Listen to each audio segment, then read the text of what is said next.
If you like the story, you can support the author on Patreon, link is in the description. The Hook. At the center of Fuyaki City, the out-of-order fountain that stopped because of the blood started working again. The area looked like it was washed by a flood as everything was thrown around. It'll probably take a lot of time to be fixed. Leo was standing there while looking at the holographic screen in front of him with a blank face. He felt that this way of asking was playing on his nerves before he said, "No, I don't know." "Why would I know? How did you assume that I'll know something about your world's will stuff? Or do you think it's cool to start your phrases in this way?" Root, developer/type Moonworld will. Yes. Taking a deep breath, Leo didn't want to ask what that yes was about before receiving another message. Root, developer/type Moonworld will. You need to understand that this is the usual way for us, the higher beings, to express ourselves. I feel this is just some sort of flexing of your knowledge, Leo said with a tired tone because he can imagine the answer. It'll be another yes. Root, developer/type Moonworld will. Yes. Exactly on the point. Leo didn't know if he should sigh or celebrate his prediction skills. He has a feeling that Shiki has been corrupted by her fusion with the world's will. Root, developer/type Moonworld will. Anyway, let's go back to the subject. Do you know something called the Hook? She did it again. Leo closed his eyes for a moment before he sighed and said no. Root, developer/type Moonworld will. Root nodding. GIF asterisk. Root sent a GIF of her nodding like a teacher, which made Leo take another deep breath while stabbing the screen with wrong ominiad. Again. Root, developer/type Moonworld will. Ahem. In this multiverse, we, the worlds, are like planets in space. Our existence is probably, if not surely, the most secure and safe environment to exist in the multiverse. Root, developer/type Moonworld will. What out of our domain, is called the multiversal void. A place with conditions harsher than you'll ever imagine. Except for us, probably only the outer gods or the multiverse spaces can exist, even if sometimes they fall to one of the multiple disasters in the multiversal void. Disasters.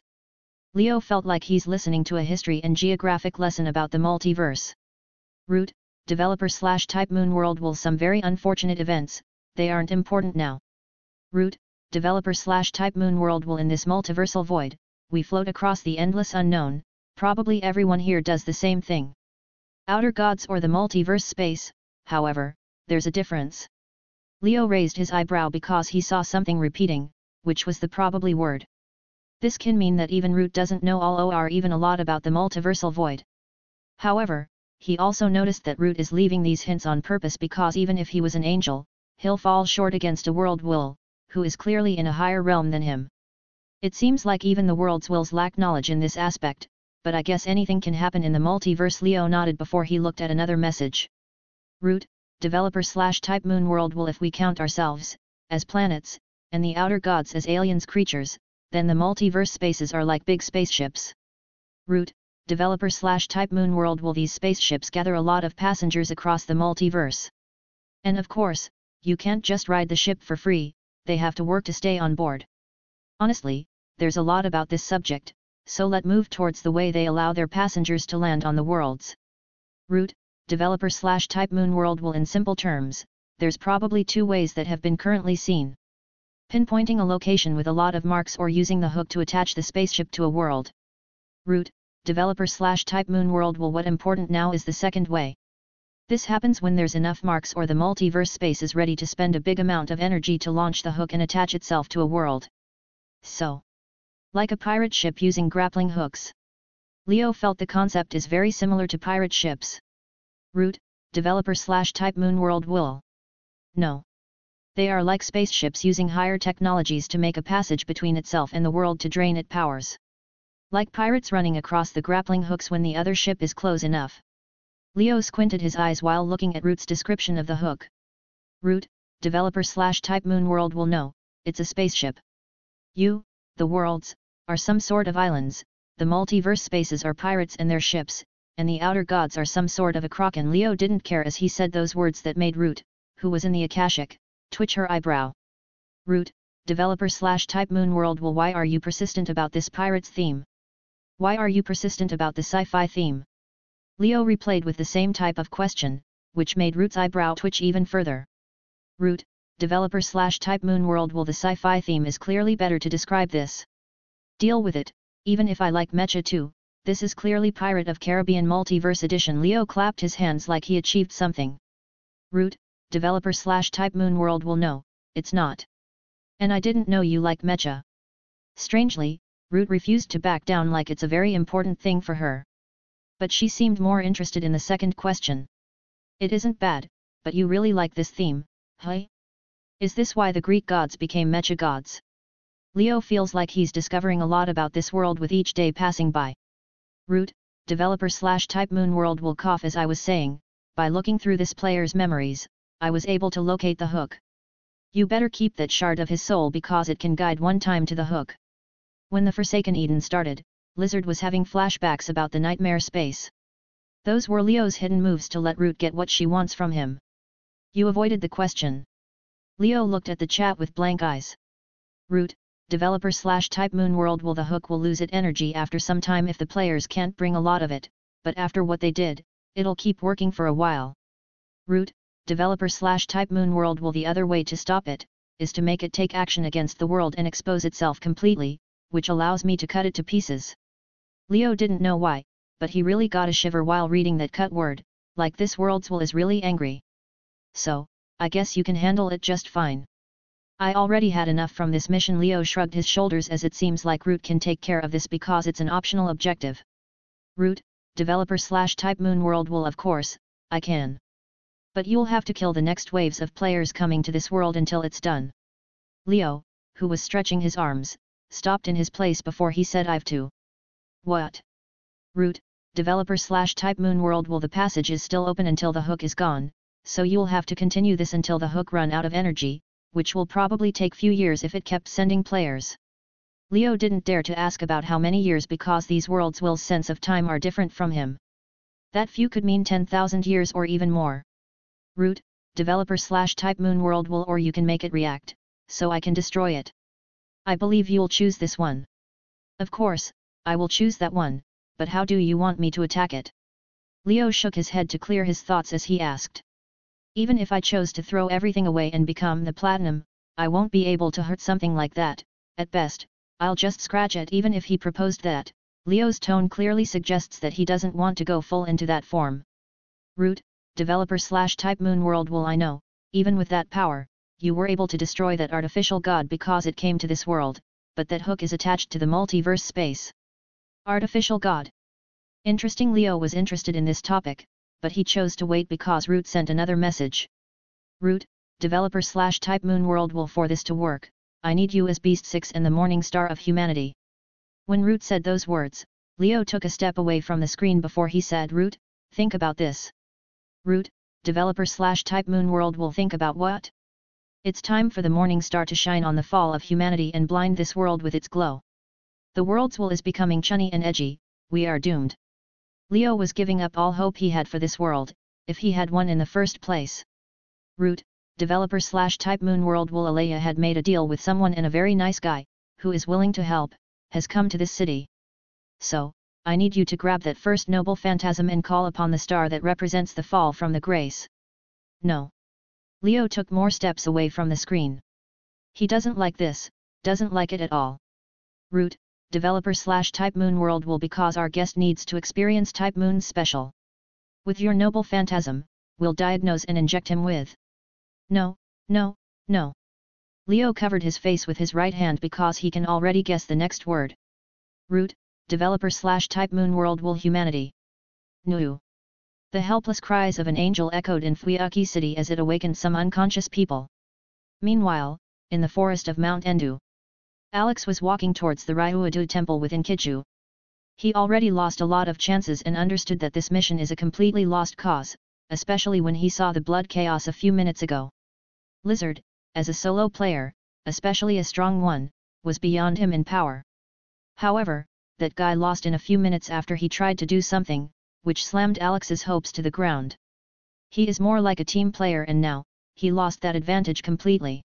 Holding a scroll in his hand, that was an item to leave the mission. Although it gives a small penalty, it's better than losing his life. Now, he's just trying to get more points to lower the penalty by going to the Ryuadu temple, which is a very important plot point. Master. Suddenly, Inkiju's voice awoke Alex, who was lost in thoughts. Inkiju didn't explain as he jumped in front of him while golden mana was glowing on his hands. "No need to get aggressive, young man," a voice echoed in the surrounding as Alex was able to feel it whispering in his ears. This made him enter combat mode immediately before looking around, however, he didn't see anything. Inkiju kept looking to the front before someone appeared suddenly. Alex was taken back by that before he saw the person. And when he did, his eyes almost popped out from his skull. The arriver was an old man with a small beard. He was wearing an old black magician robe, which seemed more unique than the other magi. He was holding a stick in his hand as he supported himself with it like any other old man, but this one had red glowing eyes that made everyone forget about his age. "Would you mind if I invite you to have a talk?" The wizard marshal, Zelrich, smiled while looking at Alex behind Inkiju. The second true magic user and one of the 27 dead apostle ancestors appeared in front of Alex, which made him want to curse everything at this moment. 83. Thunder. At the time when Leo was falling like a meteor, the reality marble in Ryuadu temple was experiencing a shocking battle. Literally. Lightning dyed the whole space with its golden color as everything was burning and crushing. This wasn't like any normal lightning, its effect and damage was far higher than the natural one, which turned the fake Fuyaki city in Shinji's reality marble into dust. 86% of the signs that showed this place as a city vanished in the first 3 seconds when the lightning fell from the sky. The ferocity and the loud sound of thunder made all other sounds disappear, leaving the thunder roaring across the reality marble. However, even with all this power from Baal, one of the 9 pillars that administer the spy satellite, which was boosted with Solomon's magecraft, Shinji's reality marble is still stable without any disturbance in its stability. Although they are called the 72 demon gods' pillars, they aren't the real demons. They are familiars that make up a huge ritual with Solomon's temple. But they aren't weak because each one of them is based on those 72 demons. Solomon looked at the lightning with a cold face while observing with his clairvoyance. Suddenly, he squinted his eyes slightly because the lightning started to change. The whole storm started to rotate at one point before the clouds in the sky joined the rotation with the lightning. In this scene that broke a lot of physics laws, Solomon didn't flinch as he saw a figure in the center of the storm. Shinji was kneeling on the ground while sweating and his breathing slightly rushed. His hands were shaking as his magic circuits were fully lit on his body. He didn't care about the burns on his body as he was pushing his magecraft to its limits. The mana was rushing from his body like a fountain, yet the huge mana amount didn't seem to belong to any human. The Rubik cube next to him was going like crazy as it switched from a spell to another to protect Shinji's body. However, his efforts weren't in vain as the whole storm of lightning was revolving around him. Dark clouds and golden lightning became a giant tornado around Shinji, which made a terrifying picture. "No, stop!" Solomon said those words before his mana rushed and several magecraft activated inside his temple. In Solomon's eyes, Shinji's mana doesn't belong to his body, but it came from an alternative source, which probably the Holy Grail, but what he cared about more is the flow of the storm. The storm power was strong, but Shinji was able to rotate it around him, even if the correct choice was to stop it because it was clearly exhausting for him to handle this amount of power. So, this means that Shinji can't stop the flow. Keep flowing without stopping, this one of Shinji's origin features that Solomon found. Using this discovery, you can just keep throwing this guy with everything you got and exhaust him until he can't use his reality marble, but in this state, Solomon didn't wait because it wasn't necessary. Taking a deep breath, Shinji stood up slowly as he looked at Solomon's in the sky. With his movements, the storm was rising up before he clenched his fist and waved forward. The Rubik cube calculated the trajectory and reality marble protected Shinji before he tossed the whole lightning storm of Baal towards Solomon. The whole storm moved like a behemoth that darkened the sky while moving forwards towards Solomon's temple. With its movements, the fake Fuyaki city was destroyed further, even the forests at the side were affected. At the temple, the demon gods' pillars looked at the dark golden tornado rushing towards them before they started their formation. More than 10 demon gods went next to Baal before they linked their ritual with him. When that happened, Baal, who was on a cool down because of overusing his ritual, returned to work as his eyes glowed. Several laser beams rushed from the demon gods and turned into a huge formation in front of the temple. It seemed like a shield made from a lot of laser beams, but with all those holes, Shinji didn't think they'd be able to stop it casually. However, the demon god's pillars proved how wrong he is. Like water extinguishing fire, the lightning vanished against the shield, which was a counter magecraft ritual based on Baal, who caused the storm in the first place. Shinji was breathing heavily while looking at the performance of the demon god's pillars, but what worried him is that all of them were glowing, which means all of the 72 pillars are performing magecraft with Solomon. Damn it! Medea, open the gate. Shinji saw this as he knew that he couldn't help it. His words seemed to trigger something in Solomon and now he isn't wasting anything at his disposal. Except using the third noble phantasm, all the demons gods and the temple rituals were at their top performance. When Shinji finished those words, he jumped from his place because several demon gods were bombarding him with laser beams, which didn't give him the luxury of resting or even thinking. However, at the core of the reality marble, a woman was sitting inside a ritual with a golden sword sheath at its center. Medea looked at Avalon in the center of the ritual before several magical circles appeared next to her before the whole ritual started shining. But Shinji-sama, that thing is... Medea tried to say something, but Shinji stopped her before he said in their link, don't worry, I can take care of myself. Medea was hesitating inside, but her hands didn't stop as she activated the ritual before the whole reality marble became connected to something. Inside the reality marble, Solomon finished his magecraft as the whole temple was glowing. Asterisk boom. Asterisk. Like a shockwave, a wave of mana rushed to the surroundings as it raised the dust and ashes to the sky, but it didn't hurt anything else, which made Shinji confused. However, that didn't last long because he saw the ground moving. All the trees, rubbles, rocks, buildings, and anything on the ground were gathering together in numerous spots around the reality marble. In the eyes of Shinji, all that was destroyed by his battle with Solomon started to gather into golems. Hundreds? No, it was 10,000 golems rising from the ground. Their average height was 30 meters while some of them reached 100 meters in height. This was a terrifying scene for anyone, but this didn't shock Shinji more than the effect of these golems. Usually, the golem magecraft is used to create guards or familiars to stop the intruders because it's easy to use. However, to use it in a real battle, especially between servants, is a stupid act, but Solomon was different. His golem Ansi, which is a part of Kabbalistic magecraft like Leo, who uses numerology, is far stronger than any magi. Each golem here can face a servant based on their physical capabilities alone, even the stronger golems can put servants into a disadvantage despite using their noble phantasm, which shows how terrifying his magecraft after he got a huge source of mana. Waving his hand, Shinji shot a wind blade at the golems, which cut them in half, but they recovered immediately by using dirt and stone on the ground. Shinji felt a little helpless against this immortal army because he can't control the flow of mana from Solomon's temple and he always kept his eyes for a sneak attack from Solomon or his demon gods. I really didn't want to use this now. Shinji sighed before he waved his arm as the flow of time and space was changing.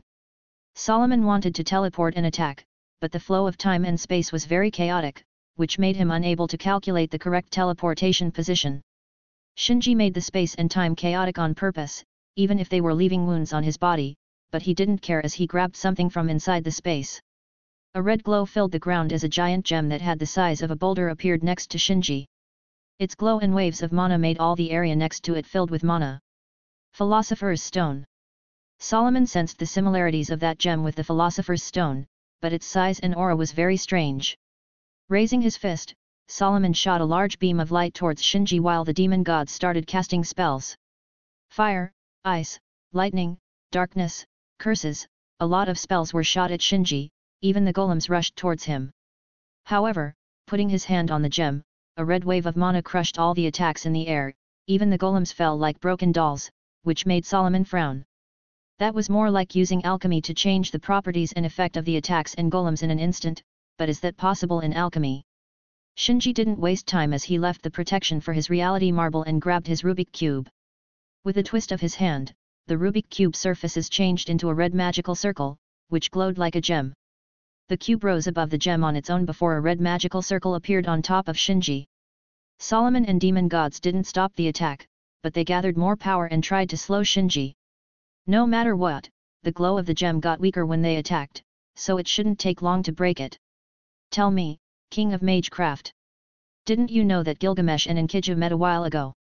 Shinji said those words with a smile from the flow of space and time moved and teleported him far away from the gem. Solomon listened to those words before his eyes widened slightly. He didn't waste any moment, even with the danger of alarming Beast 6, and opened the temple slightly.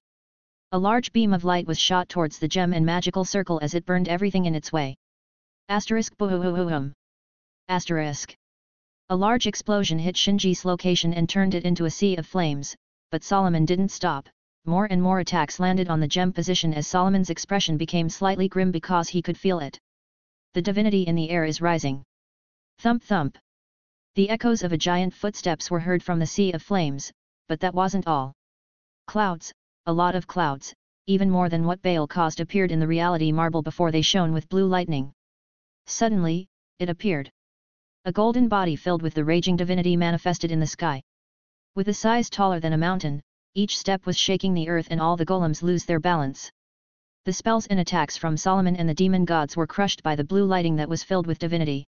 Once upon a time, in an era that man and gods walked together, there was a goddess. After some events, the goddess was insulted by Gilgamesh and attacked by Enkidu, so she has a huge grudge against them. In a manner of a curse more than a blessing, she swore if one day, those two were to meet again on this planet, I would exert all my divinity, all my soul to protect humans. That goddess was called Ishtar, and Solomon was looking at one of the results of her curse or blessing to the world. A divine beast that even the gods weren't able to control, a monster that caused 7 years of famine and destruction upon the earth, has appeared in this reality marble. Solomon looked at the strongest divine beast of Sumer as he prepared his temple. He has to admit that he has no idea how Shinji was able to use something that belongs to Ishtar, even if it doesn't seem in his command. Thunder and lightning were roaring across the sky before Gugalana, the bull of heaven, roared as the whole area was shaking. 68. Shocking. It ended? Just like this. Rin saw the blood disaster ending with a flash of light as she didn't know what to say. Like all of us can see, Archer's sarcastic tone made Rin angry because he is stating the obvious. Nero seemed to be dissatisfied for some sort of reason, which made Ritsuka take one step away while holding Fu. I thought I'll have more of a role in this than just a linking device. Nero's dissatisfaction grew stronger as Ritsuka was sweating because her role seemed larger than the Emperor. PFFF. Suddenly, the sound of the flesh being pierced was heard in the church, which made everyone look at their left. Cu was holding his spear while stabbing Kaire's heart with mercy. The spear was shining red, which meant the curse was activated on Kaire's heart and it couldn't be recovered normally. Lancer. You. Black mud was gushing from the Kaire's chest, but Cu didn't care as he twisted the spear and crushed the artificial heart made by the black mud.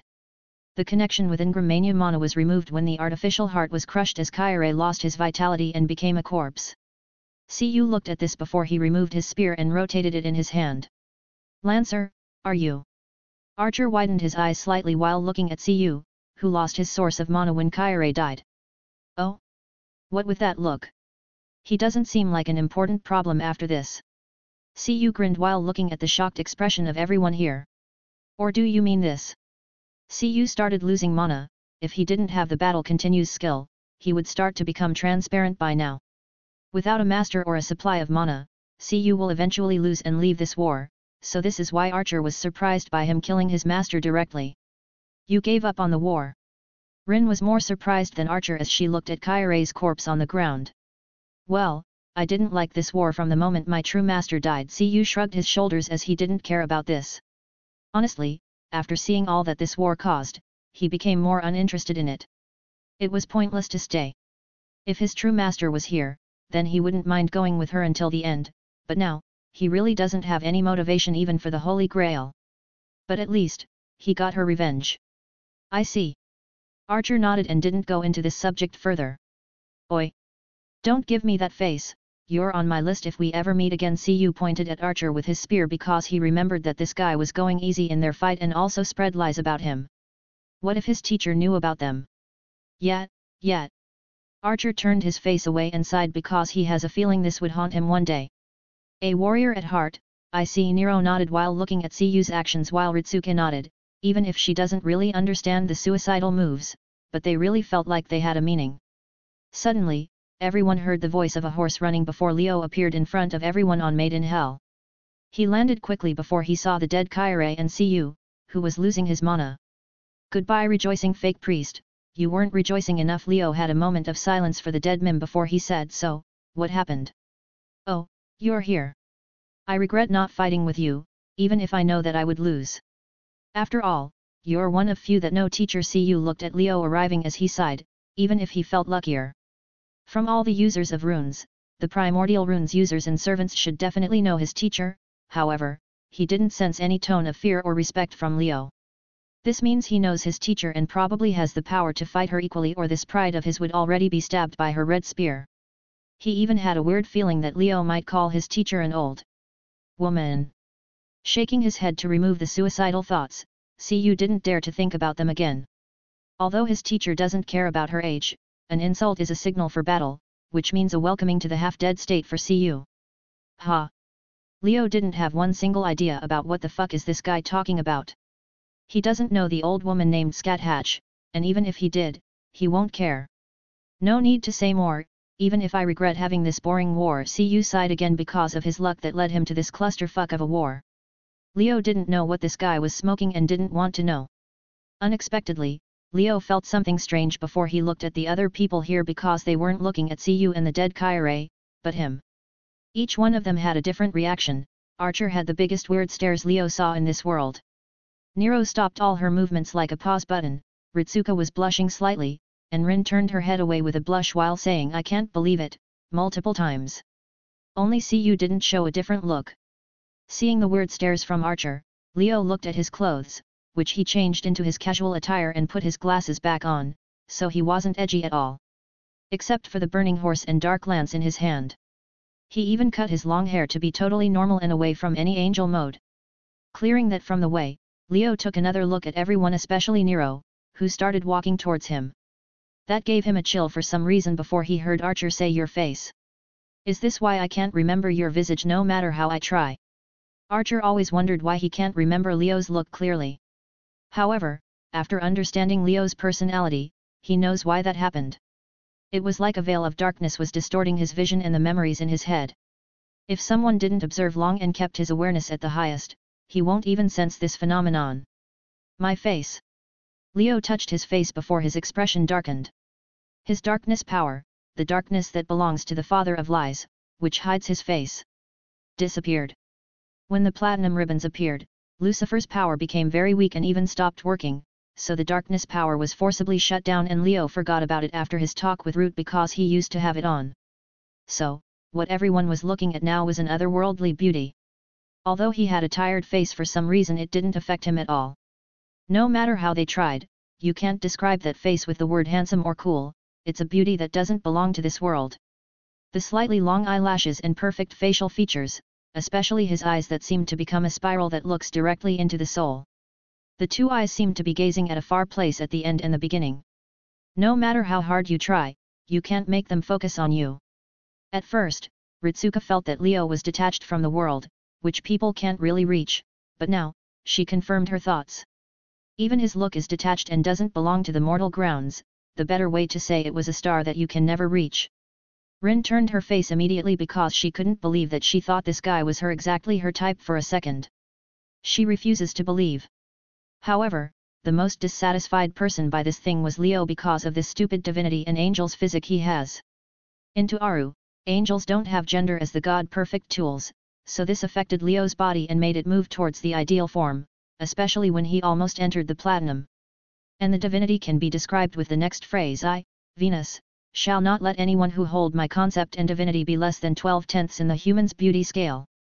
Of course, that was Leo's imagination, but it wasn't far from the truth. Anyone who holds some of Venus' divinity will get a huge boost in charm, not to mention Leo, who can almost summon Venus like a goddamn type in this world. When Leo was thinking if he should delete everyone's memories, he heard something before he looked at his side and saw Nero.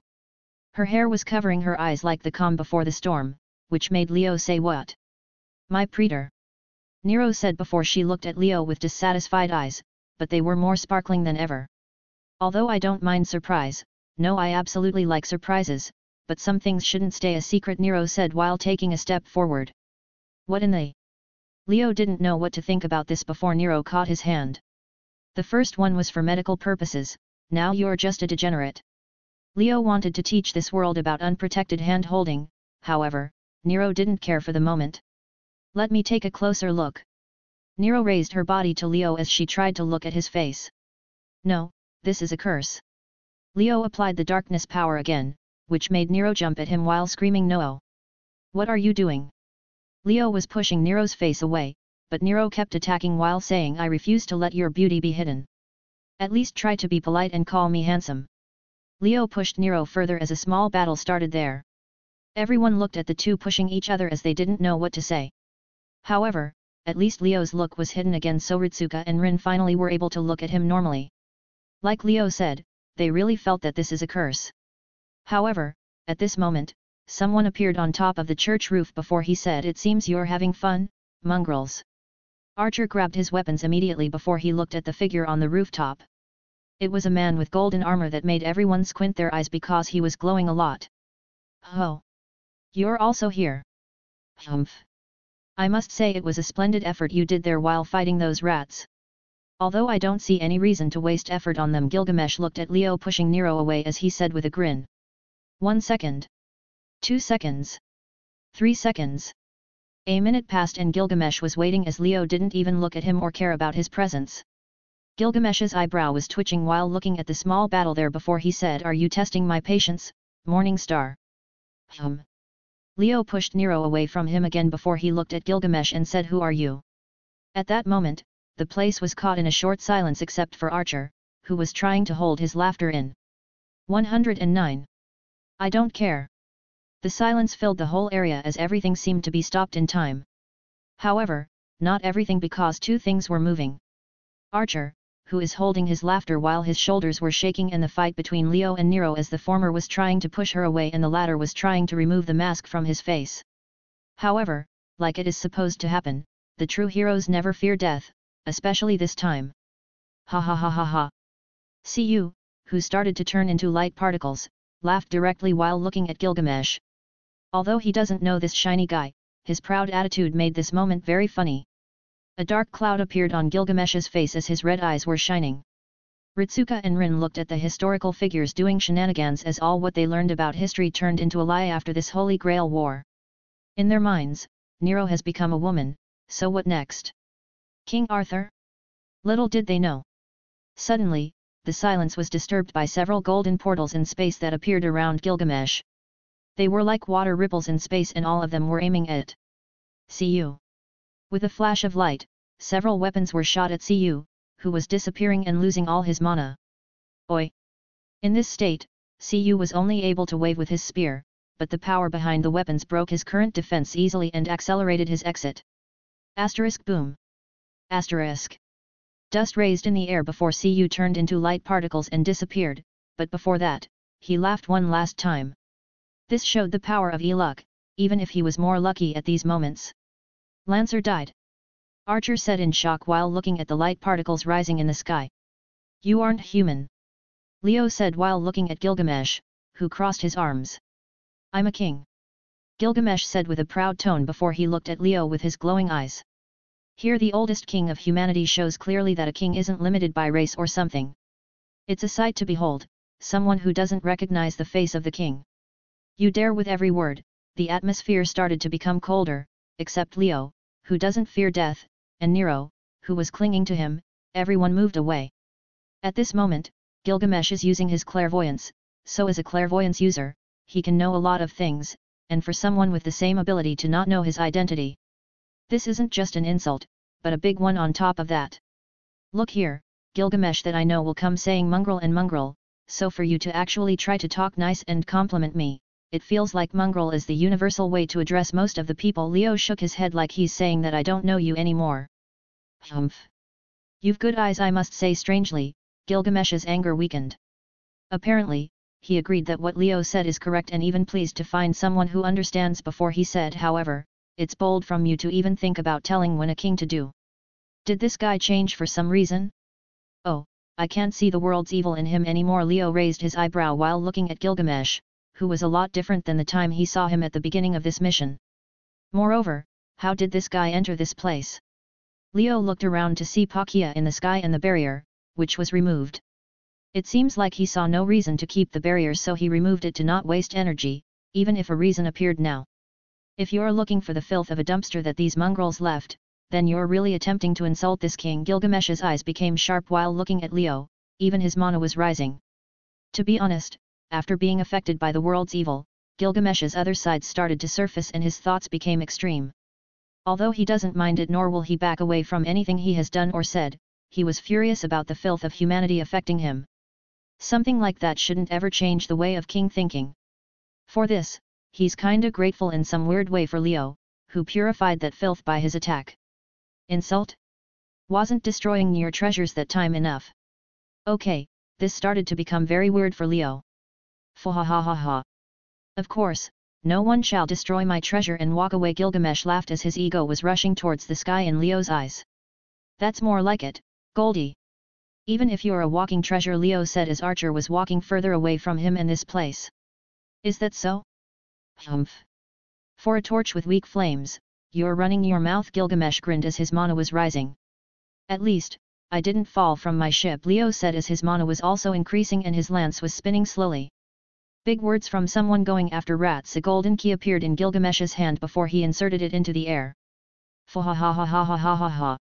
Gilgamesh started laughing without a warning while the magical circuits started to become a portal in space. Ha ha ha ha ha ha ha ha ha ha. Leo also started laughing while raising the lance in his hand.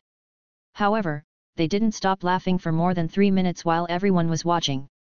Archer was questioning what he's looking at while Ritsuka and Rin didn't like this atmosphere at all. How is this possible?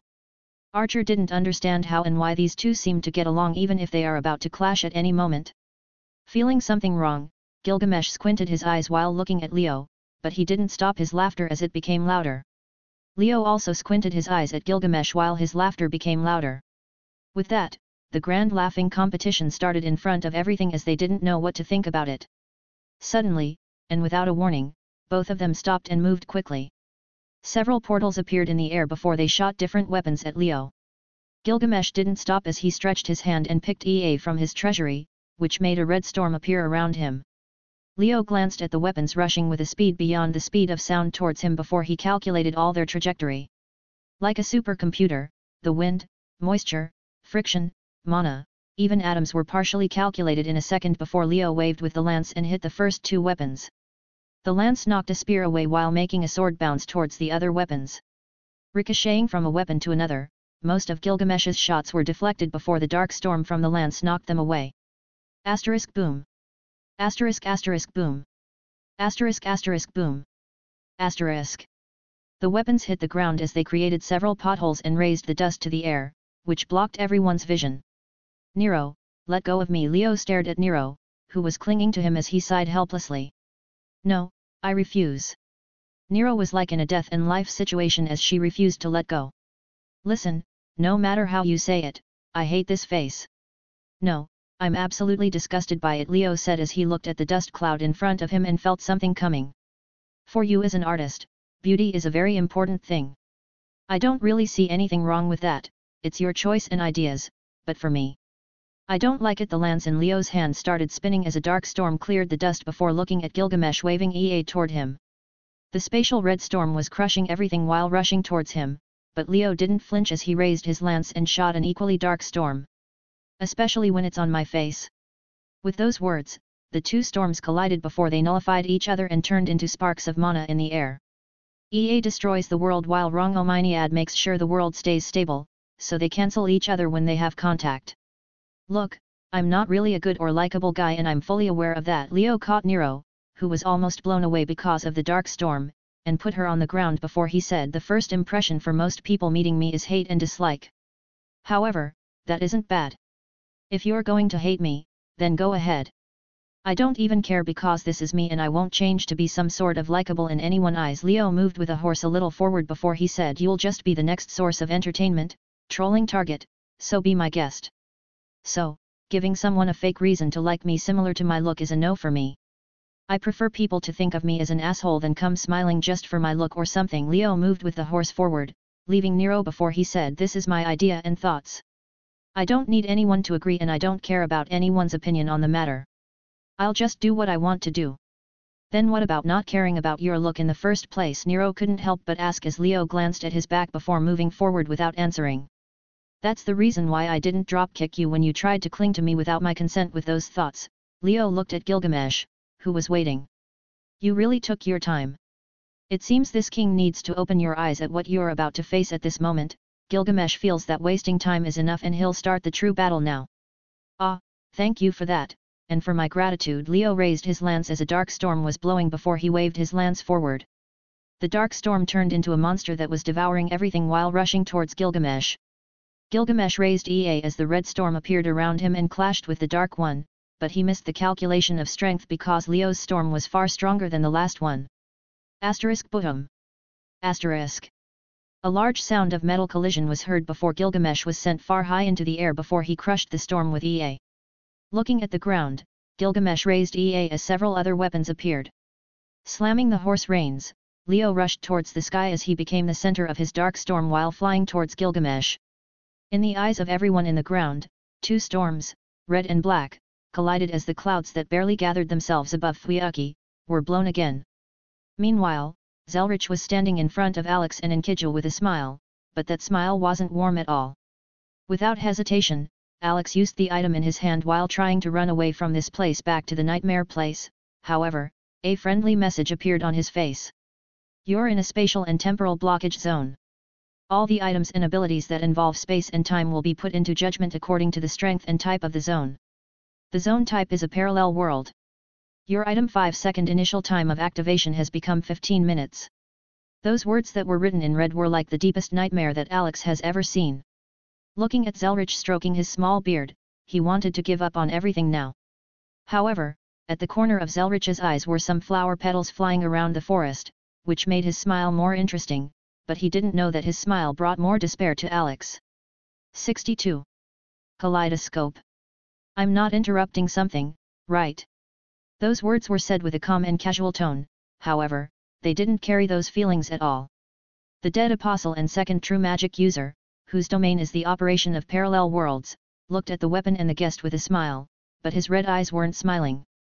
Alex was cursing his luck as he couldn't believe that he got into this situation. This man in front of him shouldn't appear in this mission or at least in this scenario. Is the nightmare space serious? How can players in his level be able to fight this enemy? Even their last card items are being affected by Zelrich easily, so this is beyond all that he faced until now. Get yourself together, Master. Suddenly, like grabbing the last straw of hope, Alex heard Enkidjo's voice in his head. This isn't the time to be lost in thoughts. Enkidjo, who saw his master's state, couldn't help but remind him of the situation. Enkidjo was glowing with golden mana while standing in front of his master. The mana was absorbed from the ground and being channeled towards his chains directly. He couldn't afford a moment of relaxation or even an instant to blink because this dead apostle in front of him won't give him the chance, especially if he was a space and time user. At any moment, Zelrich can teleport or use magic on him or his master, so he needs to be ready to cancel it. By using the connection between his noble phantasm and the counterforce, Enkidjo can feel what kind of person is standing in front of him. A dead apostle and a true magic user, which are clearly hated by Gaia and Alea. When someone reaches the roots, like the true magic users, they will be put directly on the blacklist of Gaia and Alea. While the dead apostles are hated by Alea because they can turn the humans into their kind. Fighting this enemy, Enkidjo thought that he should get a huge boost from the counterforce, but the reality was very different. When he stood in front of his master, the support from Gaia and Alea became minimal. Like they were screaming they hate Alex for some reason. This made Enkidjo's face twitch for a second while thinking about what his master did to anger the counterforce more than a dead apostle and a goddamn true magic user.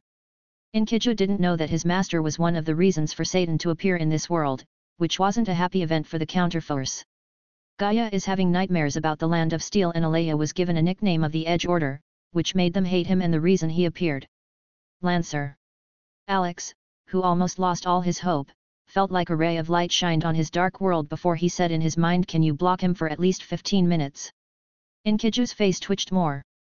In his whole life as a weapon, this has to be the largest internal conflict he faced. Honestly, if he wasn't a weapon, he'll probably turn around and call his master crazy now. I'll do my best. That was all that Enkidjo could promise about the situation, which slammed Alex's hope into the ground again. Are you done? Talking in my back isn't very polite. Hearing the cold voice, Alex and Enkidjo were surprised, which made Zelrich chuckle at their reaction. To be on this land really brings back memories. Zelrich felt the Holy Grail ritual that spread all across the city before he said Mockery should have made his command seal system more secure than this. However, I don't think he has the chance now, at least not in this world. Zelrich shook his head like he was sort of sad about something. Mockery Zalgen, the patriarch of the Zalgen family, which was one of the 3 families that made the Holy Grail. He was a man with a lot of ambitions and dreams. His biggest dream was to create a utopia, a paradise where he can eliminate all the hatred and suffering from the world. This cause brought him to Japan, where he participated in the creation of the Holy Grail, even if he lost his way now and became known as Zukinmatu. Enough with the dusted past. Now, what should I do with you? Zelrich said as Inkiju's expression froze before the ground under him opened like ripples in water, which showed some signs of weapons. However, I think you know more than me about the situation. Zelrich didn't care about Inkiju's action as he looked at the side. Do I? Although I have to say, it's a pleasure to meet you, magician from this age. A voice echoed in the surrounding as it made Alex surprised and Inkiju's expression became grim. Flowers' petals appeared in the air before they gathered into the shape of a person as Merlin appeared in front of everyone. Are you coming for him? I wouldn't mind a helping hand, Zelrich said with a smile as Alex saw the man walking while growing flowers under his feet with a blank face. I'm afraid that I have to deny, even if I wouldn't mind offering a helping hand, Merlin also said with a smile. I was too focused on the magician. Inkiju glanced with the corner of his eyes at Merlin. I thought you're coming for him. It should be the second thing then. Sigh. The situation of this parallel world is complicated. Zelrich sighed at the situation of this parallel world. If it wasn't for the association, he wouldn't care about what is happening to it. Yes, apparently, Avalon's textures appeared on this world and they are somehow spreading, Merlin said with a slightly serious face while looking at the direction of the temple. When Merlin finished with his shock about Leo's discussed marvelous tactics, he felt something appeared in this present world. Something that was very faint, yet it was very familiar for Merlin to miss it. It was Avalon's textures that appeared somewhere near this location, which made him rush directly to see what happened. The textures are layers of reality that wrap around the planet's surface, including the present world bound by the laws of physics which humans currently live and the reverse side of the world beneath it. Merlin felt the reality in this area is being written by the textures of Avalon and approaching a similar state to the Age of Gods. When that happens, a lot of violations and irregular accidents that shouldn't appear in this era will manifest more easily.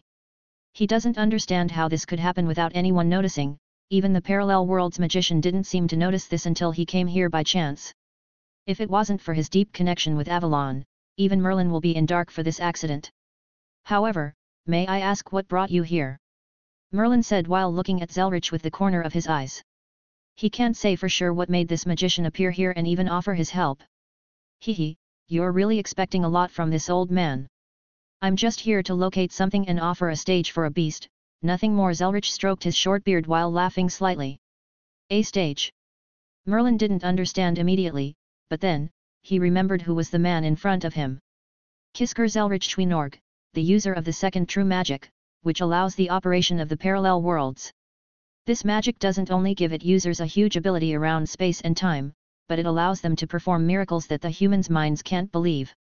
Traveling to other realities, having an infinite number of avatars across the multiverse, type moon, summon accidents across time and space, even parallel worlds. If the user is strong enough, he can create new parallel worlds to use them in combat or even have a near infinite amount of mana by using the source from other parallel worlds. Merlin understood that Zelrich offered to create or send the battlefield to another parallel world, which is far, far better than the current world. This made Merlin stare at him blankly before he said, "Where have you been all this time?" I'm not really interested in humanity's internal conflicts like you," Zelrich said with a listless tone. Fair Merlin didn't find a comeback from that because he was interested in the problems of humanity. Inkiju looked at these two having a conversation as he wanted to use this as a chance to make a breakthrough from this problem. However, when he tried to call his master, he noticed that his eyes started to become blank. "Master," Inkiju widened his eyes before he heard a loud sound in the sky. At the city sky, a red and black storm collided as the clouds were cleared. This clash drew everyone's attention because of the amount of mana and power it contained. However, Inkiju recognized the red storm and the chance he was given. Asterisk boom. Asterisk. The ground exploded with a golden light as chains rushed from Inkiju and waved around. Like popping a bubble, the illusion of Merlin was broken instantly, which allowed Alex to wake up. Inkiju waved with his hand as some chains rushed towards Merlin and weapons were shot at Zelrich before he picked Alex from his collar and jumped. Merlin was pierced by the chains easily before his body turned into flower petals and appeared elsewhere while Zelrich didn't move at all.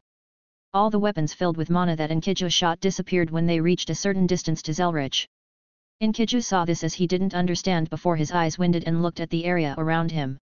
Without any sign, the weapons he shot appeared around him while all of them were aiming at his master, Alex. Inkiju didn't think a lot as he turned his hand into a blade of mana before he waved horizontally. Most of the weapons around was cut by his blade before he twisted his body in the air and used one of them to jump away. Asterisk boom. Asterisk. Leaving a sonic boom in the air, Inkiju disappeared from the vision of Merlin and Zelrich and kept running away. Master, get yourself together.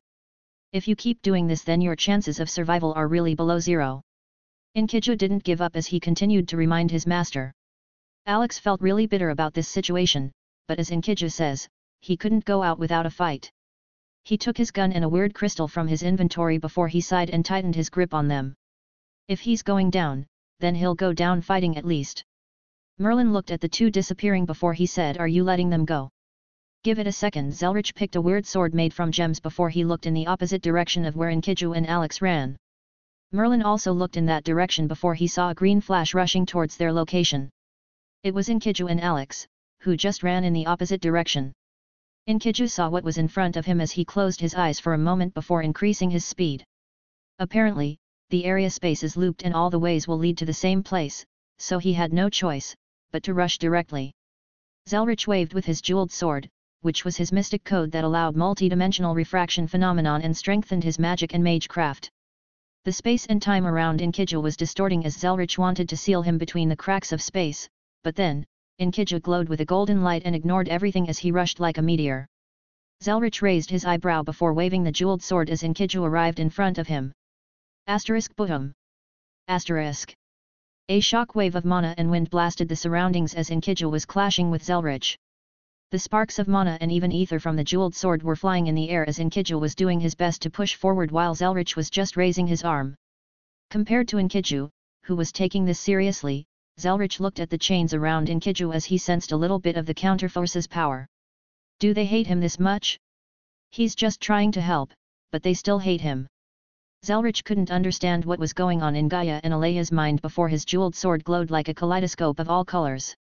The space started to compress around the sword as the ether, which is a higher form of mana, rushed like a torrent to the present world. Inkiju's eyes became pinpoints before he threw Alex away and channeled his mana to the chains. Asterisk boom. Asterisk. A large shock wave raised the ground and ripped off most of the tree in front of Zelrich before Inkiju was sent flying. Alex rolled on the ground before he saw Inkiju flying across the area and dragging his feet on the ground for more than 20 meters before stopping while Zelrich was casually holding his sword. However, his life-saving skill, which worked like a sixth sense, was activated as he rolled on the ground again and shot to his back. A golden sword appeared from the dust and cut Alex's last position into pieces. Merlin looked at Alex avoiding his attack before he raised Excalibur and cut the laser beam in half. Alex didn't wait to see the result of his attack because he can feel that Merlin is rushing towards him as he took the crystal and broke it. This crystal is actually a mystery for him. He couldn't identify it completely in the nightmare space, so he only knew it had the blood of some sort of a demon, which can be used to change his bloodline after some treatment. It also had another effect, which increased his power by x20 times according to the nightmare space, but the consequences are unknown. Honestly, Alex didn't want to use this crystal at all, but the situation didn't allow him any luxury as he waited for the power and consequences to arrive. However, he only opened his eyes to see flowers growing under his feet. What the foo? Ugh! Suddenly, Alex felt a sharp pain in his arm, only for his vision to shift. He was on the ground, lying with a bleeding arm while looking at Merlin, freezing him with a spell. His hand that had the crystal was cut off before he even used it in the first place.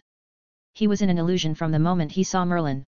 If his skill wasn't on cooldown, he could sense danger, but it was too late. However, before Merlin finished his spell, a chain appeared which made him stop the spell and avoid the attack. Inkiju, who saw his master's condition, rushed to rescue him, but Zelrich stopped him, so he could only shoot one chain to delay Merlin. Aren't you taking it easy? Zelrich said before the jeweled sword was glowing as a kaleidoscope bloomed in front of Inkiju's face. Several ether cannons fired at Inkiju, which didn't leave him any chance to breathe as all colors magic beams carried a huge amount of energy that made him use his full power to stop them. 1, 2, 3. Inkiju was blocking the cannons like crazy as sparks were flying everywhere.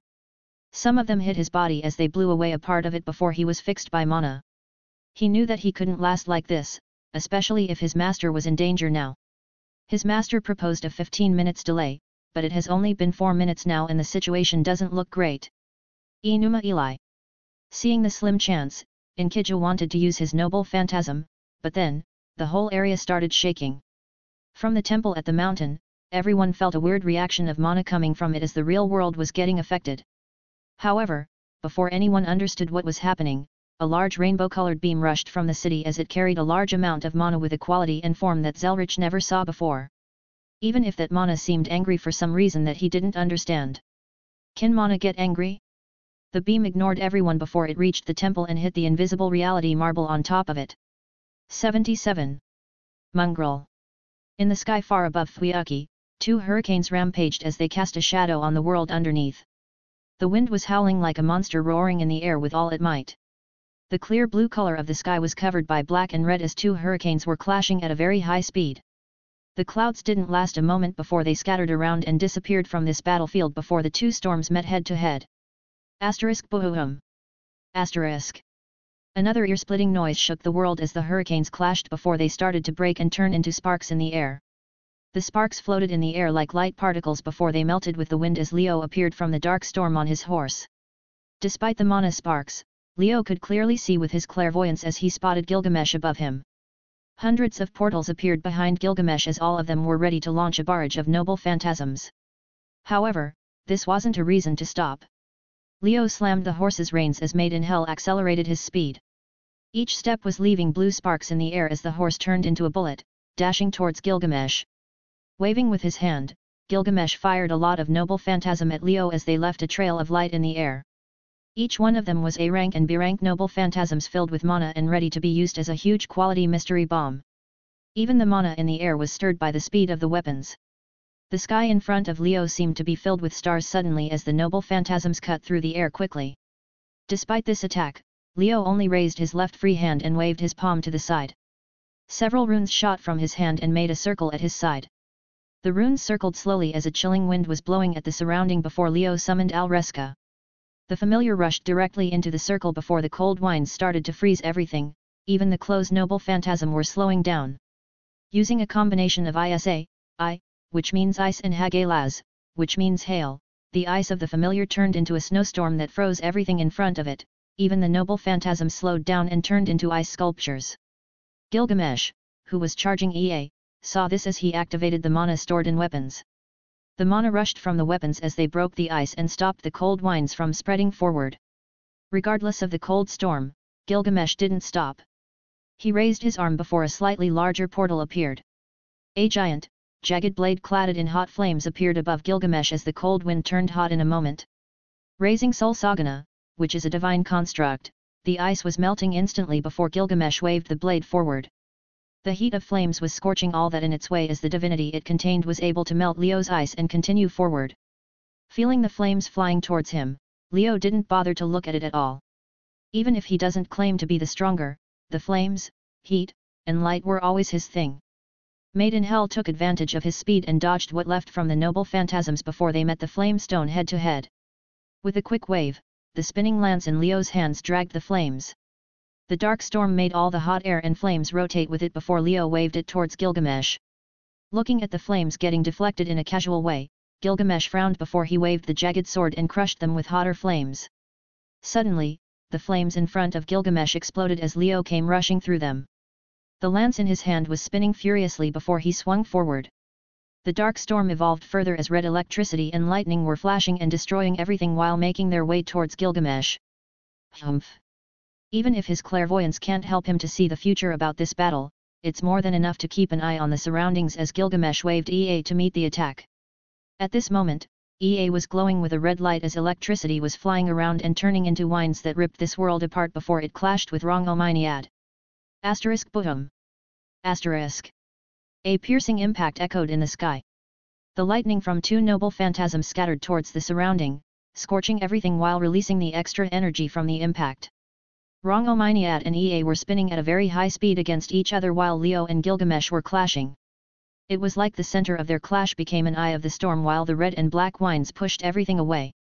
The buzzing sound of the 2 noble phantasms was enough to make a normal person lose his ability to hear for a while as the sparks were flying everywhere with the impact. Suddenly, when Gilgamesh was pushing his mana to fight Leo, he was surprised that the lightning on the lance increased instantly. Regulus. With those words, a large lion made from electricity appeared from Leo's body before it melted into the lance. The lance exploded with a huge amount of lightning and electricity as its roar managed to surpass even the buzzing sound from the clash. Gilgamesh saw this as several portals appeared behind him and shot at the lance in an attempt to stop it. Roar. With the roar of a lion, Leo increased his strength with mana and managed to surpass EA's protection as he waved forward. Boom. The lightning exploded from the lance and rushed like a wave. The golden electricity drowned Gilgamesh and all his treasures in a blink of an eye. It looked like a huge beam turning into a golden line in the air while engulfing everything in its way. After some moments, the lightning died down as everything recovered, but the sparks of electricity were still in the air as Leo lowered his lance and looked at the front. Gilgamesh was protected by EA and golden chains appeared on his body as it lowered down the damage from Rongominiad. However, his armor changed. Unlike the full golden armor, he removed the upper part as his upper body was glowing with red tattoos. Inkiju? Well, this is quite the situation. Leo tilted his head while looking at the golden chains of Gilgamesh's body. Inkiju is clearly present in this world, so by doing this, Gilgamesh is literally grabbing his best friend and hitting people with him. EA Spore. Cough EA and Inkiju, you're ready, hey. Leo coughed because he remembered a very terrifying thing from the past. Idiot, the king treasury can't be limited by time or era, Gilgamesh said as the chains started moving around him before he lowered EA. I see, but using 70% of your wealth to upgrade your saint graph is something I didn't expect from you. Leo's eyes seemed to be able to see what was behind those golden portals, which allowed him to see what happened. Saint graphs refers to the core of a spiritual being's existence, described as their center, their heart, and their CPU that dictates their every function. Servants' performance is bounded by the quality of their saint graph, so they use more power. Leo does have one, which is a very convenient thing to contain his powers that include the beast, angel, and even his Longinus. Although he doesn't think that the description of Longinus from DXD can do justice to his necklace now. So, after glancing at Gilgamesh when he used his mana, Leo noticed that his saint graph had been upgraded, which allowed his servant form to become stronger and approach the time when he was alive. However, why? Leo is fully aware that Gilgamesh won't do this despite having no chance to win against him without using EA at full power. This something he would do probably for Inkiju only. Gilgamesh, even if he was defeated, he won't recognize someone as equal, except his only friend. His actions, his tyranny over his people, extended from his ability to see even what the gods were unable to comprehend. Though he knew the weak, he never glanced back at them, and though he knew the strong, he never acknowledged them. He's a person who chooses isolation because he had a path that only he can advance in. Leo didn't see a reason for using most of his wealth on this matter. Feel honored. Although this king doesn't need to justify himself, I find this interesting. Gilgamesh grinned as a portal appeared under his feet. Leo blinked his eyes a few times. For some reason, those words had different meanings in Leo's head before he moved back a little and said, look, even if I'm not interested in having a relationship now, I'm pretty sure that I'm straight and didn't join any clay club. What are you mumbling about? You should be honored and overjoyed that the king showed interest in you. Gilgamesh said those words naturally and without any hesitation. Like this how things should be. Leo took more distance away from Gilgamesh before he said, then what about Saber, you want her as a wife or something? Saber? Ah, you reminded me that I didn't see the Night King here. It's a shame that she didn't participate. Gilgamesh had a slight tone of regret before he said, I would love to see her try to resist me and go after her ideals. Sure, Leo had a blank face while listening to Gilgamesh's hobby of King Arthur. However, you're also very interesting. Even if you're acting like this, I don't see any really up and downs in your mood, except for what you want, Gilgamesh said with a tone filled with interest while gazing at Leo. Leo took more distance away while raising the lance slightly. He's about 5 seconds away from stabbing this clay guy with his holy lance to purify him again. Hold on, that also sounds wrong. Leo was in a dilemma about this situation. Like I thought, you saw it all, didn't you? Yet, you're still like this. Fahahahaha. Gilgamesh laughed as his shoulders were shaking like he saw something very funny. Trying to forget these misleading words, Leo took a second to throw the stupid ideas from his head. Despite the vague explanation, he was able to understand what this guy was talking about as a bewildered expression appeared on his face. At that moment, Leo lowered his head slightly before his shoulders started shaking slightly. PFFF. Ha ha ha ha ha. Suddenly, Leo burst with laughter as he couldn't help it. From all the people in this world, it had to be Goldie to bring this up and even understand it. No, it's because he understands, he'll bring it up. This was so funny to Leo for some reason. He wiped the tears from his eyes before he looked at Gilgamesh and said the guy who wanted to release the world's evil upon humanity. That filth can rot in its place. To think this king was actually trying to clear the mess of these mongrels, Gilgamesh said with a disgusted look when he remembered what he was going to do. Even if he was bored, he'll never try and clean the mess for the mongrels. He saw the situation of the modern era and was dissatisfied with it, but when he was affected by the world's evil, they became his target.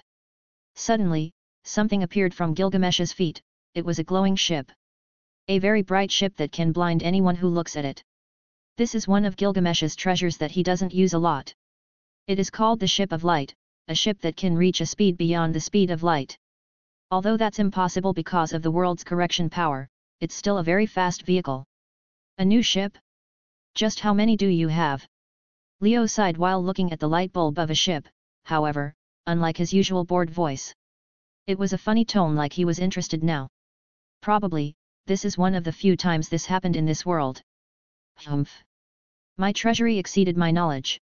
Trying to tell it limits is laughable. Gilgamesh lifted his eyebrow as several portals appeared behind him. Good grief.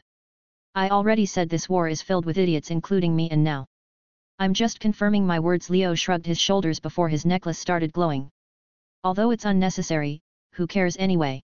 Leo grinned before several green lines and threads flew from him towards the surrounding. This world condition is like chains on my body, but I don't care anymore, so let me at least enjoy this for a while. Raising the lance in his hand, Leo turned it tip towards the ground before he lowered it gently. Ripples were sent towards the surrounding as the authority of the lance was activated.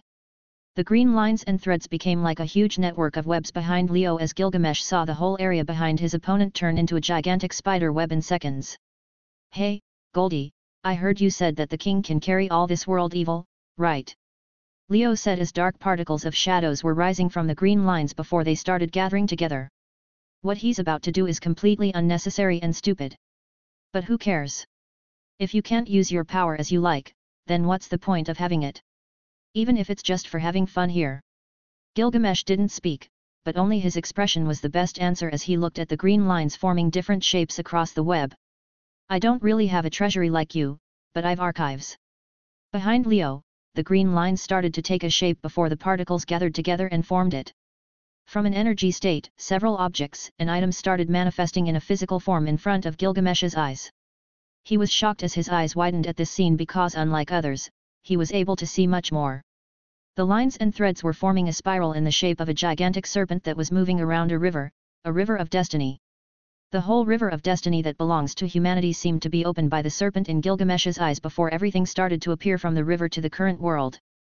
A lot of archives, Leo said with a smile before the particles of light dimmed down and a lot of things appeared from the green lines. Their metallic color was reflected by the sun before they appeared completely. Battleships, a couple of big battleships that have a lot of guns and cannons appeared in front of Gilgamesh. And more were appearing from the green threads.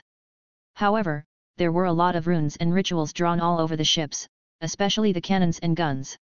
If any magi were here, they would see that the ships were high-quality mystic codes made for combat, even a huge war. However, the time, efforts, and resources to make one single battleship in this quality is a dream for regular magi. Even the Lord of the Clock Tower won't waste their time making them. Atlas products are not bad. Leo landed on the leading ship with his horse before he looked at Gilgamesh on the Ship of Light. PFF. Fahahahaha. Gilgamesh started laughing suddenly when he looked at the show that Leo just pulled. He was able to see that this is a part of a noble phantasm and it was used at its best without releasing the true name. However, what was funny is that he was the one that activated it. With admitting that he can carry the evil, Gilgamesh felt something locking on him before he saw the serpent in the river of destiny. Manifesting the recorded sins, this had to be the noble phantasm power, and those were the sins of some mongrels, magi. Gilgamesh glanced at the fleet in front of him as his gaze flickered with a red light. This had to be a noble phantasm with conditions to activate, and he just achieved those conditions, so this was interesting and funny for him. Gilgamesh didn't speak as he grinned before raising EA again, and the ship under him was glowing. Even if they seem to joke about the situation, both of them understand that this battle isn't a joke. The king's rules can't be defied, unrecognizing him is more of a crime, and destroying the treasures is the biggest of crimes, so Gilgamesh was going to really fight Leo to death from the start. Leo understood that even if he met this guy for a few minutes, which was very interesting for him, especially when this guy lost the world's evil. Like the idiots they are just going to throw everything and blast the area with everything for no actual reason. Before we begin, I had something that I wanted to ask you for a long time, Leo asked Gilgamesh, who was charging EA. Very well, this king grants you the privilege to ask. With his usual arrogance, Gilgamesh said. I'm an angel and devil, so that makes me a mongrel, then what about you? Leo said those words as silence filled the whole area for a second. Gilgamesh is a 2/3 god and the rest is human, so this technically makes him a mongrel. Buzz. EA was raging with stronger power as a vein appeared on Gilgamesh's head before he looked at Leo's grinning smile. He just adds another objective to this fight and it's to erase that smile from Leo's face. Die mongrel! Gilgamesh screamed as hundreds of portals appeared and shot noble phantasms, not only weapons, but even magecraft staffs and mystic codes were shooting magecraft. Ha ha ha! That's more like it! Leo raised his lance and pointed forward before all the ships behind him activated. Hundreds of cannons and guns aiming forwards as the mystic codes were activated completely. Unlike the normal ships, these are boosted with magecraft and alchemy. Fire!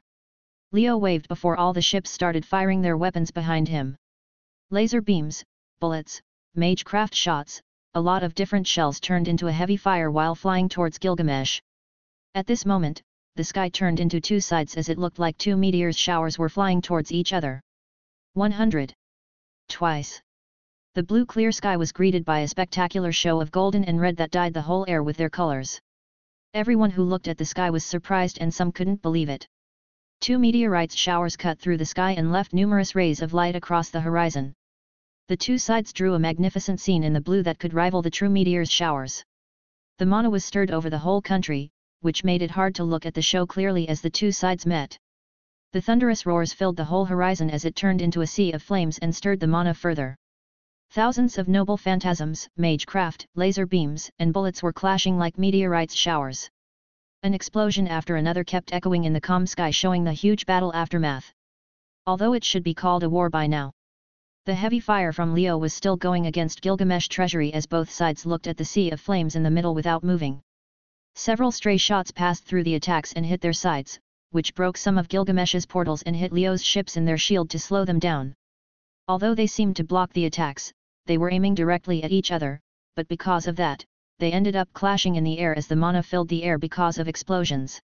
Glancing at his portals getting destroyed, Gilgamesh lifted his arm before activating the Gate of Babylon remotely. A giant gate appeared above Leo and as lightning and electricity were flashing from it. Sensing the breath of divinity, Leo calmly looked up to see the gate that was about to drop the heaven thunder on his head. Honestly, he was still impressed by the Gate of Babylon of Gilgamesh.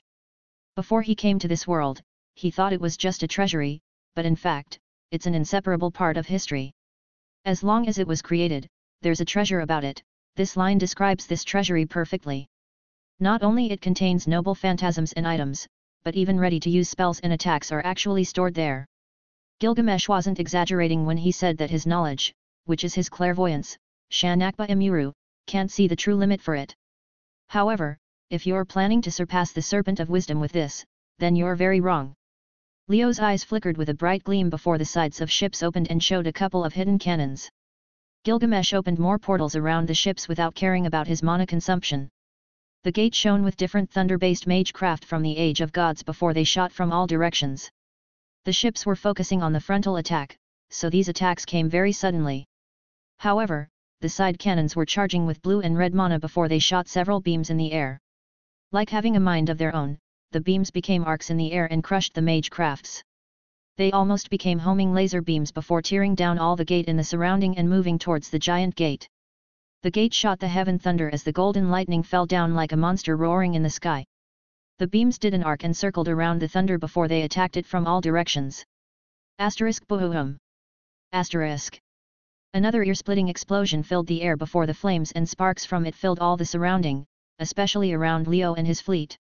Gilgamesh frowned while looking at the flames. Despite having his clairvoyance, he couldn't see Leo under the flames. Suddenly, he widened his eyes slightly before the ship under his feet glowed. In a glimpse of a second, the ship turned into a flash and appeared far away from the previous location. Several shots and beams passed the previous place before they lost their power and exploded mid-air. Looking at his previous location, Gilgamesh saw Leo with his green lion's web and fleet floating behind it. Each one of the ships had a weird-looking blue magic circle with a pink glow under them. Spatial jump mechanism is 0.33145 second late. Applying Pakia's concept to the Magecraft formula lowered the stress on the energy source, but the trajectory needed to be recalculated. Leo looked at his hand as it showed a blue-pink magic circle. This is the spatial jump system of the ships, which isn't their strong point, to be honest. Leo had to augment it with Pakia's concept to fight a quick battle, but he still needed to recalculate the values and trajectories each time he used it, even if that is simple for him. Anyway. Leo pointed at Gilgamesh as all the magic circles started glowing before he said. Bang! With a blue-pink glow, Leo and his fleet turned into light particles and disappeared from their place. Gilgamesh, who saw this, waved with his hand before several gates appeared all around the ship of light. At this moment, different ships appeared in all directions around Gilgamesh while aiming at him with all their guns. However, Gilgamesh already saw this as his gates were glowing with an intense light. Like a machine gun, the gates shot numerous attacks and weapons at the battleships, however, they were blocked by the heavy fire from the cannons. But when the battleships wanted to aim at Gilgamesh, the light of the ship turned into a flash and appeared on top of a battleship. Before it had a chance of a reaction, the noble phantasms fell down like rain and drowned the battleship. Boom. Sparks and electricity flashed on top of the ship before it got overwhelmed by the noble phantasms and exploded. The ship turned into a curtain of flames as its energy core left several energy waves in the air. At that moment, several ships teleported around Gilgamesh and surrounded him in their attack range. The bullets and shells filled the area around Gilgamesh in an instant. He glanced at these attacks before he turned into a flash of light and disappeared. However, it wasn't easy. Like locking him down, the battleships kept teleporting next to Gilgamesh and keeping up with the ship of light's speed, which made him frown. All of Gilgamesh's gates started shooting without mercy as the battleship did the same. The flash of light crossed a huge distance towards the sky in moments and the particles of light followed it as they appeared from place to place. Wherever they appeared, a lot of explosions filled the space as the battlefield changed place to a very huge height. On the ground, Archer looked at the light trail and the explosions that kept following it until they disappeared from the limits of his vision. Like they had to show off their big guns. Can someone be this bored? Archer shook his head while looking at the flames and explosions disappearing in the sky. I don't know and I don't want to know either. Rin also shook her head. Even if she couldn't see what Archer saw because of his eyesight, she can hear the loud impacts from here. Are you fine? Ritsuka couldn't help but ask Nero, who was looking at the sky without a word. Tomu, I'm fine. Nero shook her head before smiling at Ritsuka. I see. Ritsuka didn't ask more even if she noticed that something had changed. They were looking at Gilgamesh and Leo taking the battle towards the sky as they lost all the vision on them, except the constant explosions. It was weird because they had a feeling that these two were just throwing stuff at each other to see who was the best. Fu. Suddenly, Fu, who was in Ritsuka's arm, raised his head as his ears were twitching. Looking at the direction of the mountain, Fu's nose shook for a moment before he jumped from Ritsuka's arms. Fu, what happened? Ritsuka looked at Fu jumping on the ground, which attracted the attention of everyone here. With quick steps, Fu sprinted forward before he looked at Ritsuka and signaled her to follow. He wants us to follow. Rin lifted her eyebrow before she said, Good, let's go, Archer. Yes. Archer nodded before he stopped and looked at Rin with a weird look. He said, You're going to follow him. Of course, he looks like a very high-level familiar, and from what I saw, he doesn't seem to be simple. Rin felt her reasoning was correct, which made Archer speechless. She isn't wrong, but this didn't stop Archer from sighing and covering his face. This isn't just a familiar, he's a killing machine made to hunt humans. I agreed. Nero nodded while looking at the weird fluffy creature that sent the same waves as Leo. It decided then, let's go before we lose him, Ritsuka said before they went after Fu, who deliberately lowered his speed for them. Archer looked at everyone following the killing machine as he sighed at his current life before following. Meanwhile, in the sky, the chase already reached more than 30 kilometers above the earth before it slowed down. It would have taken a shorter time if they didn't fly in a completely chaotic way. All that was behind them, except the huge number of explosions, was broken noble phantasms, battleships, and shells, which turned into light particles and disappeared. Gilgamesh looked at the earth below before he glanced to his side to see Leo, who was just teleporting quickly. He opened his gates and aimed at him immediately. Leo's main ship cannons were activated before they fired down all Gilgamesh's noble phantasms or the gates that didn't shoot yet. Suddenly, a ship teleported in front of Gilgamesh as all its cannons were charging with a huge amount of mana. However, before it shot, Gilgamesh just used EA to blast through it with his ship. Boom! The battleship turned into a curtain of flames and smoke in Gilgamesh's face, but they didn't pass his ship protection as he just went through it. Despite going at this speed, Gilgamesh was able to see clearly, which made him widen his eyes when he saw what was behind the smoke. Fire! Leo, on his main ship, was aiming all his cannons at Gilgamesh as the heavy fire filled all the surrounding in the instant. Gilgamesh looked at the rain of bullets rushing towards him before his activated Gate of Babylon and flying forward. Boom! Boom! Boom! Speeding through the explosions, Gilgamesh reached Leo before he raised the roaring EA. The green lines around Leo tried to stop him, but a golden light from Gilgamesh knocked them away briefly, which allowed him to advance. Enuma Elish. Announcing the real name of the noble phantasm, Gilgamesh waved forwards as EA shot a huge red lighting storm that was ripping the world apart. The rules, laws, concepts, reality, everything was getting severed by EA's power before it rushed towards Leo. Oi! Are you trying to make me lose my job? Leo snapped at this red storm before he raised his lance. Wrong, Ominiad. Waving the spinning lance, Leo stabbed forward as a huge dark lightning storm rushed forward.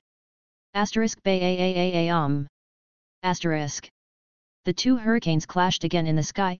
However, this clash was more intense as the shockwaves rushed everywhere and made the area completely distorted before they crumbled into sparks of mana.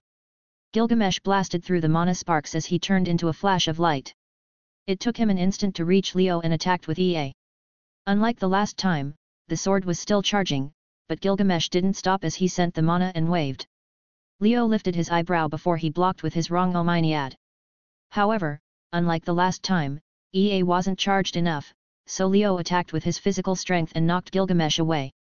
Strangely, Gilgamesh didn't resist as he moved backward with his ship before his mana increased. Golden gates appeared around Leo as they shot all they could from Magecraft before Leo's main ship reacted and shot them down. Explosions filled the area again before Gilgamesh rushed again.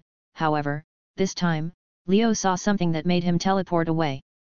In his last position, some hidden portals shot golden chains before they lost power and disappeared. How many times do you need to understand that I'm not a part of the Clay Club, so keep that chain away from me? Leo's eyebrow twitched while looking at chains in Gilgamesh's hands. Unlike the true Enkidu, who probably can stop him for a short time, this chain can't stop him for a moment. However, this wasn't the real problem. The moment when Leo saw this chain, he had a very uncomfortable and disgusted feeling when imagining it on his body, especially after Gilgamesh's earlier words. He will just say no and will probably activate his noble phantasm if that chain was 3 meters away from him. Gilgamesh didn't answer as his eyes were glowing red and burning with anger. Hey, I know you're angry, but calling everyone mongrel while you're one is ridiculous. Leo couldn't help but say that out loud. Nonsense.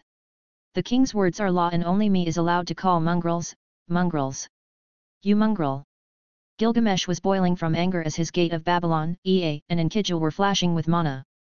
How Leo chuckled at this amount of mongrel's words, which made Gilgamesh's anger reach a new high before gates appeared around him. However, they were instantly destroyed by Leo's main ship, quick Magecraft guns.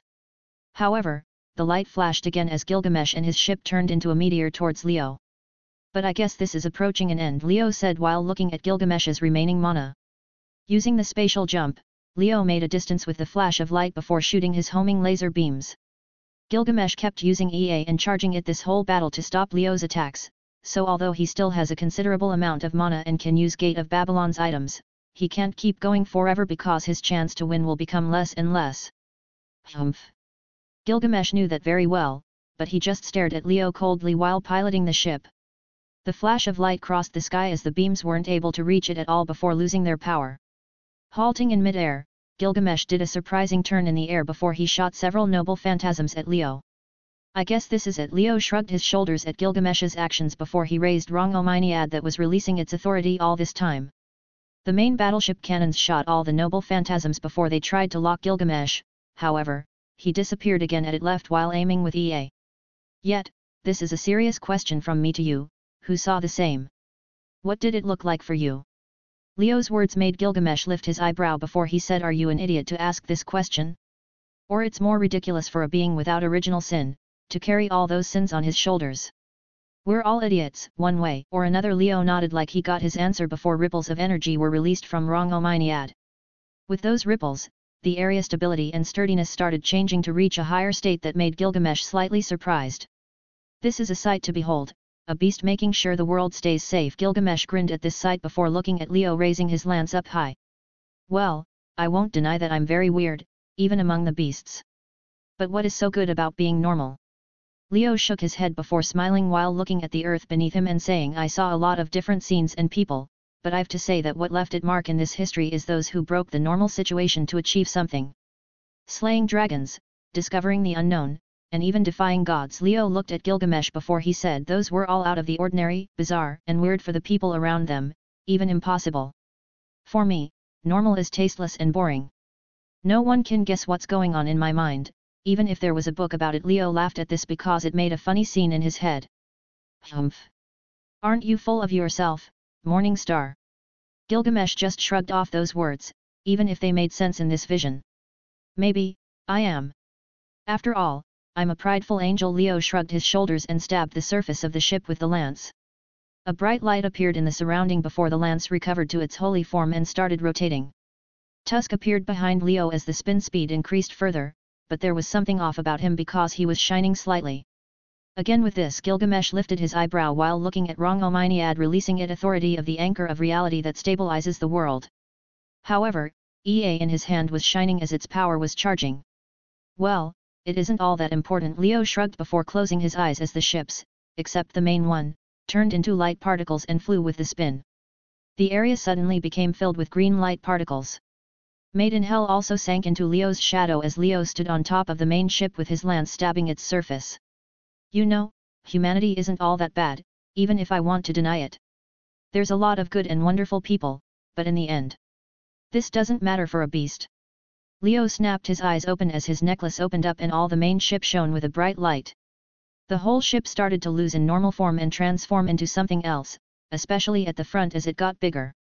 We are only here to show the worst in humanity and become the enemy they need to defeat. The intense light became stronger before Leo twisted the lance on top of the ship. He didn't know when a halo appeared above Leo's head and black wings were wide open on his back. However, he didn't waste time as EA shone with a bright light before he raised it up high. Even if most of us didn't want to admit it, we're here to be a trial that they need to pass. Leo said those words calmly before the main ship showed its true form. Its colors became red and golden as its front had a dragon head. It literally became a mechanical dragon-type battleship. Gilgamesh glanced at the new ship before he grinned like seeing something funny and said ignorance as a sin and regrets as a goal. Even this king has to admit that it's a magnificent sight. Gilgamesh's eyes, after this confrontation, were able to see the sin and goal that Leo carries in his existence. The meaning behind his garden and those 10 crowns, which are just a gift and a curse. Honestly, those 10 crowns don't have a single battle ability in Gilgamesh's eyes, they are only something that achieved the impossible by using the humanity illusions, which was giving the original sin to an angel. Fahahahaha.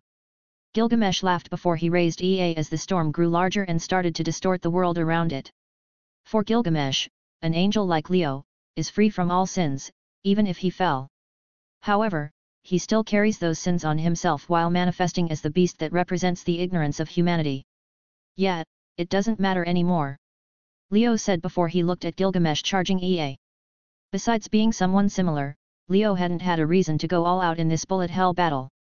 Maybe one full power Reincarnated without giving him a chance will do the trick, but he still played this game, which he had to admit that was interesting. I feel like I failed as a beast, not like I care, of course. But I guess it's not all that bad. Leo smiled slightly before he twisted the handle of Reincarnated again. Honestly, Leo still having his emotions and thoughts, even with all that he saw in his origin, is an impossible feat. To still feel like a human, even if there's a lot of species that have the same feelings, but people like to call these feelings humanity, so just be it. There's no use to wait, Tusk, just do it, Leo sighed before his expression became serious. The ship under him opened its front as the dragon's head was wide open. Energy and mana started gathering inside the mouth as it looked like the dragon was sucking the air around. At this moment, Tusk looked at Leo, who nodded at him before a bright light filled him. In a few seconds, Tusk changed his shape from a small flying stand to a stand that has a more distinctly human shape. It had arms and small feet that had nails on them while his shoulders had a star mark. This is Tusk Act 3. He immediately became transparent before melting into the ship. At the dragon's mouth, the absorption speed of mana increased to a ridiculous degree before it started to form a black point. A singularity was made just by the pure speed of the spin, which is a use of Tusk Act 3 ability, spatial wormholes. By using the spin, Tusk can make a point of infinite rotation on surfaces, even if it isn't true infinite because they disappear after a while. However, Leo can make it anywhere, even on his palm. Everything was getting sucked into the singularity. The dragon's mouth seemed to contain a galaxy of 7 colors distorting the space around it. This is just a greeting to someone who saw the same, nothing more. Leo raised his hand as the dragon was almost ready to launch its attack. This attack isn't just a beam of mana, but it is something that even has some of Leo's authority of Forsaken Eden, Rongomyniad's authority, and power of flaws. Using the power of Rongomyniad as the anchor between the reality and illusions with Leo's authority, a bullet was made to be able to pierce through both. However, he probably won't say that he only used this because he doesn't want to attack Gilgamesh with his lance. After all, he feels weird and disgusted about it. Very well, at this moment, Gilgamesh stopped his usual arrogant look while channeling most of his mana towards Ea. Even if he feels that he won't be able to stop the next attack, he'll never surrender or admit it. There aren't a lot of words to say about this because they understand perfectly, even without talking. They are both who saw the farthest end of the world and moved forward despite that. Gilgamesh, who gave up immortality after his journey and could not understand the appeal of an undying body, didn't care about death nor feared it because he saw the future. The future he is able to see for humanity is that of human knowledge continues to expand until they will be able to see even light from millions of years away. Though it would take such a long time that his body will have long rotted, it was an exhilarating sight for him. So, as long as his legend remains, he'll always be there. His duty would be fulfilled as long as a hero, humanity's most ancient tale, was passed down through the ages. Leo also saw the same, even if the ending kept repeating itself. Humanity, one day, will pass everything and come face to face with its destiny to break the impossible again and reach beyond the planet. However, before that, he'll be the test, the barrier, and the last dam for them to affirm their way. So, for the two of them, who experienced almost everything, they will keep experiencing death as many times as necessary, reviving again and again, and observing until the end of the world and the day when humanity reaches beyond the garden. The planet for Gilgamesh and Forsaken Eden for Leo, just to reach the end of the sky and strike its final note. For this, the King of Heroes and Beast of Babylon doesn't find any meaning to do anything. This is funny because they both believed that the world is their reality and doesn't need another one, so this most likely the reason they don't have a reality marble. Well, Leo was also locked once in a place similar to a reality marble, so he doesn't like them at all. The Seven Colors Galaxy and the Red Storm are charging to their maximum power while both sides raised their weapons. It's like a clash that will shake the world is about to happen. However, suddenly, a weird wave of energy passed this place. Most of the people won't recognize it, but they can feel it easily, especially Leo. Age of God's textures. Who is the madman that wants to rewrite reality now? Leo had a weird expression on his face before he smelled something. It was like well cooked, even slightly burned. No, it was a completely burned thing. Oh, it's humanity burned into crypts and charcoal. Leo nodded because he felt it was the correct guess before he stopped in his place. The small galaxy became more intense, like it was angry. An awkward silence filled the place, which made Gilgamesh, who felt the Age of God's textures, lift his eyebrow. Without looking at Goldie, Leo's dragon ship did a 110-degree turn to the right and a 60-degree turn down before he screamed fire. Boom. Asterisk. The small galaxy exploded as a 7-colored beam rushed like a supernova across the sky. Everyone in the city, be it Archer or Merlin, saw the beam cross the sky and all the city before it landed on top of the reality marble in Fuyaki City. However, there wasn't an explosion.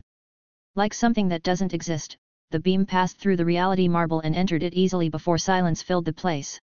Despite that, the faint earthquake and the speed of the Age of Gods textures slowed down, which didn't give them a good feeling at all. Leo, who shot his attack at a different target, looked at the bewildered Gilgamesh that even his EA slowed down. You.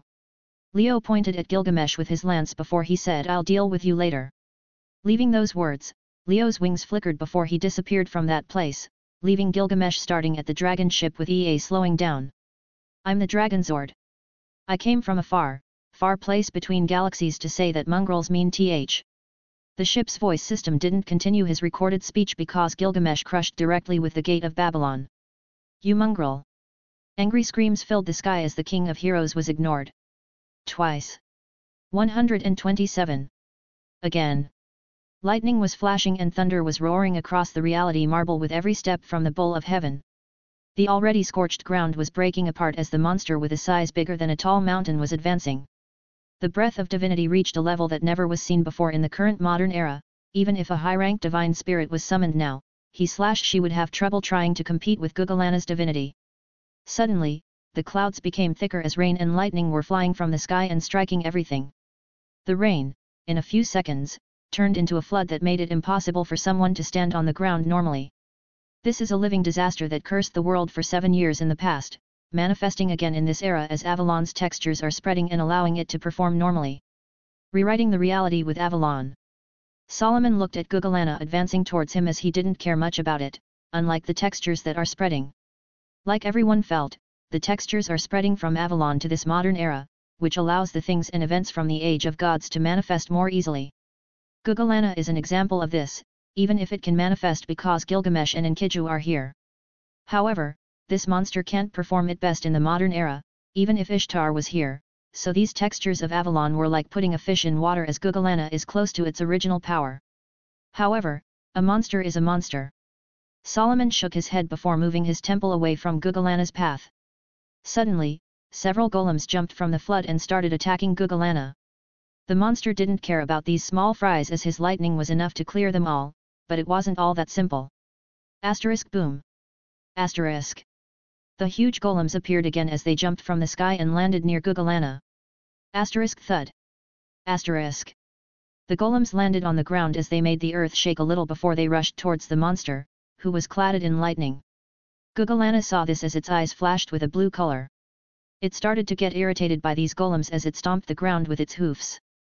Like experiencing an earthquake, the ground started shaking violently before lightning and thunder rushed like a roaring monster.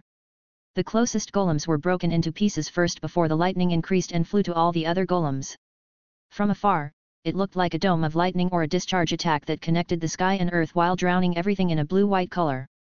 Asterisk rumblee. Asterisk.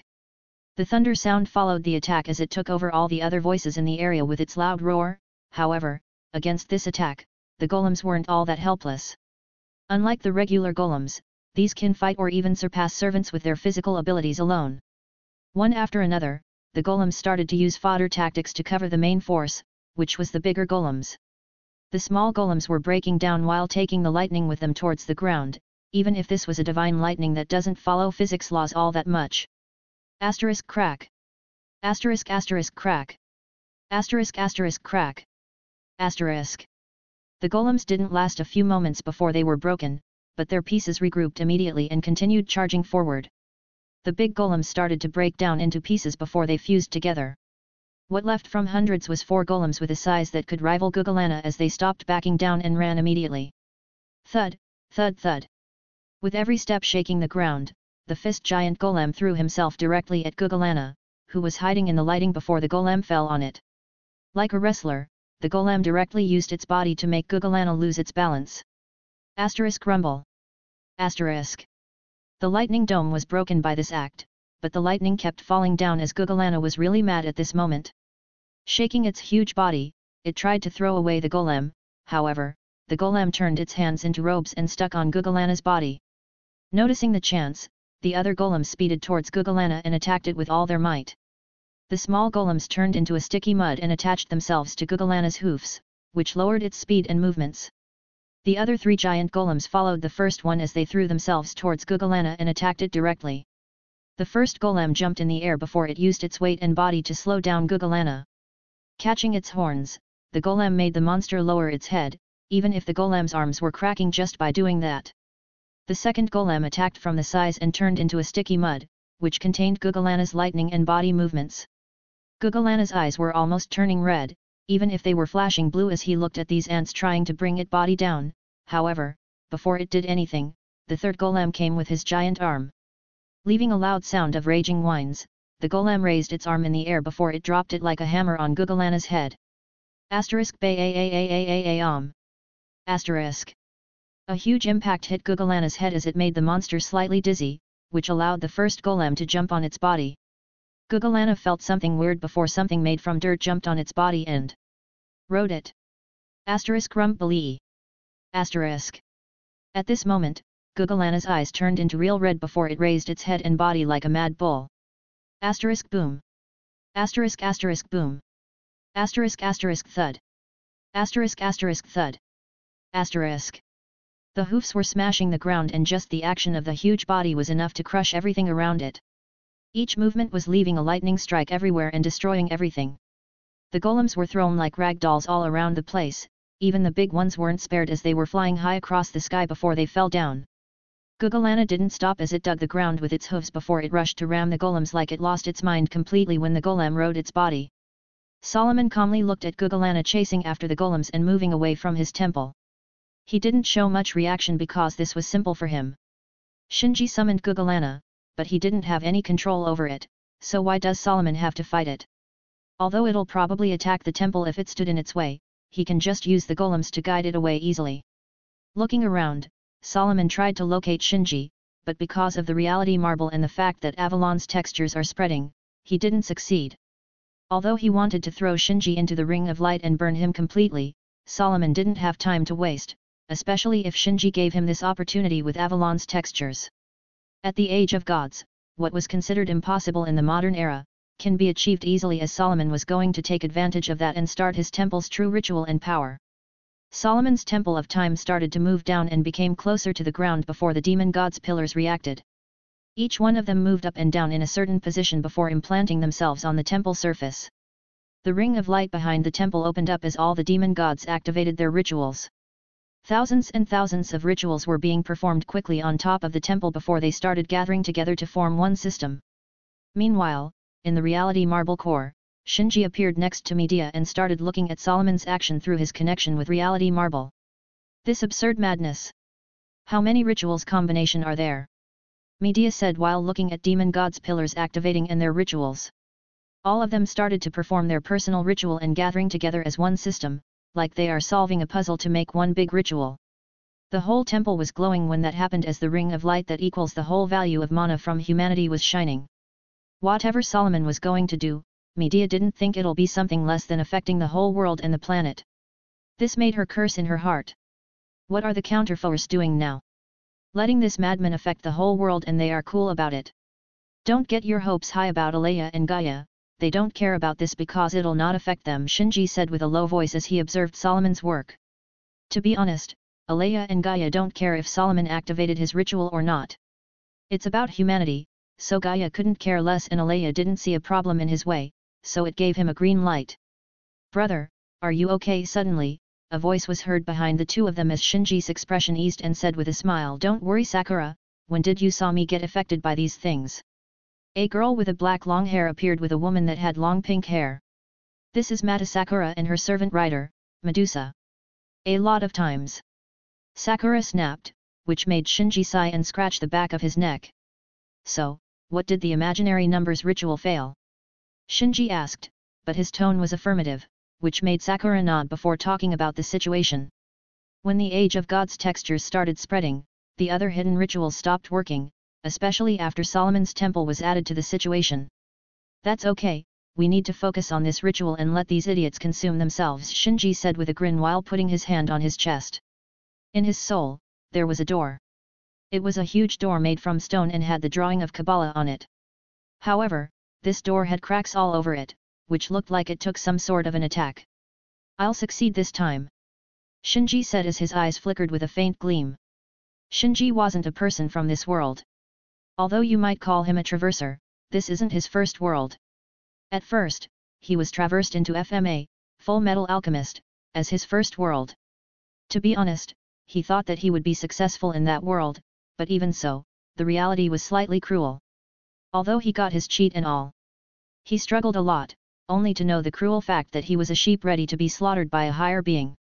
After some crazy events, he managed to destroy a part of his cheat, which was an empty gate of truth, and reach this world miraculously.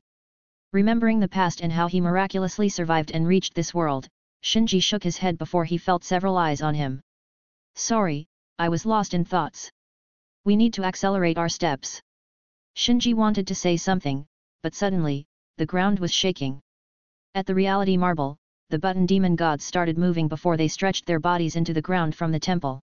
Drilling through the ground and Shinji's reality marble, which was in a temple above the mountain, the pillars reached a cavern before they pierced its walls and stopped. At that moment, the demon god's eyes glowed before the sound of corrosion was heard. Black mud started to gush from the place they pierced the walls. This is actually the Holy Grail's true ritual that spread all across Fuyaki City. Curses and evils were leaking from the Holy Grail before they started to corrupt the place and even the air by the world's evil. However, it was absorbed quickly by the pillars as their body acted like a tube and sent the black mud towards the temple at the reality marble. All the black mud started burning at the ring of light. Like throwing fuel at the fire, the ring of light energy increased as the black mud started to turn into pure energy. What? Shinji was surprised by this operation, then he remembered that Solomon has the second true magic, which allows him to ignore his reality marble space. Damn it! Sakura, can you join the ritual and add the imaginary numbers element to it?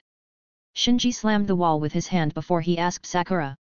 Yes, you can count on me, Sakura replied without hesitation before she joined Medea in the ritual.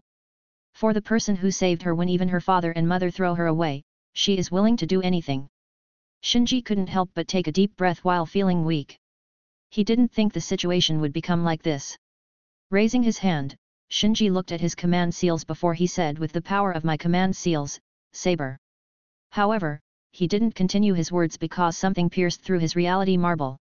A 7 colors beam moved through all the barriers of the reality marble and rushed directly at Solomon while ignoring everything else. Solomon lifted his eyebrow before his demon gods raised their body and stood in front of the temple. Boom. Asterisk. A huge explosion hit the temple as the ring of light was shaking slightly while burning the 7-colored beam. After a moment, the beam died down as the temple returned to normal. However, 24 demon gods' pillars died under the attack, which slowed the ritual greatly and made Solomon frown. Although they'll be revived after some time, this will delay him a lot. Shinji also stared at the attack that destroyed a part of his reality marble in its way before he saw someone appear. Leo appeared as his wings were destroying the reality marble with every wave. The 7 colors flash of the wings were distorting the reality and breaking anything around it. This is not the real world, so he doesn't need to go easy on a reality marble. His reality warping wings are doing their job correctly and leaving chaos everywhere like a butterfly's wing flap in the butterfly effect. Looking at the front, Leo saw Solomon on top of his temple as all the rituals were flashing before he stopped as he lifted his eyebrow. Beast 6. Solomon said with a frown while looking at Leo and his flashing wings. I assume you're here to stop me, even if this is the best outcome for this world. Solomon's eyes flashed with a cold gaze like he'll attack at any moment, however, at the next second. He almost fell from his temple. Who are you? Leo, who had a weird expression on his face, asked while tilting his head. What? Solomon stood there with a bewildered expression on his face. Is Beast 6 making fun of him or what? But he didn't see any life from Beast 6, which means that he really doesn't know him. Seriously, where's Solomon? Are you a phony or a scammer?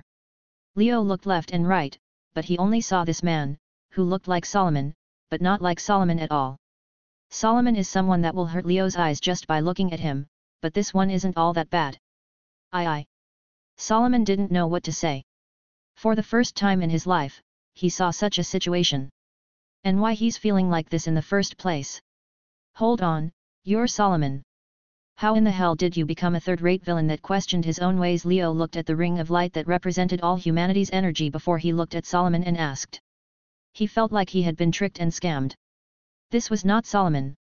Solomon wouldn't question his ways, nor have a single emotion or a sin on his body. If he knew this would happen, he should have continued his battle with Gilgamesh. Leo shook his head while thinking he should just finish the battle and this farce. Solomon stood there speechless, even his tempo slowed down slightly.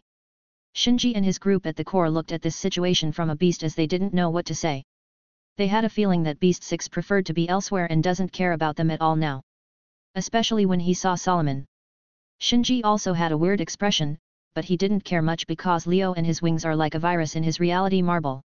Saber, kill them all. Shinji said as a white shadow teleported from his side and appeared around Leo and Solomon. At this moment, Solomon and Leo looked to the side to see a white shadow rushing through the battlefield at an incredible speed towards them while holding a three-colored lightsaber in her hand.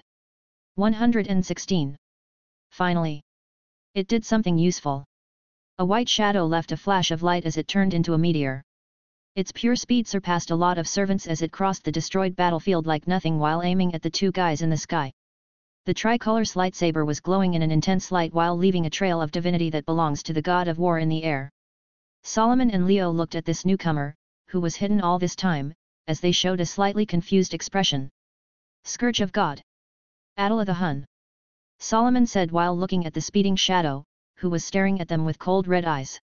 Titan? Oh, it's Felber 02, this brings some memories. Leo put his hand on his chin while looking at the newcomer. Attila the Hun, or in her other name, Altera. She was the overlord who established the great empire in the 5th century. She was a warrior and the king of Huns. However, this type moon, so throw away all your history books and burn them because they were all lies. Frankly, even if Leo thinks that Fate/X timeline is a fan service with the main purpose to see it Sundara Gilgamesh. It had a lot of interesting things, and he's not talking about the stupid moon cell that uses his 10 crowns code as one of its main codes.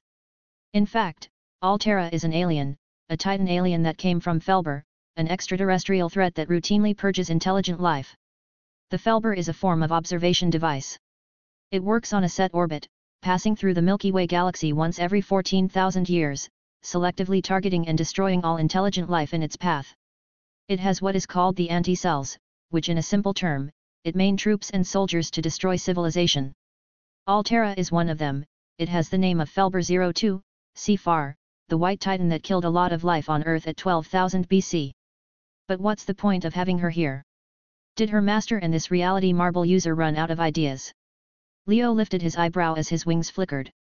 To be honest, even if Altera became Sifar, which her titan form, she won't have a good chance in this fight. At most, it'll annoy him for some time before he'll blast her into oblivion. Solomon can see that as well. If he was in his regular servant state without the Ring of Light, then he might have trouble dealing with the White Titan, but now, it's just someone standing in his way. Destruction. Domination. Invasion. Altera said those words with an emotionless cold voice before her speed increased. Sure, have fun with him. Leo looked at this before moving away a little and leaving the way clear to Solomon. He floated there like he was saying, you want to attack him? Be my guest, I'll just watch or destroy his plans, which played on Solomon's nerves further. Focusing the target to Entity 19, Altria said some words that made Shinji, who was watching, lift his eyebrow before she changed the direction towards Leo. Using the mana in her sword, she turned into a tricolor meteor and flew towards the angel in the sky. From the start, even if the order was to kill them all, her target was just Leo. Seriously? Leo had a bewildered expression on his face before his right wing waved at the meteor. The tricolor saber moved with a precise technique, like a sword only made for killing while aiming at Leo's vital spots. However, a very fast wing blocked the attack as it made Altera change its attack toward the wing's weak spot. Asterisk clang. Asterisk. The colorful saber met a more colorful wing as a loud metal sound echoed. Sparks and mana were flying everywhere, but not for long. Asterisk smack. Asterisk. The conclusion of this clash was Altera being shot like a football across the reality marble. She did a few flips in the air before she fell like a shell towards the ground. Asterisk boom. Asterisk. The impact made the ground shake a little as the cracks spread like spider webs. The dust and ashes from the previous fire and lightning raised to the sky as it made the vision difficult. The stupid code name? Does that metal scrap of a ship still have information about me? Anyway, where were we?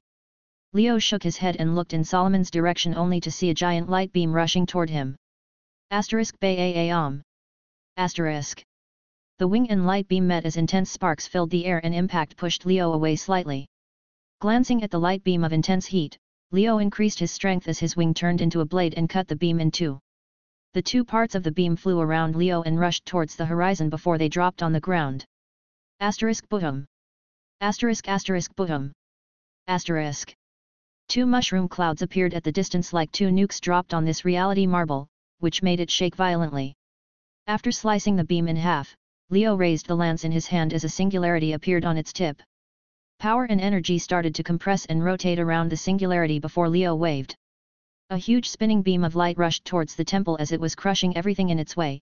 Unlike the usual effect, Leo has set Reincarnated to full destruction mode. However, he didn't stop because his left wing opened widely before the space around it started distorting. The demon gods stared at the light beam rushing toward them before their eyes glowed and shot hundreds of lasers at it. The red lasers flew like arcs in the air before they hit the beam from all directions, which slowed it down before it collided with the ring of light on the temple. Like snow melting in the heat, the beam struggled a little before it vanished under the power of the ring of light. However, it wasn't useless because it slowed down the ritual of Solomon. At this moment, the dead 24 demon gods were revived as they joined the ritual and tried to accelerate it. Despite that, another attack came suddenly. Leo waved with his left wing before the space in front of him started flowing like sea waves before breaking apart. Crack. Like glass getting shattered, the space became shards, leaving a black gap in the air before it rotated like a tornado and flew into the temple. Its main target was Solomon's demon gods that were taking the world's evil from the ground. Solomon looked at the space and time storm flying towards him before he clenched his fist and tapped the pillar of his temple. A rainbow color flashed on the temple as the space storm was passing through it like nothing. This is second true magic's application that allowed Solomon to be immune to space and time attacks, but unlike the complete magic, this one is just an incomplete form. PFFF. PFFF. Some demon gods were cut into pieces by the space and time storm before they turned into light particles. The world's evil that was inside the pillar fell to the ground as it started burning and eroding the reality marble with its curses. Without looking at the result, Leo's wings expanded in size as they became at least 100 meters long before two dragons' heads appeared from them and opened their mouths that were filled with blue flames. Solomon stared at this as his temple moved and the ring of light opened up before the gate was sparkling with an intense light. Using their dragon breath, a storm from blue flames rushed while burning everything, even the reality marble. A bright light flashed at the temple before the ring of light shot an enormous beam of light that scorched everything around it, especially the reality marble that was in its way. Boom. The whole reality marble was shaking violently as the heat and flames reached more than 3 kilometers into the sky just by the first impact. The space was trembling and everything was melting when they got in contact with the flames. Altera, who was staring at Leo, put her sword on the ground to balance, but she was still been pushed far away because of the impact. However, the situation wasn't all that simple. The sky started losing its color before cracks started filling it. The reality marble that was approaching a world in its sturdiness began to fall apart from the clash. Leo and Solomon aren't slowing down at all. Unlike the first clash a day ago, they were using their noble phantasms with its physical and conceptual form, which made the reality marble overload. Waving his wing, Leo cleared the storm before the space was folded like a paper as it was trying to tear apart Solomon's temple. Solomon's counterattacked with the second true magic as the space was reflected to Leo before it was broken apart in its place because of the attack. When Leo and Solomon wanted to attack again, lightning and thunder appeared like a sea wave and hit the temple of time. Rumble. The hit made the demon gods, who just recovered paralyzed slightly before they destroyed the thunder with their laser. At the other side of the reality marble, GOOOOOSE was digging the ground with its hoofs before it rushed towards the temple, ignoring all the golems that tried to stop it. Solomon saw this as he moved the temple away while leaving the way to Leo clear. Looking at the huge monster coming towards him, Leo didn't move as GOOOOOSE glanced at him with respect before changing direction towards the Temple of Time. This looked exactly like the time with Altera just now. Boom. Ramming the temple with full force, the whole area was shaking as the temple defenses started crumbling and demon gods had to strengthen them again. Solomon glanced at this as he wanted to aim the ring of light at the bull of heaven. He can see that the bull of heaven sensed the divinity of Venus and came all the way here.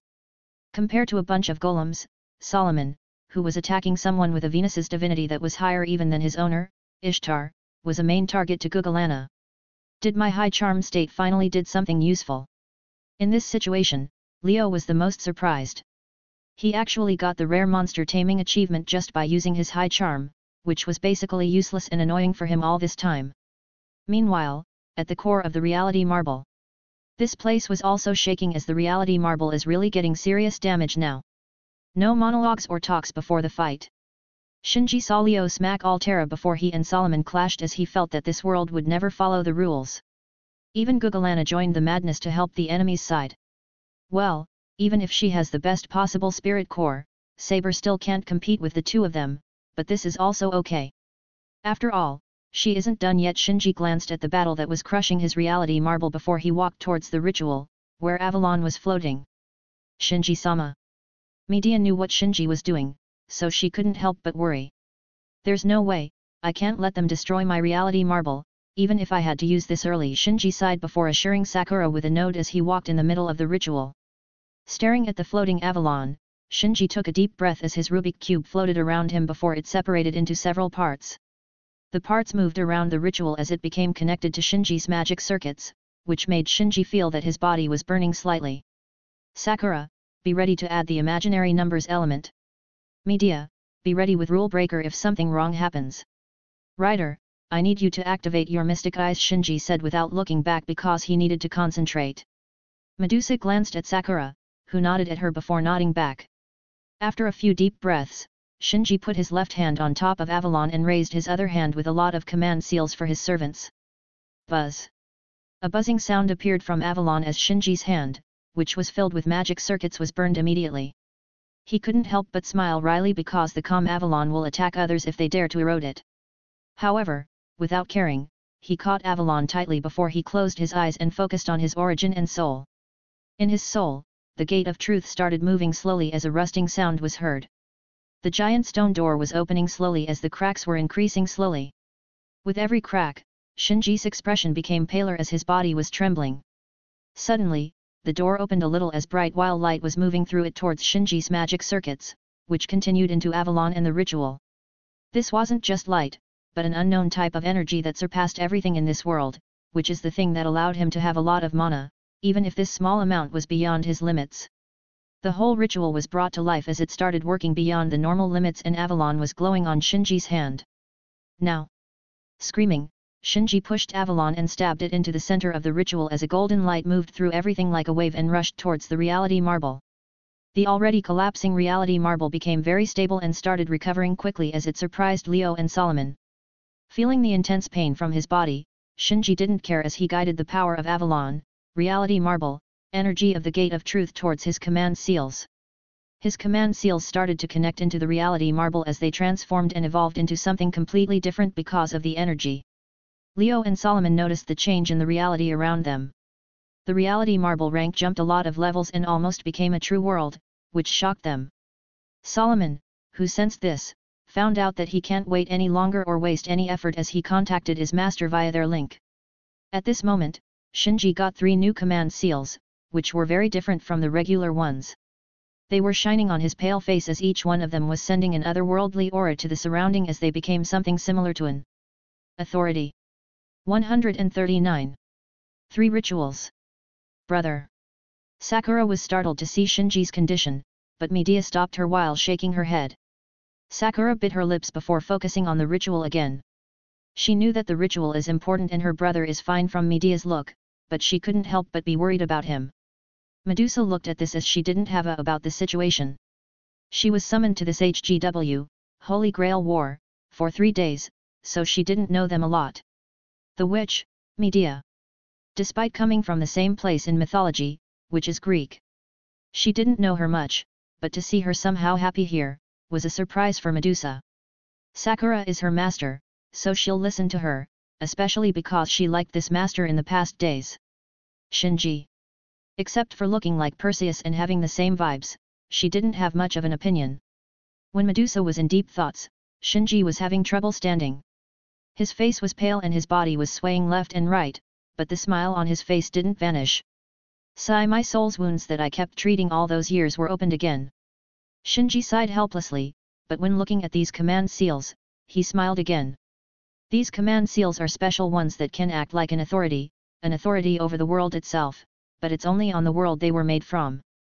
Unlike the world outside where Gaia and Alea stand up like an angry police officer, here, in his reality marble that took a smaller, but similar form of something that this world doesn't like.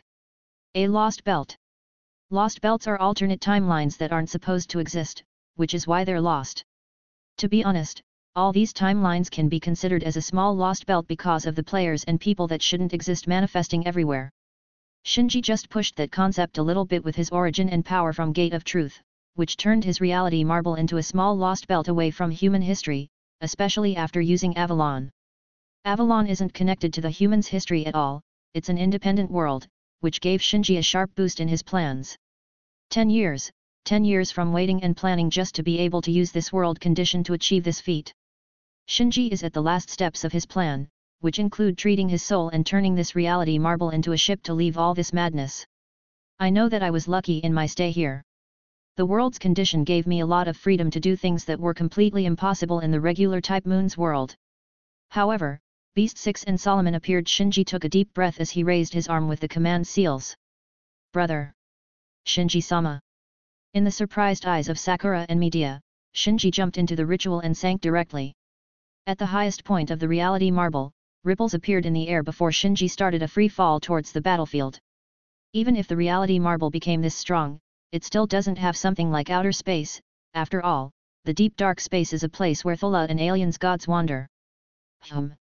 Leo, who was still looking at this reality marble, sensed something before looking towards the sky. A wild Wakame appeared. Hey?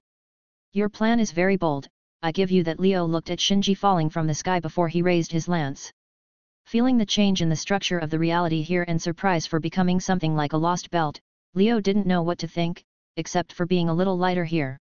Unlike the real world and its condition, this place provides more mobility for him. To be honest, except for annoying him all the time, having his strength limited allowed him to save mana for long fights. After all, his mana is very pure and strong, but it's limited in the end. Therefore, he chose to attack Wakame. Frankly, Leo doesn't like this plan, and the fact it became something like a lost belt makes him hate it more. If this wasn't a trap or a plan of some kind, then he'll just throw his halo away and call it a day.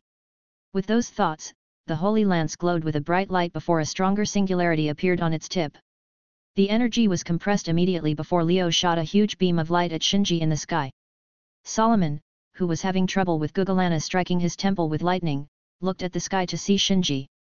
The light ring on his temple did a 180-degree change in its angle before aiming at Shinji. Gugalana or Shinji? Solomon has personal and business problems with Shinji. Like Leo, Solomon doesn't want to stay in this reality marble or even allow it to exist after seeing this transformation. However, with this reality marble current strength, it might take 2 or 3 shots from full power Noble Phantasm to break down, so it's better to just shoot Shinji down. Shinji, who was in his free fall, looked at the 2 sworn enemies ganging upon him as his lips twitched. The 2 beams of lights were coming from 2 directions while crushing everything in their ways. Shinji sighed at this scene before he raised his command seals as their glow almost covered his whole hand. My first order. The world and reality will move according to my ritual flow. Without more hesitation, Shinji said his first order to this world. With those words, a ritual in front of Medea and Sakura with Shinji in the middle, glowed brightly before a strange wave passed the whole reality marble. Leo and Solomon felt the wave of energy passing them as they got chills. They couldn't see or understand what passed them. It felt like everything changed and nothing at the same time, which didn't give them a good feeling. Shinji in the sky stopped falling down without even caring about the 2 beams. The 2 scorching beams of light reached Shinji only to revolve him. They did a few laps around him before launching towards Solomon and Leo. Their speed doubled and energy increased as they were burning and scorching the air stronger while arriving at their target almost instantly. Leo's pupil shrank a little before he raised his wing and applied a flaw on the vectors of energy. To be honest, it's been a while since he used his Esper ability like this. Although his ability can work passively with his existence as a beast, after all, the evil of humanity can be counted as a flaw in humanity. Maybe it was the world's condition and the fact that Type Moon world's flaws can be harder to look and find, so he was just bombing the place with his noble phantasms and skills. Besides, everyone here likes to play with concepts, so it takes a little time to apply flaws on them while nuking them is much easier. The 7-colored dark wing stretched up before smacking the energy beam. No energy could be transmitted into the wing or pass through it as the wing acted like a mirror and shot the beam back to Shinji. Solomon saw this as he teleported his temple away and let the beam fall on Gugalana. Boom.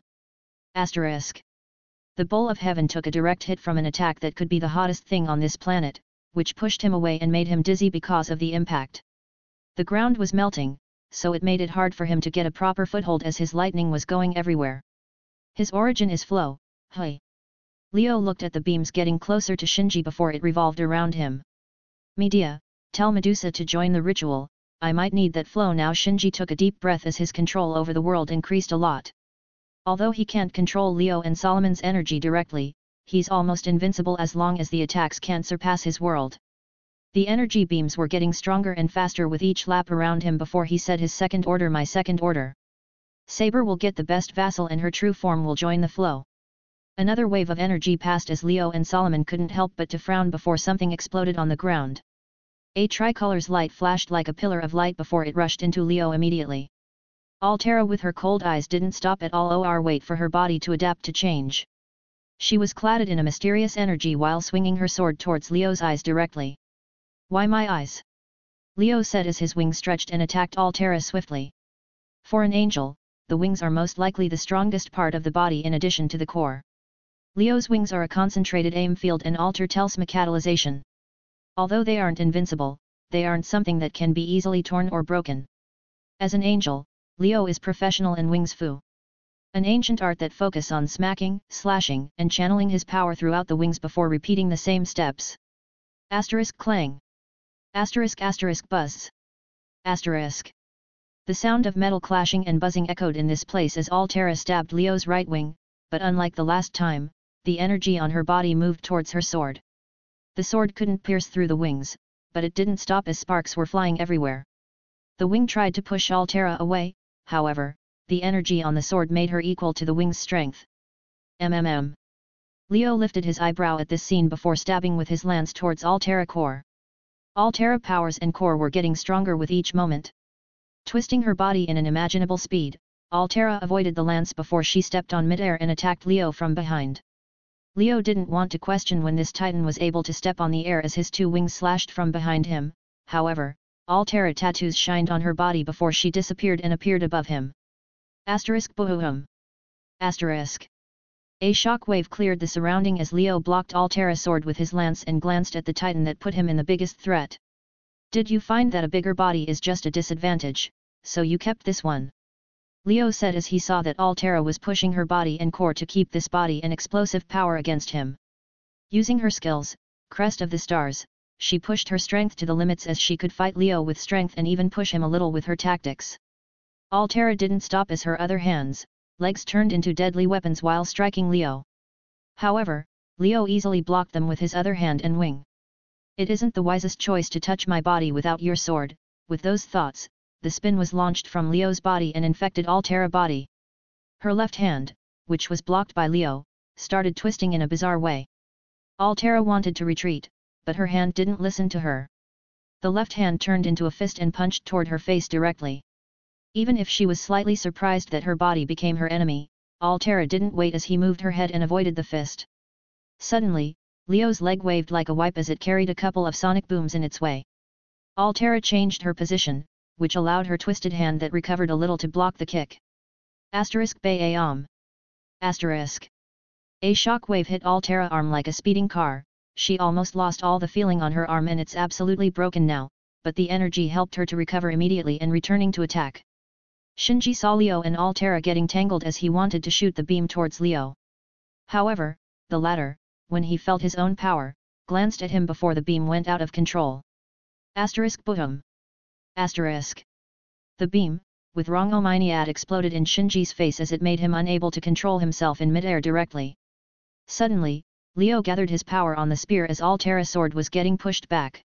Altera sensed the danger as she jumped away, but the bright light from the lance knocked her away like a meteor. Altera stabilized herself in midair before looking up to see Leo aiming his lance with intense power at her directly, but then, he stopped. Leo tried to move his wings, but it was slightly difficult. He couldn't swing fast, even his mana slowed down. He felt like the whole reality was trying to slow him down, which was beyond what he expected. Shinji, who was shot by Leo's beam explosion, raised his hand as he applied a new flow to this reality, which was Medusa's mystic eyes. At the core, Medusa's eyes were glowing while looking at the ritual in front of her. Sakura used 2 of her command seals to push Rider's power to her limits. Boom. Altera didn't miss the chance as she turned into a meteor and rushed towards Leo again. Shinji wanted to support her with his flow, but then, he got shot down again by a huge bolt of lightning. Gugalana looked up as it recognized Shinji. It's the bastard that stole it from its owner. Unforgivable. The bowl of heaven roared towards the sky as the whole weather started changing. Thunder clouds gathered in no time before rushing towards Shinji and locking him in a big storm of lightning. In the middle of the raging storm, Shinji felt the divinity as he couldn't control it completely, so he just waved his arms open and crushed it directly. The clouds were cleared all around the sky as Shinji was able to see again, but then, he sensed something under him. Solomon with his temple, was aiming the whole light ring at Shinji's direction. The power and heat in that shot wouldn't be less than using the true noble phantasm, which left Shinji in cold sweat. No, not now.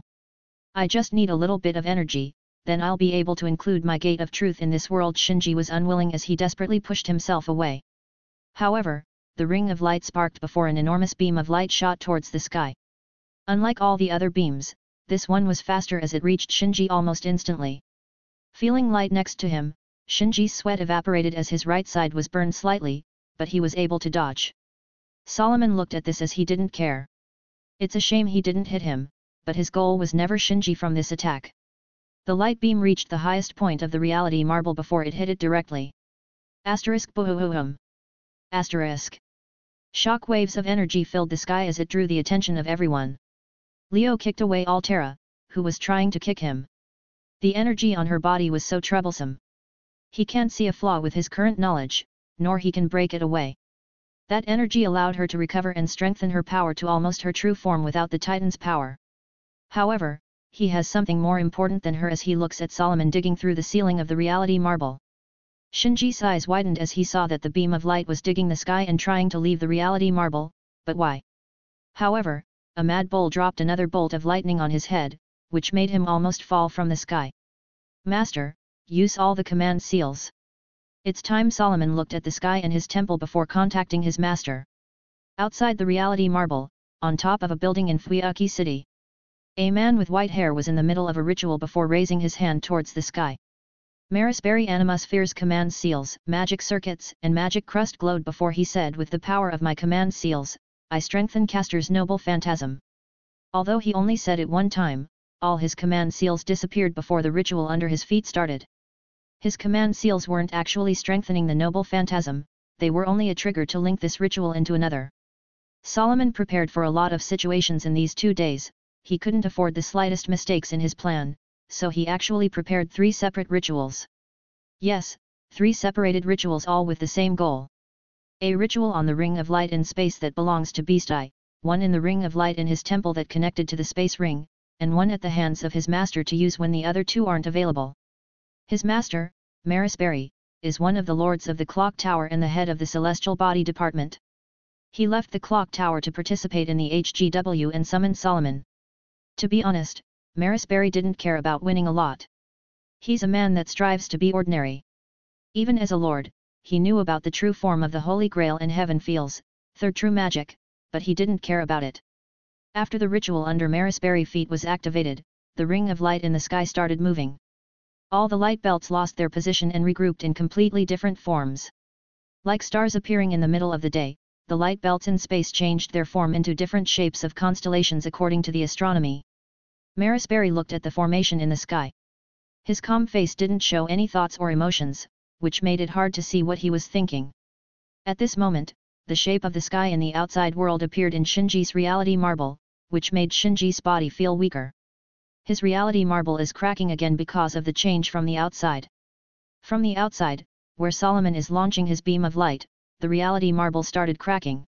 Everyone on the planet saw the huge formation in the sky. Ordinary people didn't understand what was happening and the supernatural side was in a dilemma because this surpassed everything they saw before, even the clash between dragons that day. Feeling his loss of connection with the stars, Leo looked at Solomon as he sighed. When the beam leaves the reality marble and reaches the formation in the sky, Solomon's ritual will start and nothing can stop it after that. 68. Second round. When Leo and Solomon were clashing with their unmeasurable ex-noble phantasm, the area outside the reality marble was trembling, especially around Endu Mountain. Like something heavy slamming on the ground, a couple of light earthquakes could be felt around this place. The mana in the air was vibrating as its quality and quantity were increasing gradually. It's the signs of the age of gods manifesting again, which made everyone near the mountain feel the air heavy. Merlin, Inkiju, Alex, and Zelrich, who saw the seven-colored beam hit the reality temple, noticed that something big might have happened, so they resumed the battle immediately. Despite feeling the change in the air and the textures spreading, they sensed that the process is slow and most likely can only be concentrated on the reality marble. Merlin dodged Inkiju chains before Zelrich sealed the space further and blocked them from interfering. He even sealed the area around the ground, so Inkiju can't take more mana. Although he doesn't want to admit it, the chains lose all the counterforces power when they move next to Alex. Zelrich sighed as he reinforced the space around him and launched a giant ether cannon at Inkiju. Inkiju wanted to shoot another chain at Merlin, but Zelrich's barrier and attacks didn't give him any chance. Waving his blade hands, he looked at the side helplessly. Merlin didn't waste time as he trapped Alex in illusion and cracked his servant's contract, which made Inkiju widen his eyes. Activating his powers, he tried to leave the space seal, but it was useless, especially when he lost the mana supplier from nature and Alex. Even if he doesn't need a lot of mana from his master to fight, Inkiju doesn't have any skill to manifest independently without a master. Despite looking like humans or had been humans during their lives, servants are just the purest souls of humanity turning into heroic spirits. So, they need two conditions to exist. A mana supply to exist and an anchor to this world, so their souls don't get rejected by Alea and Gaia or get sucked by the Holy Grail back to the place of all souls, the roots. Mana supplies can be either the master's mana or, if their master had a problem in their mana capacity, the servant can consume the souls of other beings or things that have mana, like living beings' hearts and such. An anchor can be a master's contract, linking the mana in a certain important place, even if that will limit the servant movements, or simply having a skill that allows existing without a master. Like Archer's independent action. Although beasts are a completely different situation because they can manifest as long as the condition of their existence is allowed. They don't have to care about the counterforces effects on their manifestation at that point. If a servant doesn't have both of these two conditions, it's just a matter of time to lose their foothold in this world and vanish in the form of light particles. Inkiju is in the same situation. He's sealed in Zelrich's space, which made him unable to take mana from the ground in addition to losing his contract with his master. Even Gilgamesh with his huge treasury needs his skill of independent action to exist and move without a master completely, but now he has an actual body, so in addition to his skill, he can move normally. Looking at his master in an illusion and without an arm, Inkiju sighed a little. His situation is very bad. He can't get mana from the ground nor from Alex, and his existence is losing its foothold because of the absence of the contract. O humans! Let's us bound the gods above. Even after looking at the impossible situation, Inkiju, as a weapon, isn't allowed to stop until his body crumbles. So, he'll be pushing all that he has from mana and most of his body that was made from clay of the age of gods to launch his noble phantasm. Chanting the lines of the noble phantasm, Inkiju's body glowed with a golden light as he started to lose his humanoid form and become a chain. However, there was someone unhappy about this. Zelrich looked at Inkiju's noble phantasm and his chant as he had some thoughts in his head. I'm not a human nor a god. Can't I be spared from these internal conflicts even if I became a dead apostle? Sighing at his luck and this disaster of a timeline, Zelrich waved his hand as Alex, who was outside the barrier, appeared in his hand. The sound of chains clanking in the air and wind howling filled the surrounding, but Zelrich glanced at the golden meteors casually before he waved his jeweled sword. Inkiju, who was rushing in the form of chains, widened his imaginary eyes while looking at his master next to the magician. The tiny amount of counterforces power became even less when he tried to stop Zelrich from catching Alex. This amount of power and mana can't even affect the magician's space and time magic now. However, Inkiju didn't stop as he turned into a golden meteors that reached in front of Zelrich in less than an instant. However, when he almost hit him, a portal appeared and swallowed all of Inkiju before vanishing. Meanwhile, at top of the air, a flash of light was rushing from the sky towards Endu Mountain. Gilgamesh's eyes were burning with rage as he was rushing towards the reality marble he sensed. Even if it was the last thing in his time in this world, he'll make sure to smash Leo's head with a full power EA until all his mana vanish. Suddenly, Gilgamesh sensed something familiar before a portal appeared instantly in front of his ship. From the portals, golden chains that carried a lot of mana and power were rushing like a meteor towards Gilgamesh's ship. Enkidu and Gilgamesh glanced at each other with a blank face as the time slowed down before the impact arrived. Boom. Asterisk. A giant firework exploded in the sky as Zelrich nodded with satisfaction. Finally, he doesn't have to deal with Alea and Gaia's shenanigans anymore. He always has to feel their buffer of power around the world 24h a day, and now, he has to face a catalyzation of that power, Enkidu? No, he won't accept this. Merlin looked at the cloud of smoke as he shook his head. He really doesn't want to imagine King Gilgamesh's anger now, but looking at the bright side, he has a story to tell to the other King Gilgamesh, Castor, if he wasn't watching now. Now, we can get to business. Zelrich waved with his hand as several gems floated around Alex. They flew in an irregular pattern before they formed a magic circle under Alex's feet, which glowed with all colors. My magic isn't something related to the soul, so this might be troublesome. Zelrich raised his empty left hand as a book appeared before it started flipping its pages. Is this your location or the stage? Merlin said while looking at Zelrich, who was taking his sweet time while checking in his book. Both. Although I said that I'll help, Alea is the mother of all ripoffs and bad deals, so I can't push myself to work seriously as long as the human order is involved, Zelrich said without caring about Merlin's gaze. Did he go inside? Merlin felt the familiar mana from the barrier. It was Leo's mana going wild inside the reality marble. Of course, he'll go there. As long as he exists, it's bound for something that affects the world to happen. The damn walking disasters magnet, Zelrich said with an unhappy expression, even if it looked slightly helpless. I mean, he's a beast. It's a matter of time before something that affects the world happens around him. Right. Merlin said, but his last word was uncertain while looking at Zelrich. It doesn't make much difference. Zelrich waved with his hand as his jeweled sword glowed with the magic circle under Alex. Merlin hummed meaningfully, which made Zelrich glance at him with his glowing red eyes, and he says apparently, you need something from me. Me? No, I'm just surprised you know my master. Merlin shook his head with a smile. How could Zelrich doesn't see what this Magus wanted? But he didn't care that much. Know him? I personally don't know him, but on the other hand, I know him very well. Zelrich looked at the magic circle, then he said in a small voice, after all, he killed me a couple of times. Merlin turned his head quickly to look at Zelrich as the colors of shock were on his face, however, he didn't have time to calm down or process his thoughts. Crack. The ground around him started showing some small cracks as the earthquakes from the temple grew stronger, and then, they stopped completely. The mana in the air, the cracks on the ground, the small earthquakes, and the textures. All of them stopped before returning to normal like nothing happened. Looking at the temple, which has the reality marble, Merlin and Zelrich had a slightly puzzled expression on their faces. Their mind had one single question: are they looking at a reality marble or what? It was so weird for them. Like it was a reality marble, however, it wasn't. It almost became a world in its strength, but it didn't. This looked like something stuck between two places at the same time, which confused Zelrich and Merlin. Why do you need a reality marble this strong if you are not going to make it a world? They didn't understand the process behind wasting all these resources, then leaving the job half done. Zelrich glanced at the reality marble structure. Like Merlin, he doesn't get the reason for making it this strong without turning it into a world, even if it looked like those lost belts. The only change he saw except the strength was the weird origin of flow that'll probably sit to give mobility to the reality marble. A reality marble strong as a world and with mobility.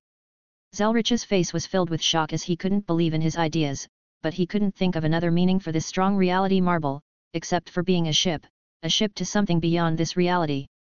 However, he didn't have a chance to confirm his thoughts because he sensed a large amount of mana moving.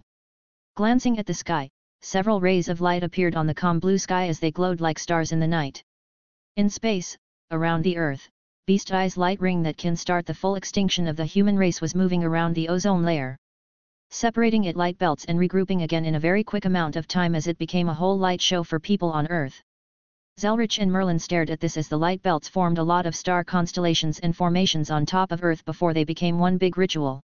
However, it looked like it lacked one last piece to start. Animosphere? That bland-looking idiot man. Zelrich covered his face when he looked at the astromancy magecraft in the sky before he waved with his jeweled sword. Astromancy is a type of magecraft that involves the aspect of planets, space, stars to perform different spells. Zelrich is familiar with this type of magecraft, but he never thought he'd see it here and even on Beast Eye's noble phantasm. However, this type of linking and usage of astromancy is like using a whole magic crest of a family and person that he knew very well, Marisperi Animosphere. So, you're Solomon's master. Sigh, this is troublesome. Zelrich sighed again as he felt the problems had just increased. The current formation is enough to start a whole ritual against the world if the missing piece was filled. It is most likely to be with Solomon because he should have modified the spell based on Marisperi's magic crest.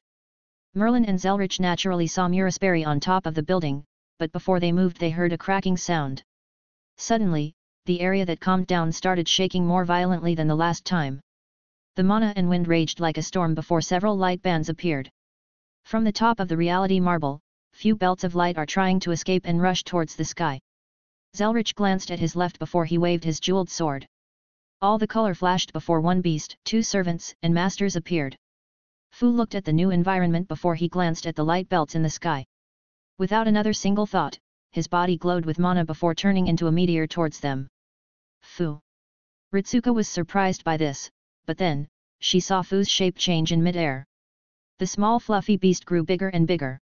His head has two horns and his tail was glowing with purple-blue colors. The cute shape became a monstrosity that put fear into everyone's soul. Roar! Roars that don't belong to any creature known to humans sounded before Fu, in his beast form, jumped at the light belt and bit them. Using his body and teeth to block the light, Fu was getting burned before recovering. However, he didn't let go as he sealed the cracks and destroyed every beam of light coming from the reality marble. Despite that, more and more light was escaping and pushing him away. It's just a matter of time before the light escapes him and rushes towards the sky. We don't have time. Zelrich clenched his fist. His ritual isn't ready at all and he can't locate the proper coordinate, but he doesn't have a choice. Jeweled sword, open the parallel world's source. Stabbing the ritual around Alex with his sword, the whole place glowed before an unimaginable amount of ether rushed towards the surrounding. This made breathing difficult for everyone before Zelrich waved his book. A wave of space, time, and ether rushed to the surrounding before the whole world started changing. What was looking like a 3D image became slightly 2D in the eyes of everyone around the mountain. It was like a picture that was based on the real world being drawn in front of their eyes. It felt like entering a painting as they couldn't interfere with the real world anymore. This is a fast-made parallel world by Zelrich and the best he could do for the moment.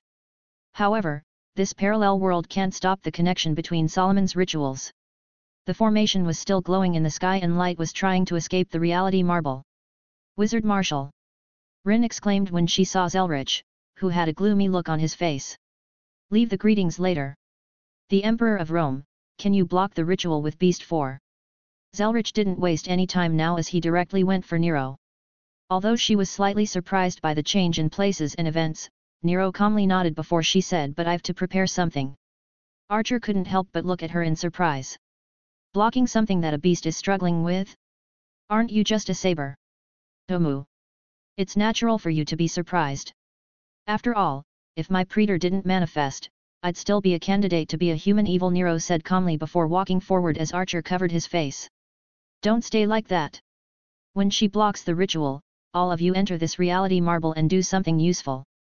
Zelrich, who was previously wasting time, started to work 2 times faster before he opened a portal in the reality marble. I don't think we can interfere in the battle inside. Merlin tried to slip away. If this magician is going to send him in the middle of Leo and Solomon, then he prefers to leave this place. Archer, Rin, and Ritsuka had roughly the same idea. Archer didn't want to die for no reason, at least not now. Rin wanted to find her sister, but she doesn't think she can interfere in the middle of that battle while Ritsuka knows her strength very well. Shut up and go. Zelrich had enough as he waved with his hand and pushed everyone with space towards the portal. All of them looked helpless as they went inside the portal and disappeared. It's inside the core. This guy even made the interior of the ship in his reality marble. Zelrich shook his head before looking at Nero and said, are you still waiting? However, Nero didn't glance at him because she was talking with Leo, who said you want to burn in flames. My praetor still underestimates my capabilities it seems. I, Nero Claudius, won't lose to a mere human evil. Nero shook her head with dissatisfaction. You do realize that I'm a human evil, right? Forget it, you'll really burn in flames, literally. If I make you a sub-beast of mine, then you'll have the danger of losing your mind. More dissatisfaction filled Nero's face because her praetor really doesn't think she can handle anything. Wow, I feel like I can see your face from here. Anyway, I'll ask Six to be nice, just launch the power immediately and don't keep anything in your body. Nero heard Leo was having a battle before she felt something was added inside of her spiritual core. Oh, I forgot because this titan is annoying. Tell that parallel world vampire to make his damn parallel world already. A loud scream that made Nero's head dizzy before she said to Zelrich, my praetor want you to make the parallel world already. Why don't he make one himself? Zelrich didn't care about this message, but his hands didn't slow down. Nero took a deep breath before raising the sword in front of her face. Flames ignited on the sword before it spread to her whole body. More and more mana was gathering in her spirit core before she jumped towards the sky. Like turning into a red meteor, Nero rushed towards Fu, who was blocking the light with his body before she said, behold, the seven necks smoldering in the roaring sea. With every word, the flames on Nero's body got stronger. They were at first just a mana release, but now, they started hurting her as she bit her lip. Running on Fu's long tail, Nero's speed increased further before she said, Earth's amassers of fortune. More and more flames were on her body. Her ribbon was burned as it let the long blonde hair flew behind Nero before she clenched her sword. With those words, several shadows appeared behind Nero before she jumped towards the sky and pointed her sword down towards the cracks of the reality marble. Pour your desire into the golden goblet. Abaddon Pleonixia. Nero screamed as she felt all her body was cracking before several dragon heads rushed from behind her. Six directly appeared from behind Nero, but unlike Leo, his flames were much weaker. However, it was enough as he joined around Fu and blocked the light belts. Nero was floating in the air while holding her sword. Clenching her teeth and making sure to keep her mind clear from all the greed of humanity that rushed immediately. Nero has a title called the Whore of Babylon, which in history is called the woman who raided the seven-headed snake. This isn't just a nickname or an insult because this is real. Especially with Rome getting a clear relation with Beast 6 in its nickname, the Beast of Babylon. She is one of the holders of Beast 6's parts. Beast 6 was separated across the world before it regrouped again by root. His parts were in the hands of different people, but the most important were three parts, which represent his three noble phantasm, except the first one. Although the part holders can't use Leo's power effectively, it isn't something to joke about. Nero is the holder of the third part, which gave her the skill of the seven crowns and the chance to manifest as a human evil. However, after Leo got his parts again, all the chances for those holders to be a human evil is in his hands as sub-beasts. Zelrich glanced at the sub-beast and beast 4 blocking Solomon's ritual before he put his book on the ground and said the parallel source is available. Formation is perfect. Parallel world creation. With his words, another wave of mana rushed towards the surrounding as it made the 2D painting world more real and stronger. This place officially became a parallel world attached to the real one. When that happens, another wave of energy rushes towards the world. Although it wasn't huge and large like Zelrich's almost infinite amount of ether, it was strong and very terrifying as the parallel world was shaking. Meanwhile, inside the reality marble, Leo was swinging his wing against Altera before she attacked him with her sword. After Leo finished his talk with Nero, he transferred Six to her and was tangled by this titan. Honestly, if he could, he would have finished this fight already, but everything is increasing in strength beyond the limits. Do you think it's easy to win this battle? Even if going at full force, Leo will still have problems against these guys. Nothing easy comes from playing with concepts and meanings. In addition to having this solidification flow on his body, Leo was having problems with Solomon's launching his ritual. Just putting him near the ritual makes his power slow because that ritual can be counted as anti-original sin noble phantasm. Honestly, this is gathering an battle royal of overpowered guys that would probably end with world destruction. Altera is pushing everything in this fight. She is sacrificing her spirit core just to match Leo's power in an attempt to fight equality and kill him.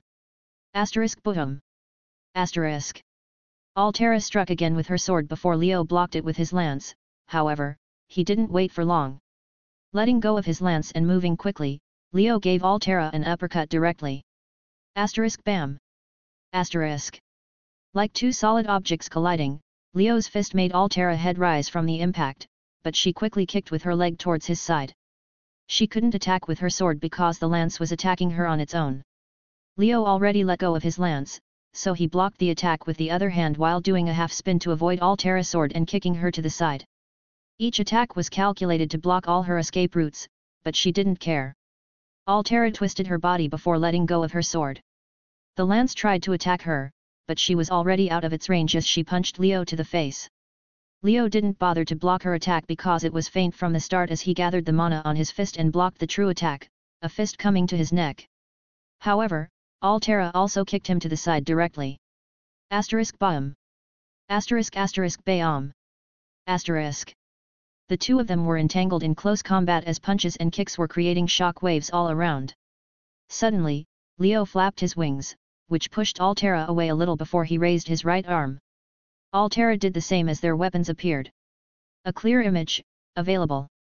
Data. Sufficiency, conditions are clear.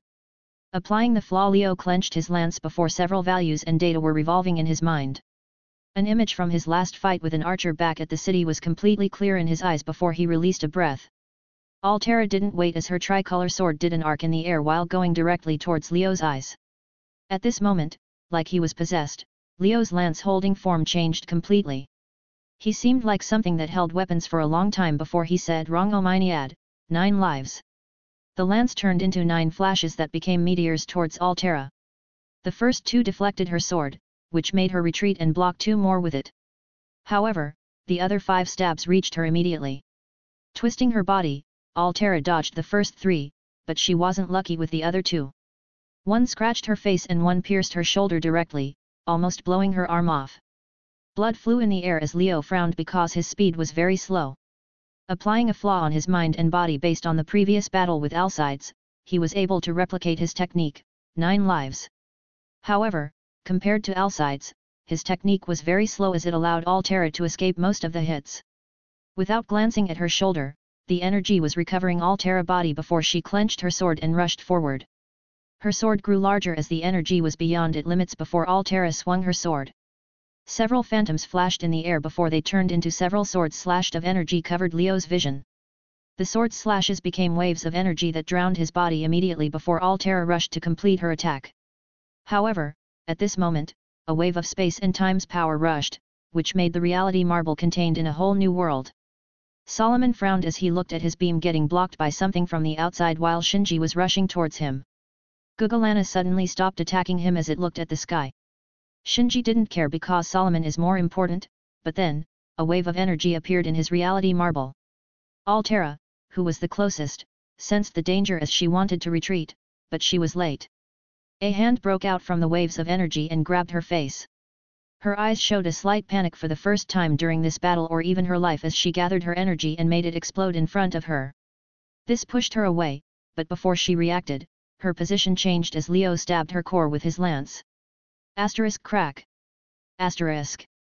With a loud cracking sound, Altera's body lost its strength like a puppet that lost its strings. Her body started to become light particles as she didn't have the strength to hold her sword. It seems there are still things that I can't destroy.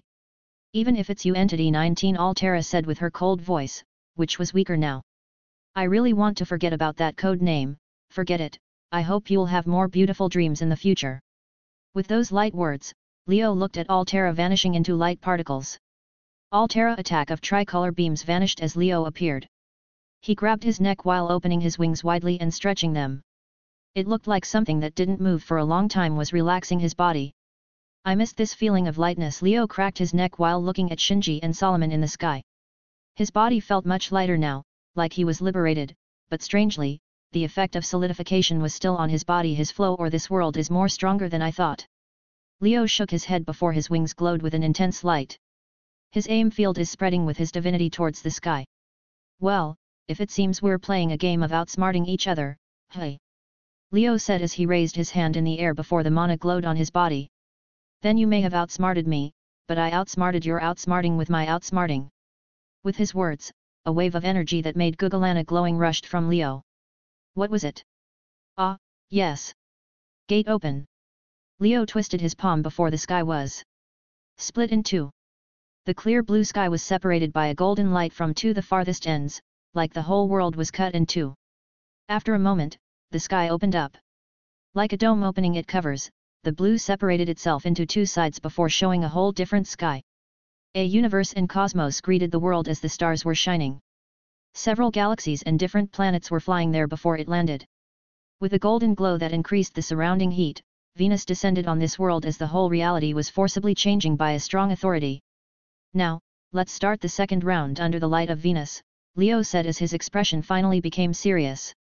The flow, world's authority, human order correction ritual, and Venus's authority were clashing just by existing here. This will be a tough battle for everyone. Creator's thoughts. Soul_Calibur. The content of this chapter might change for those who read it in the first minutes because I chose the wrong file. Thank you, and have a good day. 117. Clash. Silence, only the silence filled the place as miracles that were beyond this era were unfolding. What was going on here is something that cannot be described by lower dimensions and realities. Human order ritual, which is the ring of light, is digging through the ceiling of the reality marble, leaving light particles everywhere.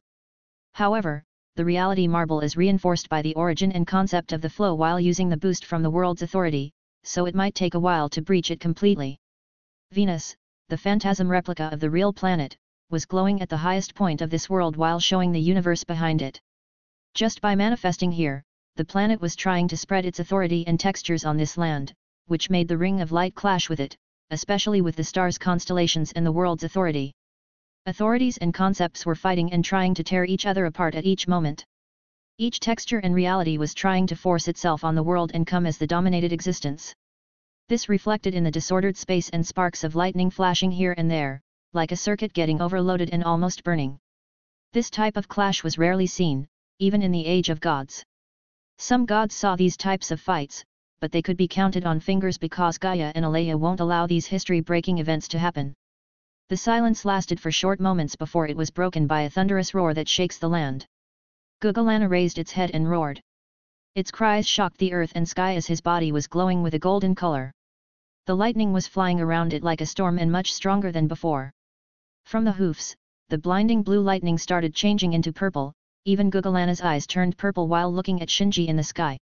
After receiving a buff from Venus textures, GOOOOOSE's foothold and foundation in this world and era became stronger, which allowed it to use more of its power, even stronger with the help of Venus light. Shinji didn't like it when Bull of Heaven stared at him with those purple eyes. Like he thought before, Beast 6 is really like a virus to his world. Venus in the sky is spreading its textures and infecting the area where Shinji's flow and reality can move freely. No to mention the current buff it gave to the Bull of Heaven. Seeing the Bull of Heaven receiving a buff, Leo was surprised for a moment. Venus textures and authority gave this bull more power, like standing in a buff area, even GOOOOOSE's lightning carried the heat from the planet on it. Taking a quick glance at the surroundings, Leo made his plan immediately. The anti-original sin ritual is the biggest problem. Taking it down won't be easy. The whole ritual of Solomon aims at clearing the original sin from humanity and starting a new era, which means a lot of attribute advantage for Solomon against Leo. Leo always used attribute advantage against his opponents, so he clearly knew how nasty to get attacked by a counter-element. Of course, it won't be easy if I didn't want to get an injury. Leo glanced at the light particles from Solomon's ring of light before his wings opened wide. Although it'll be hard, this ritual isn't Solomon, so this gives him more maneuvers around it. However, at this moment, he saw Shinji gathering the flow around him. Back when Shinji had the host advantage, Leo couldn't see it, but now, he sensed it. Although it's faint, this Wakame is carrying some foundation from the Sephiroth. Would you look at that? This might end better than I thought. Leo's eyes flashed before his spirit core moved and activated his self-modification skill, which awakened his origin. Leo slowly lowered his hand as the whole world was shaking again. Everyone raised their heads to see Venus has changed. The planet that was floating in the sky gradually became bigger and bigger. The planet was falling down. You madman! Shinji screamed while looking at the gigantic planet dropping towards the ground. The golden light particles are flying in the air as mana was going out of control. Solomon, who was under the waterfall of light, looked at the planet advancing in his way.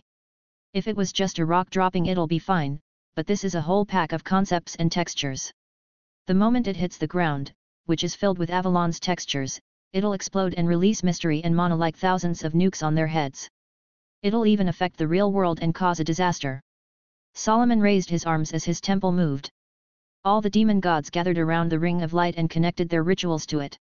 Click, click, click.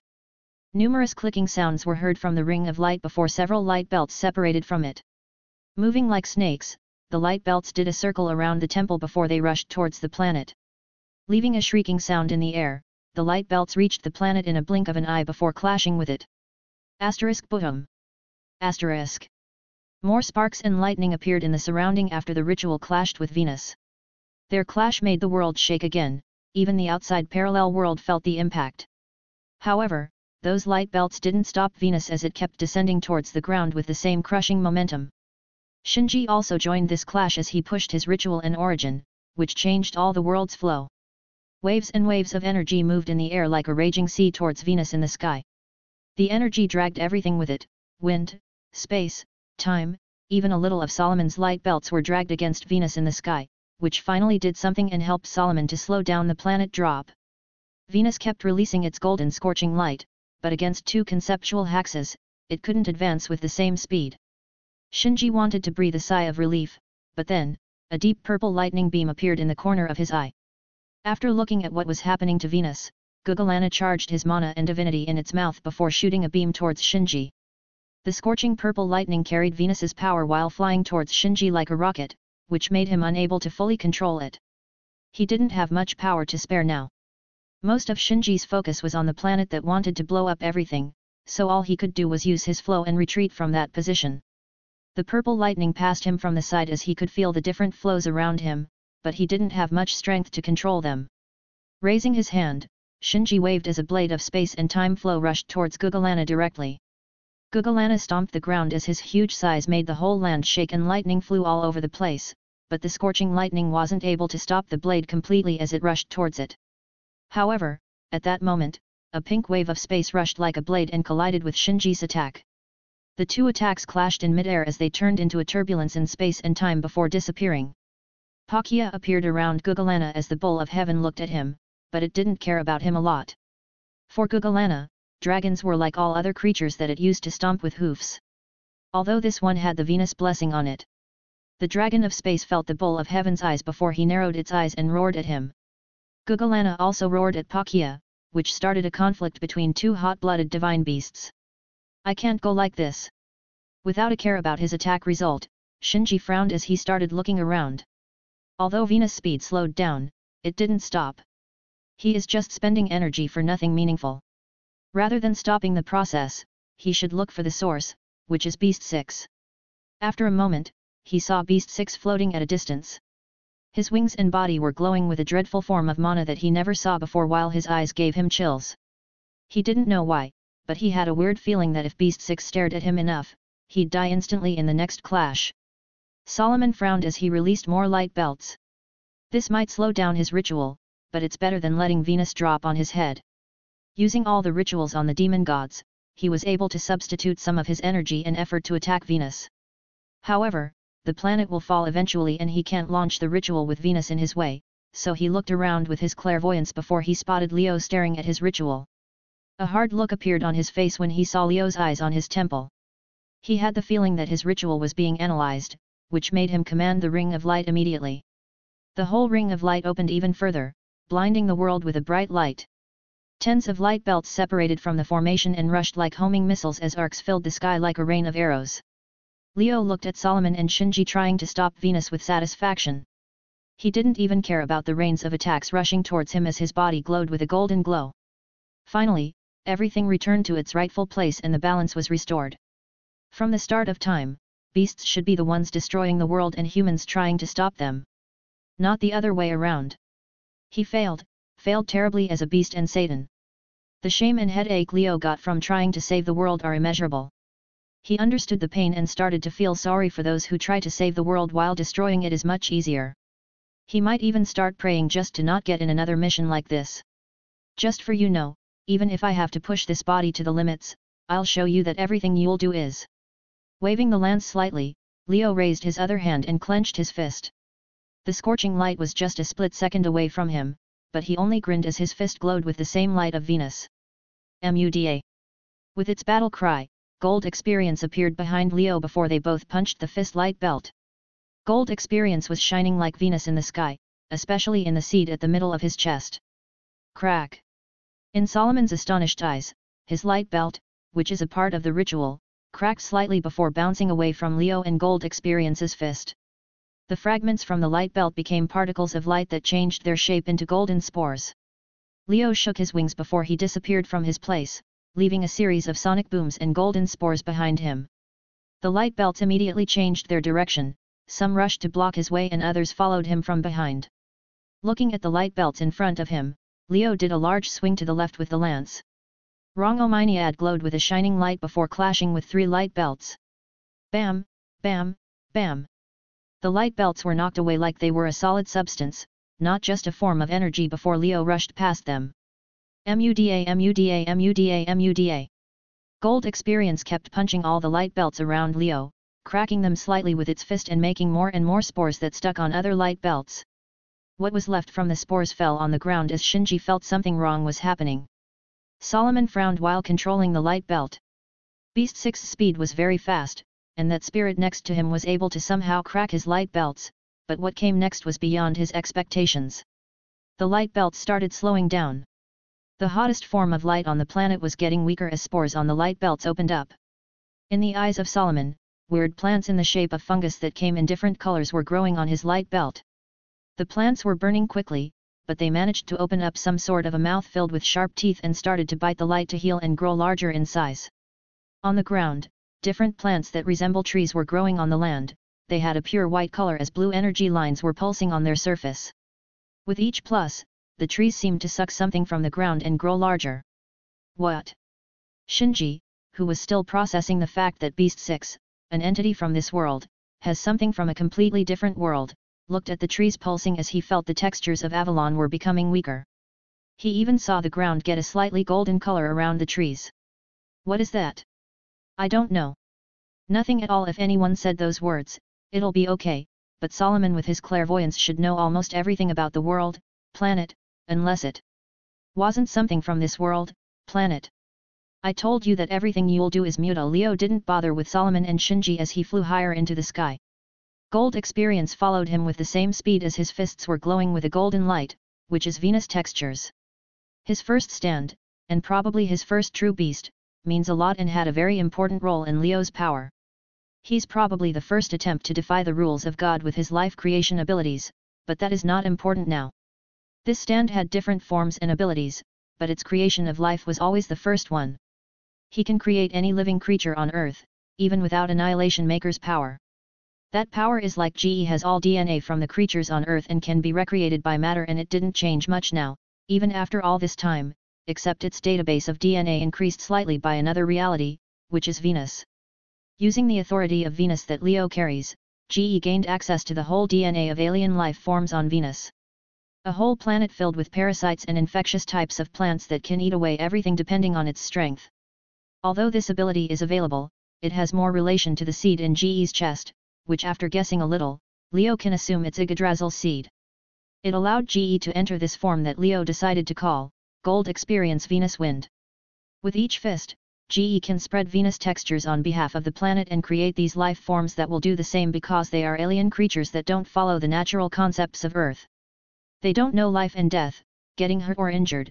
There's a lot of things that don't apply to these creatures, so the only way to injure them is a strong concept in a direct attack.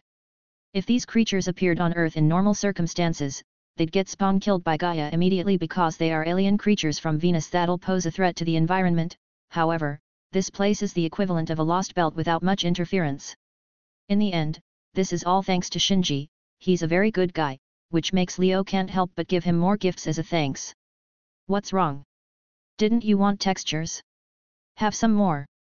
Leo dodged a few light belts before he fell sharply towards the ground and started to fly at a very low height in a quick speed.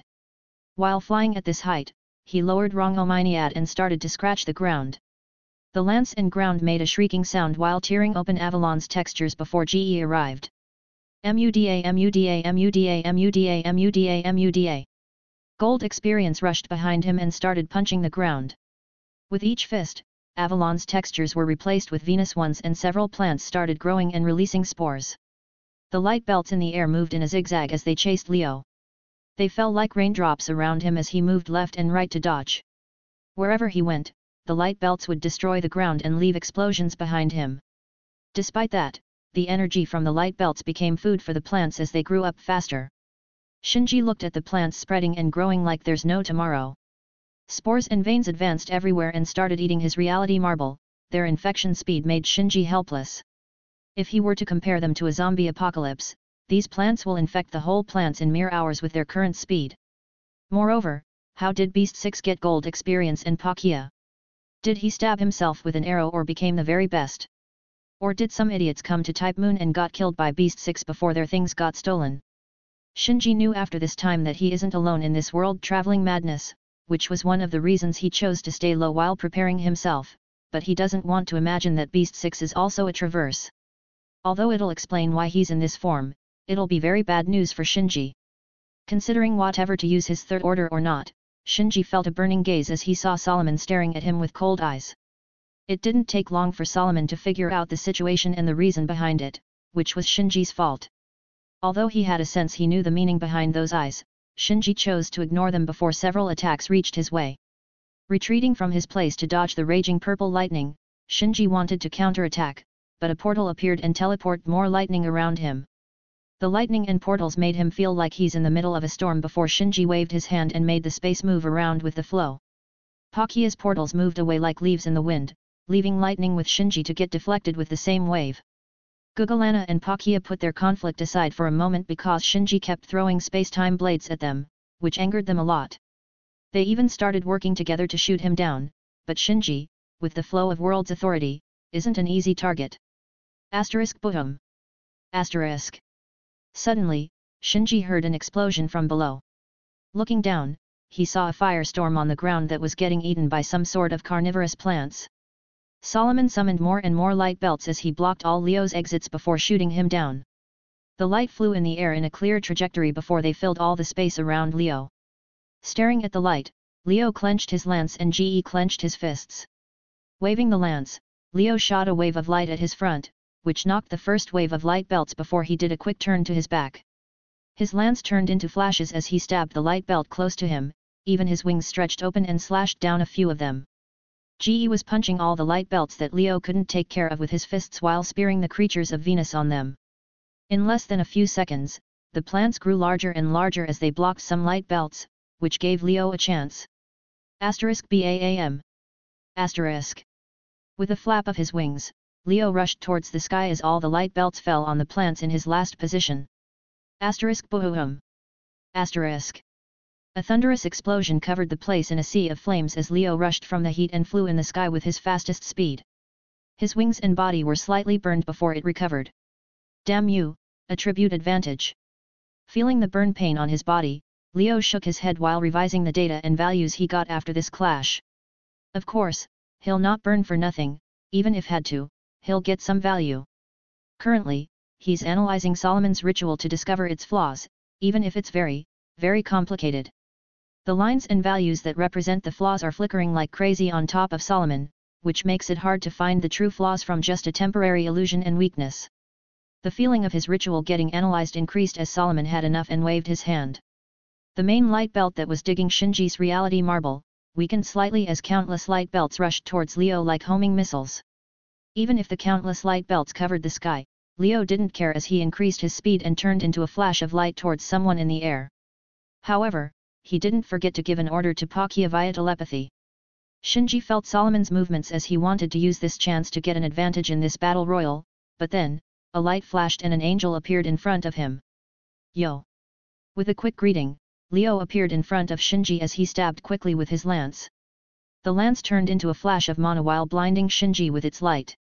Solomon's attack followed Leo's position as Shinji was in its way, which made him a shield for Leo. All the alarms in Shinji's head went off as cold sweat appeared on his back before he let go of the flow on Venus and protected himself. Rumble. Losing the flow, Venus recovered his speed of falling as the whole reality marble started shaking again. With its size, the planet is almost covering all the sky and blocking the path for Solomon's main light belt, which made him frown and control the ring of light again. BAAM. A powerful shockwave filled the air as Reincarnated collided with Shinji's flow. The sparks were flying around the lance tip as it couldn't advance further against the flow. Shinji looked up to see the lance tip a few centimeters away from his forehead as a cold sweat filled his back again while feeling relieved to avoid this attack. Solomon's light belts changed their direction and rushed towards the sky as they tried to push the planet away and clear the path for the main beam. His ritual isn't simple and any mistake can ruin the result, so he needs some time before it stabilizes completely because of Venus authority. Feeling the cold, icy lance almost near his forehead, Shinji controlled the flow to push it away and attack Leo. "Don't celebrate this early, I said it, didn't I? Everything you try now is..." Leo twisted the lance handle as the spinning energy with Shinji's flow rotate slightly against his control before Ge rushed and punched. Muda. With that punch, Shinji's flow got eroded by Venus textures and its energy became spores flying in the air. "So, for this wonderful trip that I had in this world, here is my thanks." Leo looked at Shinji's with eyes blazing with fury before he lifted his lance and Ge clenched his fists. Clang, thud, clang, thud. The lance turned into flashes as Leo stabbed Shinji from all directions with his fastest speed while trying to grasp the flaws in his flow and Ge launched a barrage of punches with Venus power on his fists. Muda muda muda muda muda muda muda muda muda muda muda muda. The 7 pages of Muda are starting as Leo's eyes are burning with anger. Shinji almost lost his ability to hear as the sound of the lance colliding with his flow and punches trying to erode his reality. Trying to master some strength from the world's authority, Ge will quickly punch it and remove the flow while Reincarnated with Leo's flaws is cracking his defenses, which should be invincible in his world, within each moment passing by. Solomon, who managed to push Venus a little, not backward, but to the side to allow his main beam to work properly. However, he stumbled at the scene of sparks and shock waves flying everywhere. When he wanted to attack, his temple started shaking slightly as purple lightning was flying around and trying to burn it. A portal appeared near him before GOOOOSE ran and rammed the Temple of Time again as this attack made the whole place crack slightly. Pakia teleport Bowl of Heaven before he made Solomon's space and time defenses useless and allowed GOOOOSE to land a clear hit. Glancing at his temple, Solomon wanted to attack the 2 beasts directly, but then his temple started shaking again. Several plants and creatures from Venus started climbing on Solomon's temple and devouring it. Although they kept getting destroyed by the light's heat, they used their numbers to push forward. Shinji, who was blocking the attack in the sky, was in a pinch, but he didn't understand why Beast 6 looked at him like a sworn enemy. He tried to run a couple of times but the rotation power of the lance dragged him back. However, he didn't know that Leo classified him as the main target of his despair these days. The burned brain cells, the edge, the cringe, the nerve, humanity, philosophy, and everything that he had to endure in this world. Shinji and those players were the reasons for this mission, so technically, they are the cause of everything. Carrying those unreasonable feelings, Leo launched all his fury as he finally caught a flaw in Shinji's defense. Crack! Suddenly, Shinji heard a cracking sound as he saw the lance almost crushing all his defenses, which made him widen his eyes. Don't waste your time, it's not like you need a reason to hate someone, but if you want one, then... Leo was able to read Shinji's face before he raised his fist and said your face. Hearing the completely unreasonable reason, Shinji's lips twitched before he saw cracks spread into his flow barrier. Reincarnated was stuck on his barrier as it made the escape nearly impossible. He doesn't have a choice, but to use it. In his soul, the gate of truth opened slightly as the same white energy shone slightly at the cost of more cracks on it. Shinji's face became pale again while raising his hands forward. How many times do I need to repeat it? Without caring about Shinji's actions, Leo's fist was shadowed by Ge before they punched at the same time Muda. The fist that carried a beast's feelings of pain flew towards Shinji's face as the golden glow on it zoomed until it blinded his eyes. Asterisk Asterisk. A gigantic shock wave blows away everything around the clash location. However, Leo winded his eyes as he heard his fist cracking and flow was restored with a white clear energy. With a quick reflex, Leo changed the direction of the punch. Avoiding the white light, the punch targeted a weak spot. Asterisk boom. Asterisk. The first landed on Shinji's face as his entire facial expression was twisted by the spin before a cracking sound was heard and he was launched like a rocket across the air. I've to say that you're a top-tier parasite. Leo looked at his broken hand before he healed it with Ge. To be honest, he never expected to see that energy in the hand of this guy. After all, that's the energy that started all the problems. However, he quickly shook his head and calmed his origin before his wings flapped as he flew after Shinji, only to see a bright light rushing. During his flight, Shinji felt his burning face from pain and his wounded soul, but then, he sensed several energies behind him. It was the light belts that were blocking Venus from falling. Desperately moving his flow, Shinji closed his eyes before several light belts hit him before behind. A huge explosion left a sea of flames in the air before smoke covered everything. A huge pillar of light rushed from Solomon's temple and pushed all the creatures away. Even Pakia and Gugalana weren't spared as they backed away because of the impact and heat. Solomon clenched his fist while looking at Leo and Venus in the sky. At this rate, he is bound to fail, unless he ignores all the consequences. He really wanted to witness the new future and ensure the process, but apparently, that's impossible now. Shaking his head, Solomon waved with his hand as all his rings shone before the ring of light behind him opened completely. The main beams vanished as the whole energy of humanity was blowing waves and waves of heat in the surrounding. Nero, Fu, and Six, who were blocking the light outside, were surprised that the light vanished as they didn't know what happened. Leo rushed from the flames and the smoke as he didn't spot Shinji at all. Did he teleport? Having that energy is really cheating, he should be badly injured to use it. However, this is also okay. Shinji can't leave this place or his plan, which Leo can guess a little about, will fail immediately. Without stopping, Leo completed his flight towards Solomon and his temple. His wings were shining brighter than ever as he was going to launch the last charge. The time of birth has come. Solomon said the first chant as the while light ring glowed brightly while shooting several light belts towards Leo. They were faster and stronger as the light that will clear all the sins covered Leo's vision. Ha, leave this place, Pakia. You too, Gugalan. Releasing a breath, Leo's eyes became firm before he clenched his lance while informing the two divine beasts that helped him. The Sephiroth in his book of laws shone with a bright light before the fifth position that represented severity glowed with all its four paths. Asterisk clang. Asterisk. Waving the lance forward, Leo shot a horizontal wave of light that pushed the light belts away and gave a chance to pass. His wings flapped as he turned into a flash of light and passed most of the light belts, but like they have a mind of their own, they moved in a zigzag way and appeared above him. Muda Muda Muda Muda. Gold experience punched most of the light belts away before Leo blocked them with the lance. However, the strength of the light made Leo's arm burn while pushing him away, but he did a quick turn in the air as the golden spore landed on the light belts. Although they were burned immediately, the plants made the attacks slow down as Leo shot a beam of light to the sky, crushing most of them. Stabilizing himself in mid-air, Leo landed on top of one of the beams before he covered himself in mana and slid along the whole path. A loud shrieking sound filled the sky as Leo stabbed his lance on top of the light belt and made it unable to move as he continued his sliding towards Solomon. 8, 9, 30, 40, 6, 1.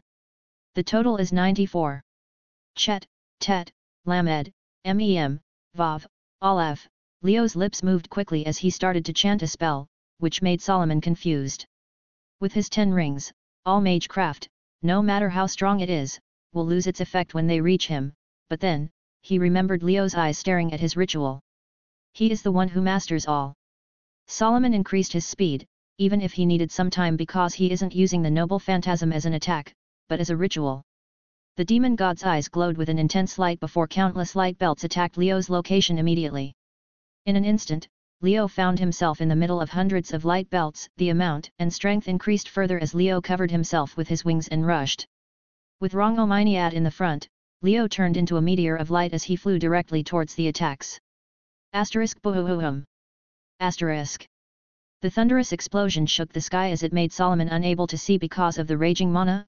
However, the smoke was blown instantly as Leo appeared.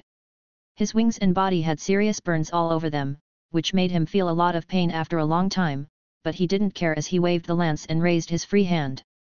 He aligned his hand perfectly with the Venus that was falling behind him as it looked for Solomon like he was holding the giant plant at the palm of his hand. Venus glowed with a bright light before it vanished and appeared in a smaller version on Leo's palm, which alarmed Solomon for the next attack. Unwavered, unshaken. Here I carry the words in awe. My wings shall light thy path. My sword will clear thy path. Here is the might of the Lord. Finishing the spell, Leo clenched his palm with Venus in it before he grabbed his lance with 2 hands. Sparks and deep red color appeared on the land's surface before flames exploded. Boom. Like a volcano, Leo raised the lance to the sky as the flames rushed through it and became a giant sword that reached a few kilometers in length. Using the fifth position of Kabbalah that represents the strength and element of fire, Leo was able to shape a sword that will drop the might of the Lord on whoever is in his way. The red flames were vibrating through the air as they were burning everything, even the reality marble and Solomon's light belts. Glancing at Solomon opening the light ring completely and aiming it in his direction, Leo clenched the lance tightly as the sword started to become smaller in size. The sword that reached several kilometers started to compress its power and flames into a 40 meters sword. Leaving a trail of flames in the air, Leo stabilizes the swords as his side while the golden glow of Venus was mixing with it. With a clicking sound, electricity was flashing on the sword before its color changed from red into purple with lightning around it. The sword of flames with the full power of Venus was already beyond this world as it was leaving black cracks of distraction in its way. Ars al-Madal Solomonis. Solomon, even at the cost of all his mana, launched his noble phantasm with full strength. The whole ring of light, all humanity's mana equivalent, turned into a colossal beam of light that burned all the world in its way. Nothing was safe as the beam left a black deep void around its sides. Is this attack on humanity or on the world? Leo felt it should be both because the beam that was burning space and time like papers, left no place for him to dodge, but he didn't back down as he flew directly with his sword of flames. In less than an instant, Leo waved his flame sword in front of him and met the beam of light as they made an ear-piercing impact that made the people outside the reality marble cover their ears. The purple flame sword and golden beams of light were burning against each other as the sparks were flying, sparks and fragments of space-time fabric. The world lost its shape around the point of clash, leaving a black deep void with only purple and golden lights clashing. Slowly, the purple light started pushing the golden light back. Leo was clenching his teeth as he felt all his body was burning against the beam of light. His skin was burning and recovering immediately as his arms were pushing with all their strength with the sword. However, even in this heat that made his blood boil, Leo didn't close his eyes as he was looking for a flaw. His calculation power was on overdrive and his brain was getting cooked, but his bloodshot eyes didn't blink once as he pushed the light beam back. Didn't you see it? The land of steel. Solomon, who saw Leo pushing back his ritual, became angry as he put his hand on his chest. You saw it and you're still persistent about this ending. Can't you see that this is the best outcome and chance for humanity? Solomon's expression became pale as something was leaking from his chest. The demon gods glowed before they became a form of energy around the ritual. Using his Grand Saint Graph and demon gods as a fuel, 5 magical circles with different colors. Solomon summoned the incomplete true magic as he boosted his ritual with everything he has, even his own life. Boom. Ugh. Leo clenched his lance tightly as the light started pushing him back. He tried to use his wings, which were stronger than his body as they lowered the strain, but even so, they were burning slightly. Light beam became like an unstoppable tsunami, his hands were shaking, but he didn't let go of the lance. He just needs a moment, a chance, and he already can see it. The black line and necessary value for the flaw against Solomon's ritual. Even if it cost me my life. I'll make sure this ritual succeeds. Solomon screamed at Leo before using almost all his core as fuel for the ritual. Boom. More ear-piercing roar echoed in the sky before Leo was pushed back quickly by the beam. His body was burning and his mind was giving up.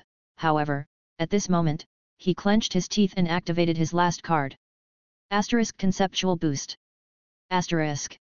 His necklace glowed with a green color before the energy rushed towards his brain and directly into his calculation powers. In an instant, Leo's calculation powers doubled as his eyes became completely bloodshot. The beam pushed Leo completely as it engulfed all his body and rushed towards the sky. Outside the reality marble, Fu's ears moved before he jumped to the side, but then, the beam of light destroyed the reality marble ceiling directly and hit him. Fu's giant body didn't last long before he was knocked away by the light beam.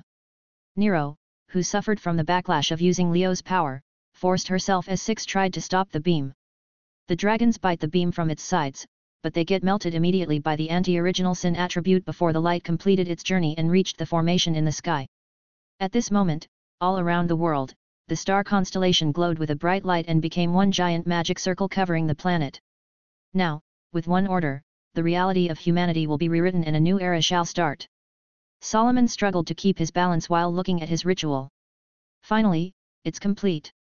Now, with just one wave from his hand, his cause, his vision, and wish for humanity, will happen. Boom. Suddenly, and without any warning, the beam of light next to the temple cracked open as a shadow flashed from inside of it and rushed directly in front of Solomon. Thud. The shadow fell down on the temple, in front of Solomon, as he made it shake slightly before a bright light rushed forwards. Puff. Crack. With the sound of flesh getting pierced and glass shattering, a lance pierced Solomon's body and core before bright purple flames exploded from it. The flames turned into a sword that rushed and cut down the ring of light behind Solomon like a hot knife on butter. Crack. Another cracking sound echoed in the surrounding, but this time, it was all around the world as the giant magic circle cracked in front of everyone's eyes. Creator's thoughts. Soul_Calibur. I, the author, no magecraft. Spell of today. Might of the Lord, Sword of Severity. 8, 9, 30, 40, 6, 1. The total is 94. Chet, Tet, Lamed, Mem, Vav, Aleph. Unwavered, unshaken. Here I carry the words in awe. My wings shall light thy path. My sword will clear thy path. Here is the might of the Lord. Unlike the usual spells, this one is one of the big tier spells that summon the whole Sephirah of Kabbalah, which is Gevurah, the Sephirah that means strength/judgment/intention/withholding/awe of God and also represent the element of fire. By using all the paths around Gevurah and 2 more leading towards the highest crown, the user can summon the sword of flames or shape to summon the strength of fire and inflict judgment with flames of heaven. 111. To hell. Crack. Crack. With a faint sound of cracking, small cracks and fractures appeared on the magic circle in the sky. Although the sound was faint, everyone could hear it clearly as the bright light, the blinding light of Beast Eye's ring of light became slightly dim. Cracks. The cracks continued to expand like spider webs across the sky as the magic circle started to drop shards from the sky. More and more fragments of light dropped from the ritual as it made a shower of light particles on all the planet while burning at the ozone layer. It was a magnificent scene for everyone. Awe, fear, surprise, confusion, a lot of emotions filled everyone while looking at the sky. At the Temple of Time, Solomon was stabbed by the lance as blood was following from his body. The lance didn't have any mercy as it shone with a bright light and destroyed his body from the inside, especially his core that was already weak from using it in the previous attack. Can't you just shut up? Hearing an annoyed voice, yet a tired one, Solomon knew its source, but he continued looking at the sky, watching his ritual crumble to pieces. The ring of light behind him lost its foundation and balance as the sword of flames pierced it like nothing. The beam that reached the sky was cracking like the magic circle in the sky and turning into fragments, but Solomon was able to see a tunnel inside of it. The tunnel that Beast 6 used as a weak point and a flaw to crush his ritual. Even so, Solomon just looked at the bright light falling from the sky without a word. Finally awake, Solomon heard the voice again before he looked at his enemy, Beast 6, and said one word: yes. Leo wasn't in his best shape for the moment. The injuries varieties into 2 sides, left and right. His left side was filled with burns and his dark blue eye was bleeding, even if the blood was dry from the heat, but the shocking scene was his right side.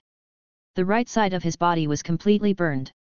His right hand was beyond disfigured as it looked like a burned piece of wood, it was almost blown off completely with his right shoulder. Most of his right wing was burned, which left at least 30% of it smoking with heat. The right side of his face was also touched a little as he was closing his right eyes tightly, which was surrounded by burns marks.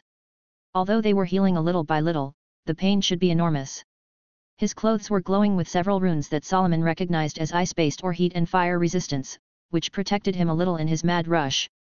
Feeling the pain from every corner of his body, Leo struggled a little before he pulled his lance away. After losing the mana source, the purple flame sword vanished with the wind as Solomon's body lost its support and he fell to the ground. Leo wiped the blood from his mostly okay left eye while supporting himself with the lance. Not only his body was burned, even his brain was burning from the boost and the rush of calculations powers that flew towards his eyes, which made them bleed. Did he have the red eye disease of Uchiha or what? Maybe this can explain why Altera was always trying to poke his eyes. While Leo was treating his injury while thinking about this very important question, he heard Solomon's voice. You don't hate me now. To Solomon, Beast 6 should hate him a lot for this ritual, which surprised and left him in confusion to see that he doesn't care about him during their second meeting. The ritual, the original sin, all these struggles to change humanity for the better. You don't hate me even after this. Solomon said with a tired voice as light particles started to float around this place. The Temple of Time, which is Solomon's reality marble, was vanishing and turning into light particles slowly. Leo lifted his eyebrow. He thought this guy only woke up from his ridiculous dream of using magic to solve problems in this world, but why does it sound more than that? You're not Solomon. Shaking his head, Leo glanced at Solomon's rings, especially the cracked one on his right-hand middle finger before he said, "You're just an idiot that joined a group of massive idiots." From looking at him once, Leo knew that the person he's facing wasn't Solomon. To be honest, he really doesn't know this person in front of him, he's not even Romani Arch-Aman.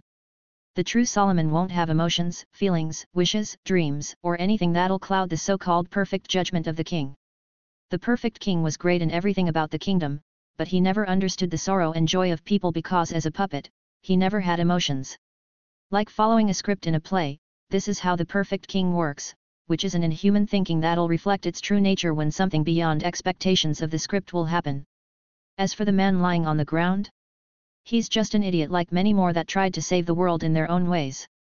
Clearing the evil, becoming justice partners, or even trying to create paradise on earth, those types of idiots that'll appear once or two in an era. Frankly, if they didn't appear, Leo won't believe this is type moon. I see.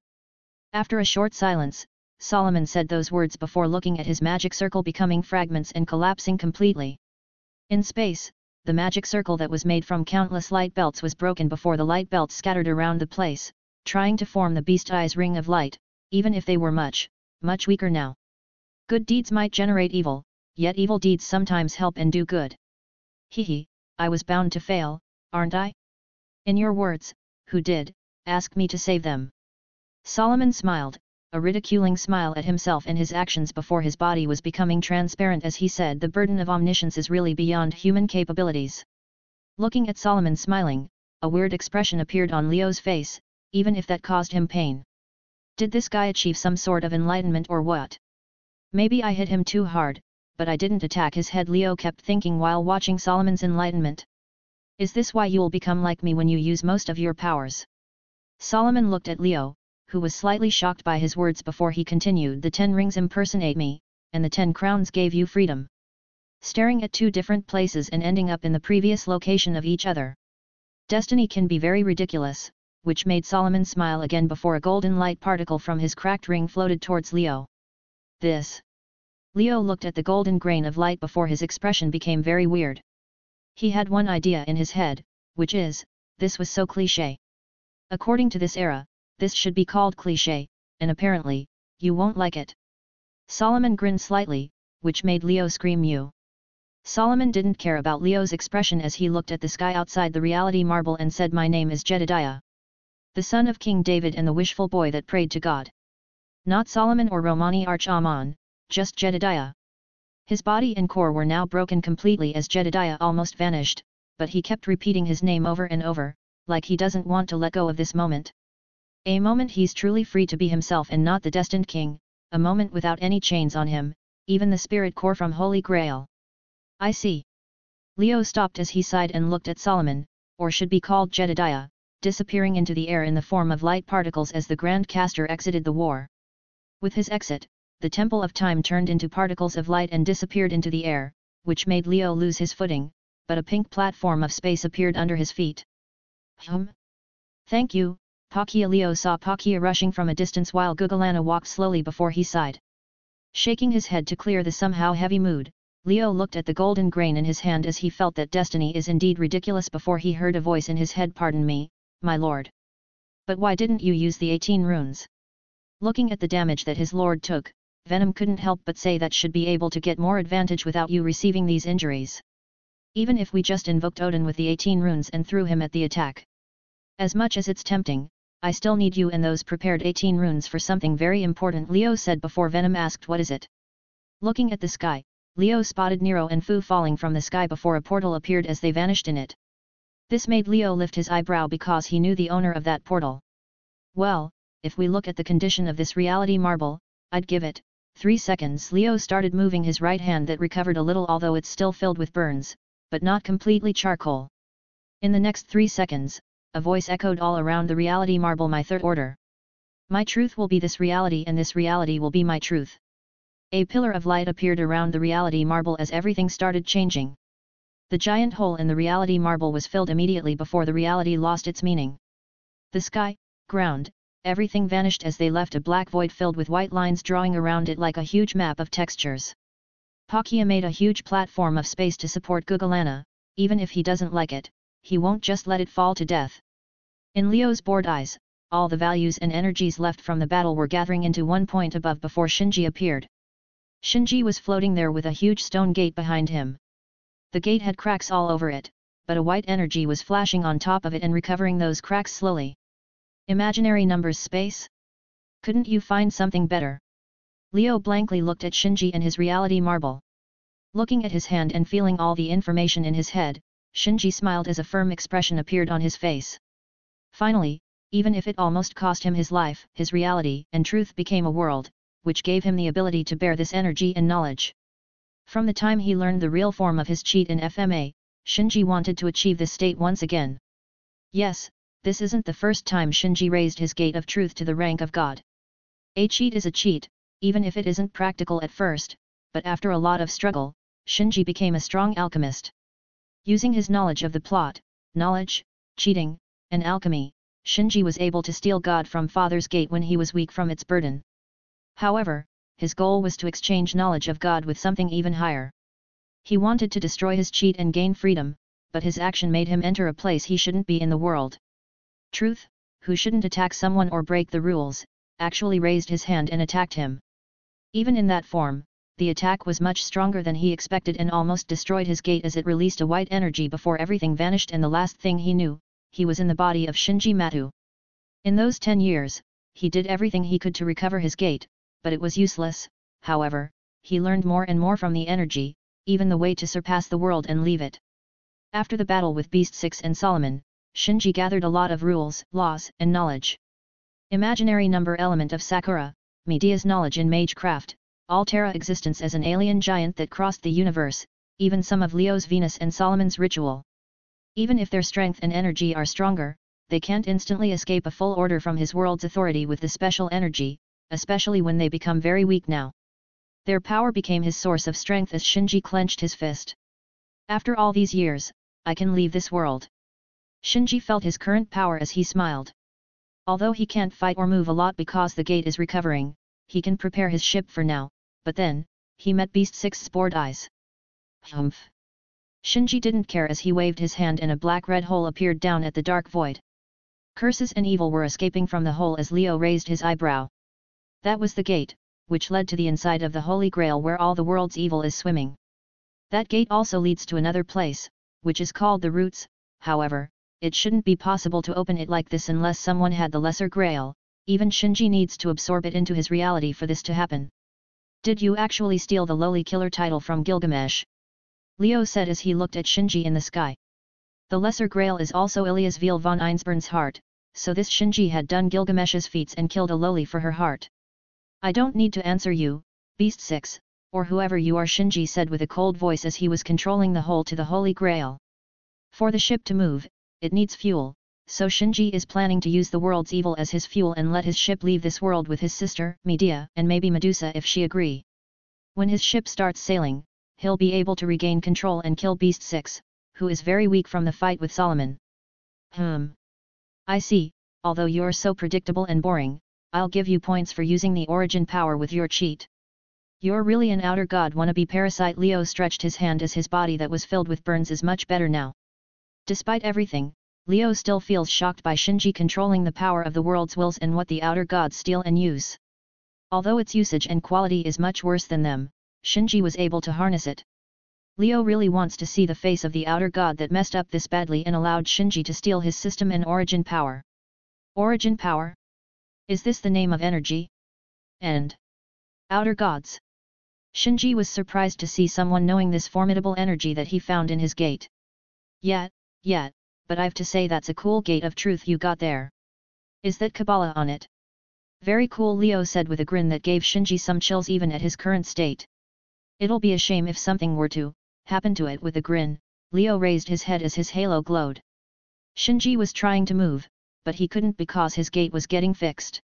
Catching the golden grain of light in hand, Leo pushed what was left from his mana before he said 3, 2, 1. The total is 6. Gimel, Beth, Aleph. Thee saw, mist. Thee heard, whisper. Here for thy, gazing at the unknown, greetings as silent curses. The air vibrated with Leo's voice before Shinji heard his spell. Strangely, he could understand all that Leo was saying, but that was his doom. Suddenly, Shinji's eyes became bloodshot before he held his head and screamed ah. He felt his brain was about to explode. Countless whispers that he couldn't understand were echoing in his head and filling him with a weird and sinister type of knowledge.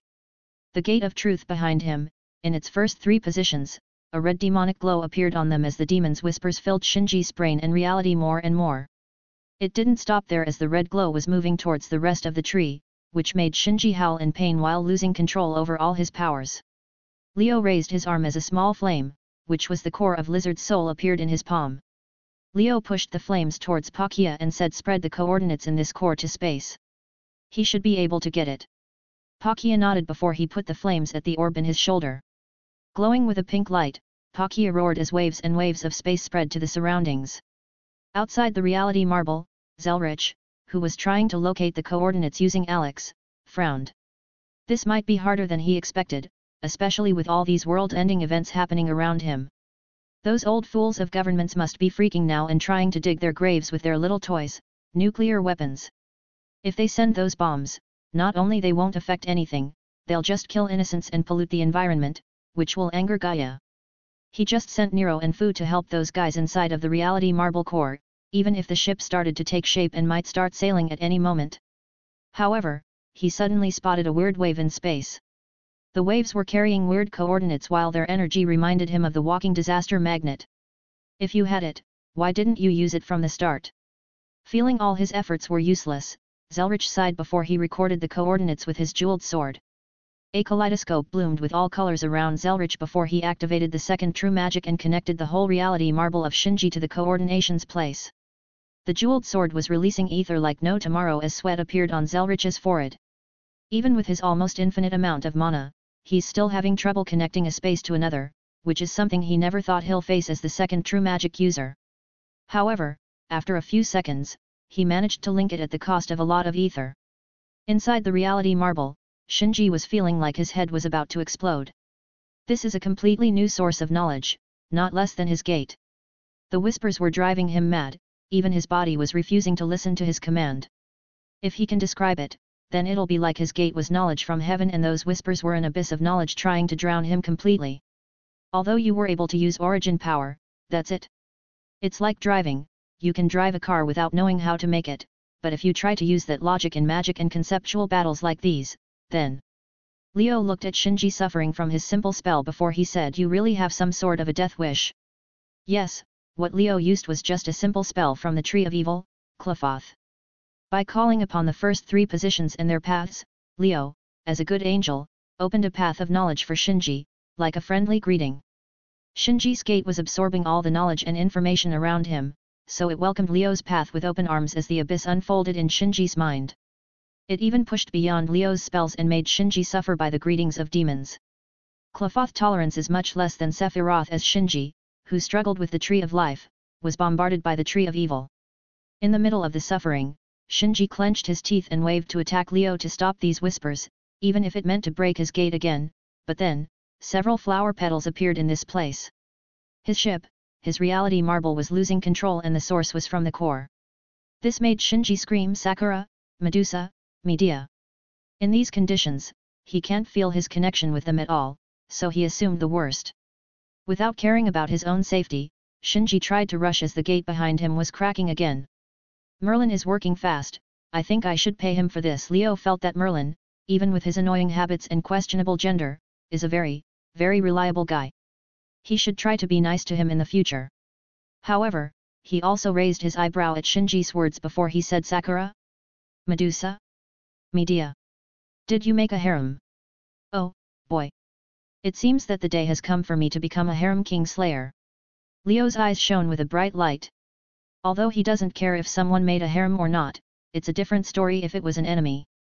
Leo shall raise his lance and claim this kill for his title of harem king slayer. However, he suddenly stopped. He just remembered that Solomon, even if he was in the emotionless mode, had a massive harem of 700 wives and 300 concubines.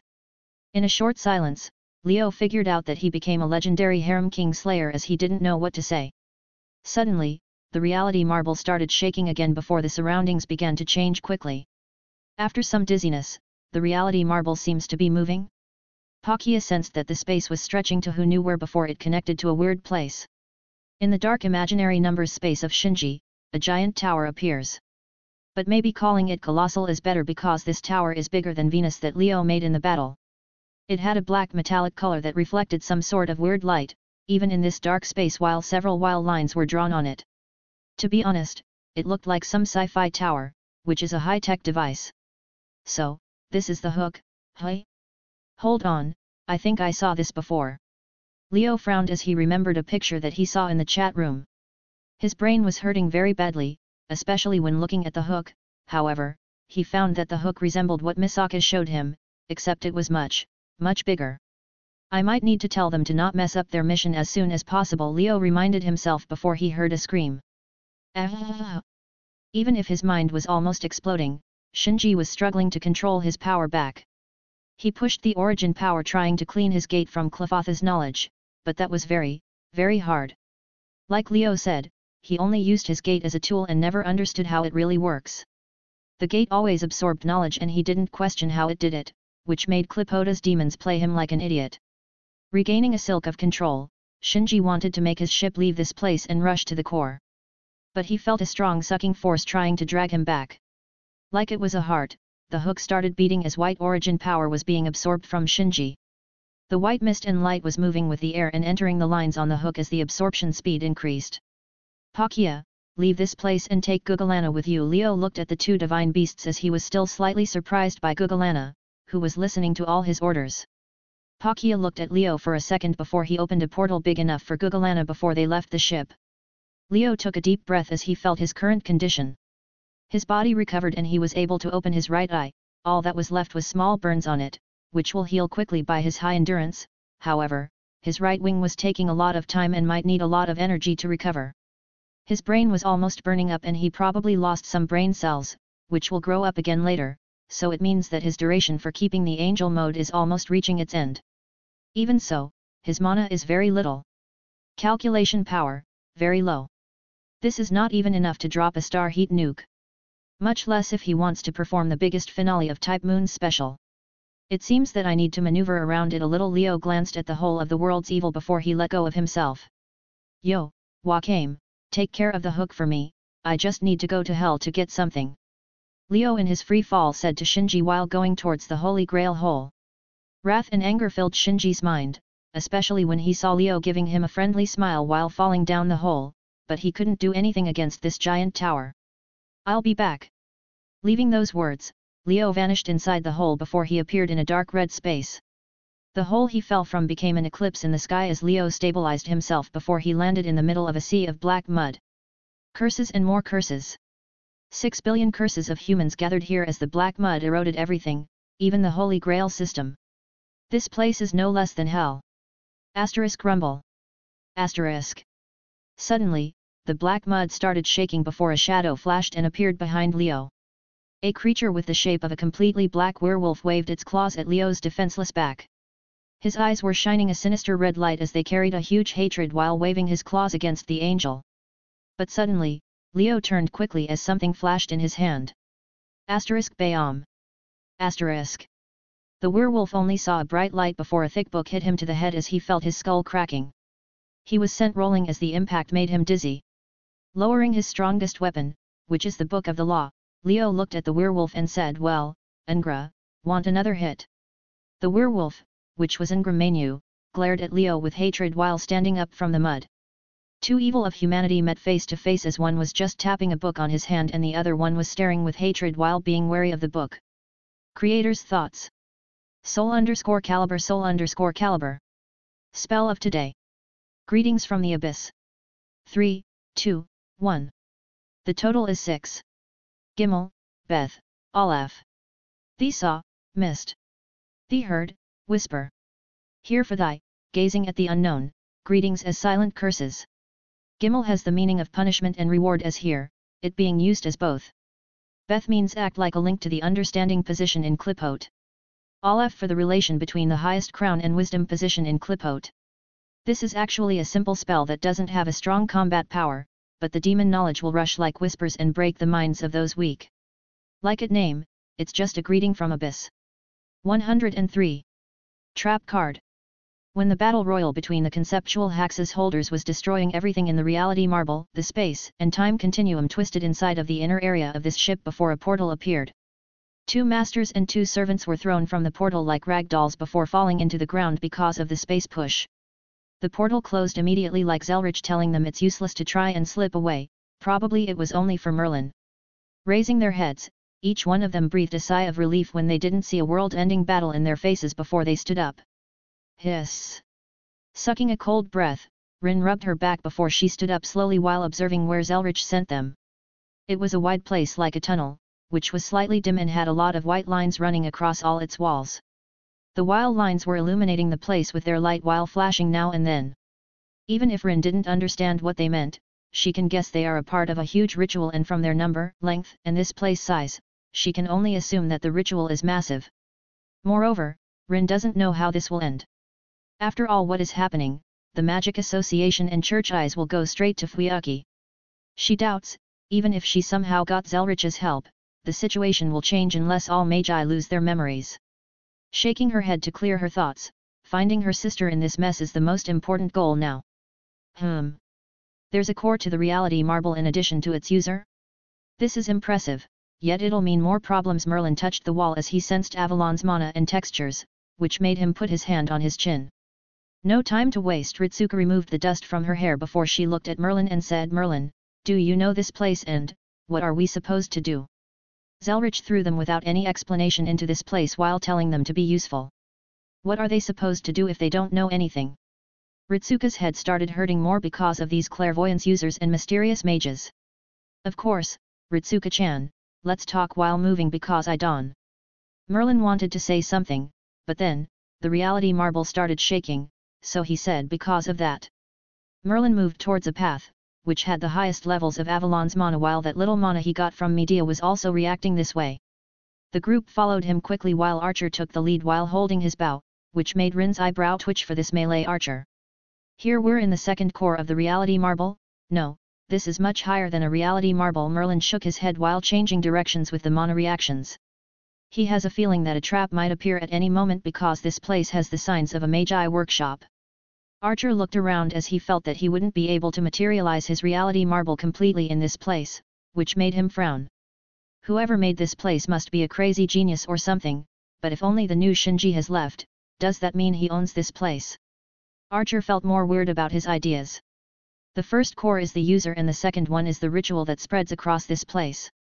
Our goal is to go and destroy or nullify the second core and ritual. Probably. Merlin sounded very confident before the last word, which made everyone look at him with helpless eyes. Suddenly, Merlin lifted his eyebrow before pointing with his staff forward. Several pink-shaped mana orbs appeared before they were launched like bullets. Leaving a shrieking sound in the air, the bullets flew like homing missiles before hitting several spots in the walls and ground. Boom, boom, asterisk boom. Asterisk. The bullets exploded with mana normally, but what followed was a huge explosion of flames that made everyone cover their faces. Merlin didn't stop here as he started shooting all the area in front in different positions. Like a chain reaction, spells and difference traps were flying everywhere, which turned this calm tunnel into a war zone instantly. It seems we are receiving a very warm welcome, everyone. Archer-kun, do you mind shooting at the front? Merlin stopped calmly as he looked at Archer before pointing at several traps that were summoning skeleton soldiers. Those were Dragon Tooth warriors, which means they are close to their goal. Archer frowned when he saw the entire tunnel filled with traps before aiming with his bow and started shooting quickly. He had to admit that Merlin's capability to spot all these traps easily is very impressive, and they'll definitely have a lot of trouble without him. Rin and Ritsuka, who covered their faces, were also impressed by Merlin's feats. However, they didn't know that everything except the first bullet was just a guess. How in the hell should he spot all those traps this quickly? He just shot bullets with Avalon's mana randomly and hoped for the better. Merlin wanted to pat himself on the back for his great wisdom. He really deserves to be called a Grand Caster candidate. Archer pulled the strings quickly as the arrows, swords, turned into blue flashes before they hit all Dragon Tooth warriors and destroyed them easily. However, more and more warriors appeared like an endless tide. He didn't wait for them to gather before he detonated all the mana in his arrows, swords. Boom. The entire place became a sea of flames, which would have hurt them if this place was like a normal tunnel, but this area was very strange. When I give the signal, we'll all run to the front. Merlin's staff was shining with mana before he shot several bullets at precise, random, locations on the ceiling before he triggered some traps. Boom. The spells that were supposed to stop the intruders blocked the advancement of the warriors that were activated before their time, while Archer charged a few arrows and shot in the middle of the pack. Another explosion sent the Dragon Tooth warriors flying before Merlin said now. Archer projected his two blades and Merlin grabbed Excalibur before they rushed forward.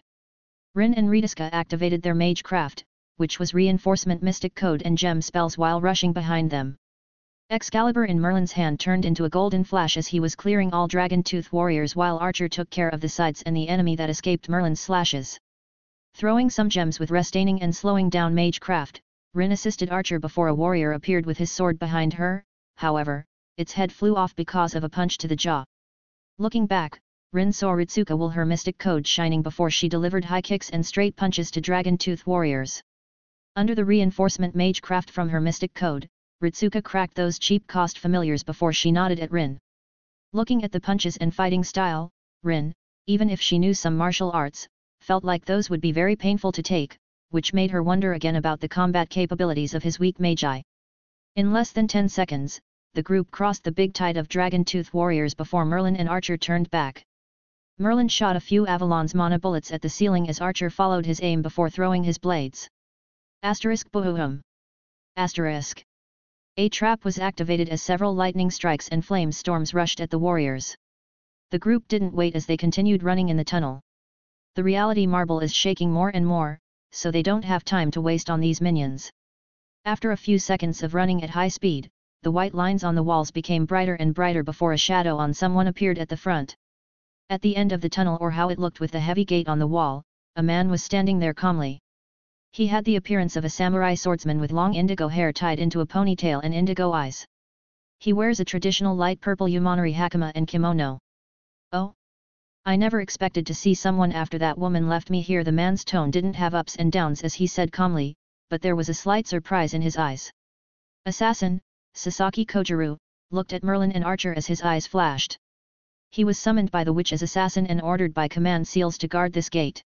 In fact, he should be bound to the mountain because of the summoning spell, but this place is built on top of the mountain, so it counts.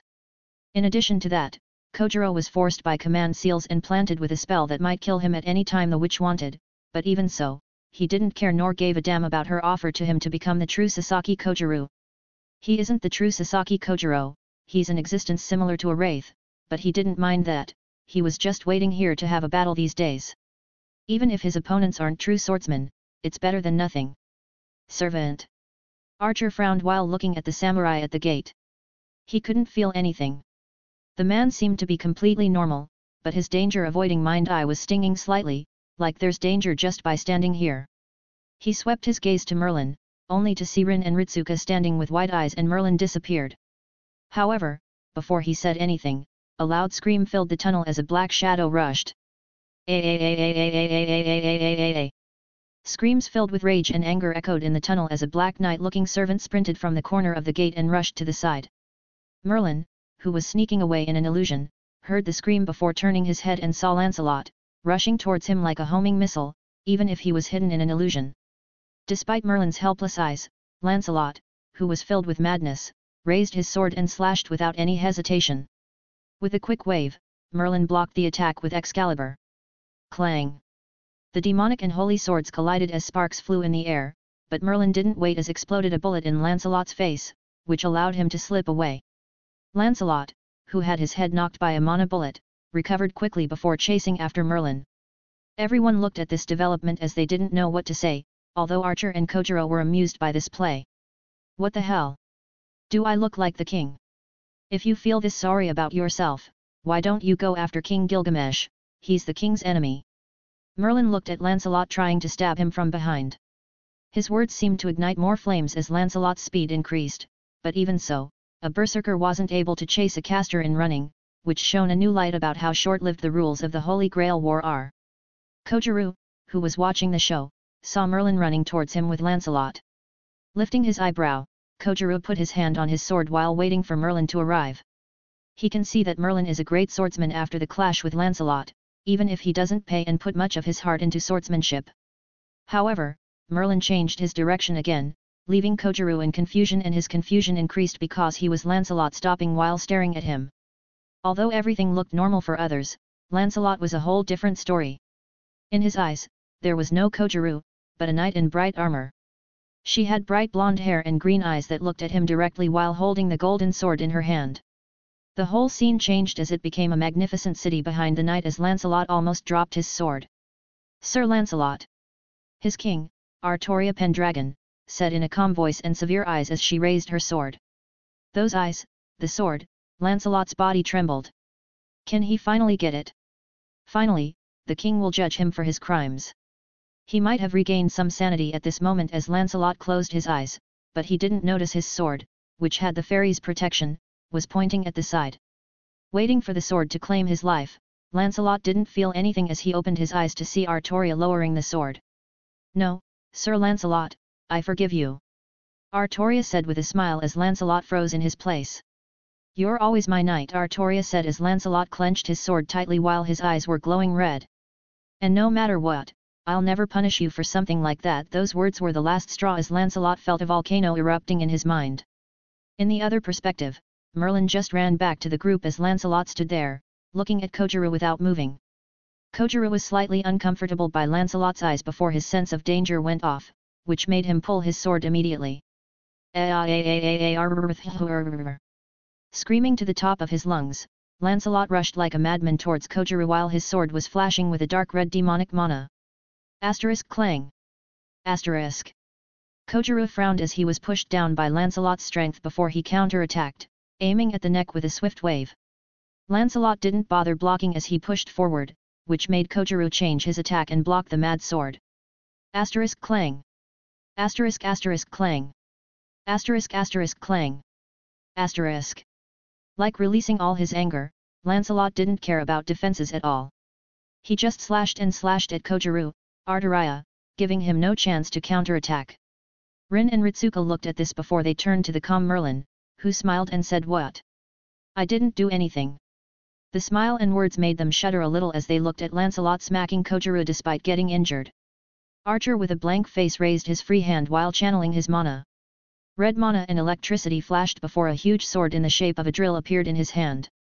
Putting the sword on the bow, Archer pulled the string as the sword became slender and suitable for shooting like an arrow. Wind and mana blew Archer's coat up and made Ritsuka and Rin cover their eyes before he aimed. Merlin tapped the ground with his staff as flower petals flew in the air and made a shield. Kojiro felt danger as he wanted to escape, but Lancelot didn't let him leave, even if he stabbed him. Humph! Letting go of the string, the arrow turned into a rocket of mana that twisted the space in front of it before reaching Lancelot and Kojiro instantly.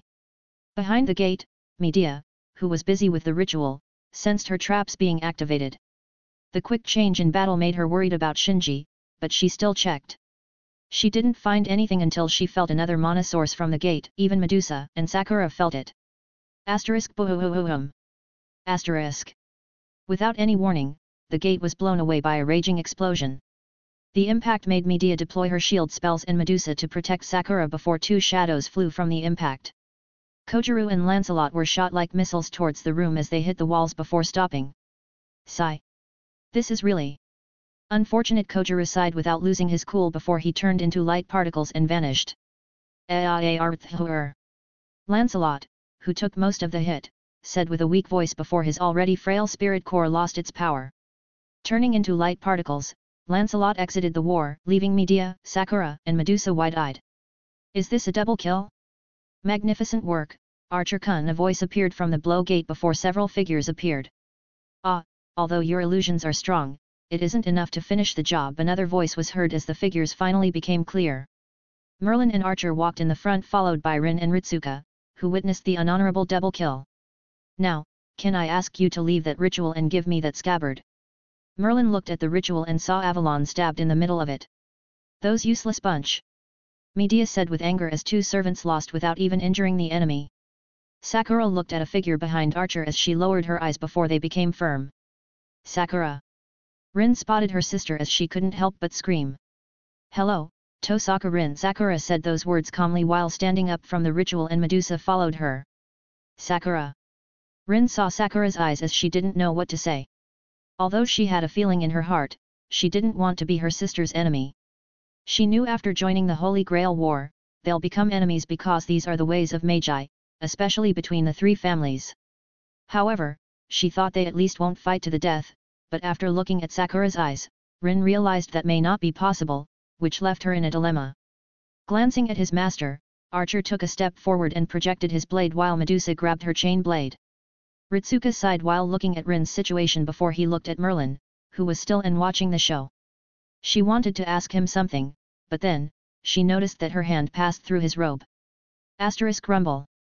Asterisk. Suddenly, the whole place started shaking violently. The walls cracked and the ritual started going out of control as Medea screamed Shinji-sama. She lost all connections with the reality marble battlefield.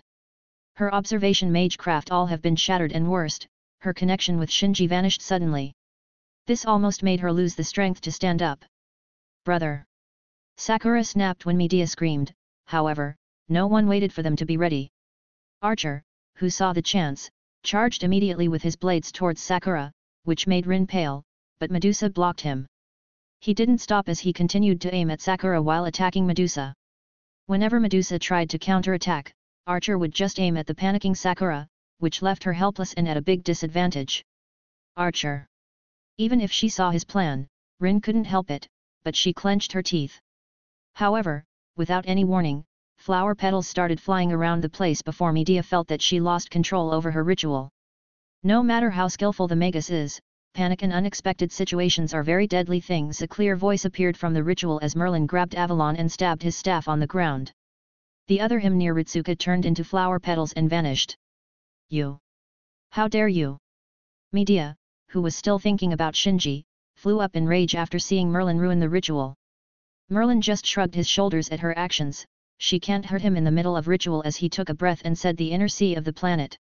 The platform of the watchtower. From the edge of paradise, you shall hear my words. Your story shall be full of blessings. Let only those without sin pass, Garden of Avalon. The sea of flowers exploded from Merlin's feet and drowned the ritual and the whole place, which turned it into another paradise-like place before the area was shaking again. Medea didn't care anymore as her lips moved quickly and several magic circles appeared around her, but then, the ceiling was broken. A white fluffy creature and a woman with a red dress fell from the ceilings as there was a portal behind them. Ha! Nero, who just passed the portal and her head was hurting, glanced at the place before determining what was happening and slashing Medea directly. The red sword cladded in flames pierced her defenses easily and knocked her away. Medea wasn't able to regain her balance and fell on the ground like a shell. Asterisk boom. Asterisk. Hitting the ground, Medea left a pothole on the ground as Sakura widened her eyes and Medusa felt this situation was very difficult. Meanwhile, at the interior of the Holy Grail, two evil of humanity stared at each other as one was holding a book while the other didn't like the book at all. What is that book made from anyway? Ungra felt his head almost cracking as he didn't understand how a book could hurt him this easily, especially inside the Holy Grail. Birdman Ungra said while glaring at Leo with his red eyes. Village boy Leo said with a calm face while holding the book of the law. Looking at the werewolf in front of him, Leo wondered what happened in this world. In his original state, Ungra possesses no personality and no appearance. It is only by possessing others as his shell, he'll be able to acquire an appearance and a personality based on his host. What with your look, fucker? With a hoarse voice, Ungra said while raising his claws. Okay, Hear me out. Leo didn't care about those words. The book of the law was attached by a chain in his hand before he clapped and said, "This might sound weird and beyond crazy, but we need to save the world." Silence, an awkward silence filled the interior of the Holy Grail as Ingra stared at Leo with a gaze that sent one message: "Are you retarded? I might have lost some brain cells, but you know that for us, the soul and core are the only important parts and everything else can recover." Leo shook his head while looking at Ingra, who had a weird expression despite his current form. "You, a beast, want to save the world?" Ingra said as Leo thought about it before nodding. "And you, want me to help?" Ingra said with a more hoarse voice before Leo said yes. More silence filled the place before Ingra lowered his head and spit on the ground, although it was just more mud. "Fuck off. You motherfucker call yourself a beast? Do you expect me to believe it?" Ingra exploded as he started to throw every insult he can find in the world's evil at Leo. "Well, I won't deny that I want to shoot Wakame and the Hook down, which is more important than saving this world, honestly, let it burn." Leo sighed while looking at the world's evil around. "And? Why do you think I'll help?" Like hearing one of the best jokes in his life, Ingra looked at Leo while waiting for an answer. "Not being turned into fuel for a ship sounds good to you? Or do you actually prefer to be sacrificed?" Leo said casually while glancing at Ingra with a gaze that said, "Are you an M?" Kerr. A low roar came from his shadow werewolf shape as Ingra said, "Look who's talking. The guy with those 10 crowns that are more of dead weight. Did you see your old self in Solomon, so you had this battle? This is funny. Don't remind me." Leo looked at the golden grain of light in his hand as he didn't want to remember it. That guy pulled a cliché on him, and a strong one. It wasn't even a Caesar type of sacrifice, instead, it was when a villain died and left some of his power to the protagonist because a bigger threat appeared type of cliché. The grain of light was a shard from Solomon's ring and a key to control Beast Eye's ring of light and use the remaining energy, even if it was low. Solomon, even if he was defeated, won't go like this, nor will do the crazy act of leaving power to a beast. He was gambling, and a very big gamble that made Leo doubt if he is wise or just crazy in a wise way. During this period, and the fact Leo is protecting Ritsuka, he knew that Leo is protecting the world and at least won't destroy it now. So, he placed his bet on giving Leo his last power and some mana to save the world because even if he lost and became free, his morals as a human won't allow him to leave the world to die. "Look man, wolf, I had a shower from the anti-original sin ritual and my edge levels are very low now, so let it stay like that, and let's get over with this." With those words, Leo's necklace shone with green light before several threads started moving around. The threads were slow at first, but like sensing something in this place, they exploded from all sides of Leo. Kerr. Looking at the green threads, Ingra had a very bad feeling. He knew that no matter how much strength he has in the Holy Grail, he can't defeat Beast 6 because of his second noble phantasm. In this world, there won't be anyone more vulnerable to that noble phantasm than him. It doesn't even need a lot of mana to activate if the target was him. Without talking, Ingra rushed forward as the whole sea of mud started to rise behind him. All the world's evil and curses gathered at this moment as Ingra's claws were flashing. In mere seconds, the mud became 100 meters tsunami rushing towards Leo, even several waves and mud tentacles flew towards him from the ground. Frowning at this sight, especially the tentacles, Leo didn't move as several threads from his necklace touched the mud and ignited on fire. Like forming a shield around him, the mud wasn't able to move 1 millimeter past the green threads and strangely, the mud seemed to want to burn under the lines. As the area around and under Leo became a sea of flames, he just raised his arm slowly. The green lines exploded around him again as they filled the place before he closed his eyes and said in a small voice, "Clothothophies, records engraved on a hollowed tree."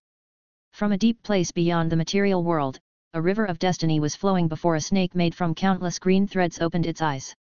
Above Leo, the green lines made the shape of Clothoth before they started gathering again. Like crossing space and time, a green snake made from green threads appeared on top of the Clothoth before moving around it. When the green snake appeared, Ingra cursed while looking at the mud burning at a higher speed, but weirdly, his eyes didn't show much emotion. The snake above the Clothoth didn't stop as it moved across it. From a position to a position, the snake drew all the 22 paths across the tree before stopping above Leo. This is Leo's second noble phantasm, Clothothophies. The snake of wisdom that crosses the 22 path of Kabbalah. Everyone did something in this world, it can be good or evil. Yet, no matter what you do, you'll always negatively affect something. It can be something that you didn't know about or never heard of, but it'll be recorded by 7 ropes and 7 knots, that means the virtues and sins. Yes, this is completely unreasonable, but it happened, and you participate in it one way or another, so it was partially your fault. This is the thinking of destiny and records that watch over humanity. The same applies to Qliphoth, which is the tree of evil, yet, it's not absolutely evil. The noble phantasm uses those records or archives and weaponizes them. Be it to make the sins appear on someone to judge themselves, or manifest physically, like when Leo created the whole fleet of battleships, the MIM sniper rifle that can shoot words, or even the servant's summoning ritual. This is a similar feat to fourth true magic. To be honest, this noble phantasm links Leo's power, which makes it important, yet useless. Strong, yet weak because of the conditions on it. The amount of mana needed to use is enormous if the conditions were not achieved, because destiny isn't an easy thing to use. It can easily cost more than 10 times the mana for using all his other noble phantasms. There are 2 conditions to use it freely, which is humanity and agreement. This noble phantasm can only affect humans on the large scale, and the power to use sins will become very weak on someone with divinity according to their rank. This noble phantasm also requires a play on words, which destiny loves a lot. By making someone admit they can truly carry their evil or sins from their hearts, even better if it's the whole world's evil, this noble phantasm will directly get the ability to use the river of destiny and summon sins like rain without costing Leo a lot of mana. A noble phantasm that plays on words is really fitting for the devil and father of lies. Now Indra, who is literally the world's evil, is the best target, as this noble phantasm wanted to activate on its own, even without an order from Leo. Strangely, and funny enough, Drake's domination is very useful with this noble phantasm because it can pass those restrictions, even by a little bit. A dragon dominating destiny, that sounded funny for Leo, which made Drake glance blankly at him. Like getting a signal, the threads exploded from the Qliphoth, drawing the rushed everywhere. First, they burned the mud on the ground before the tsunami ignited. Even Ingra's shadow body was getting burned by the fire, but he didn't stop rushing.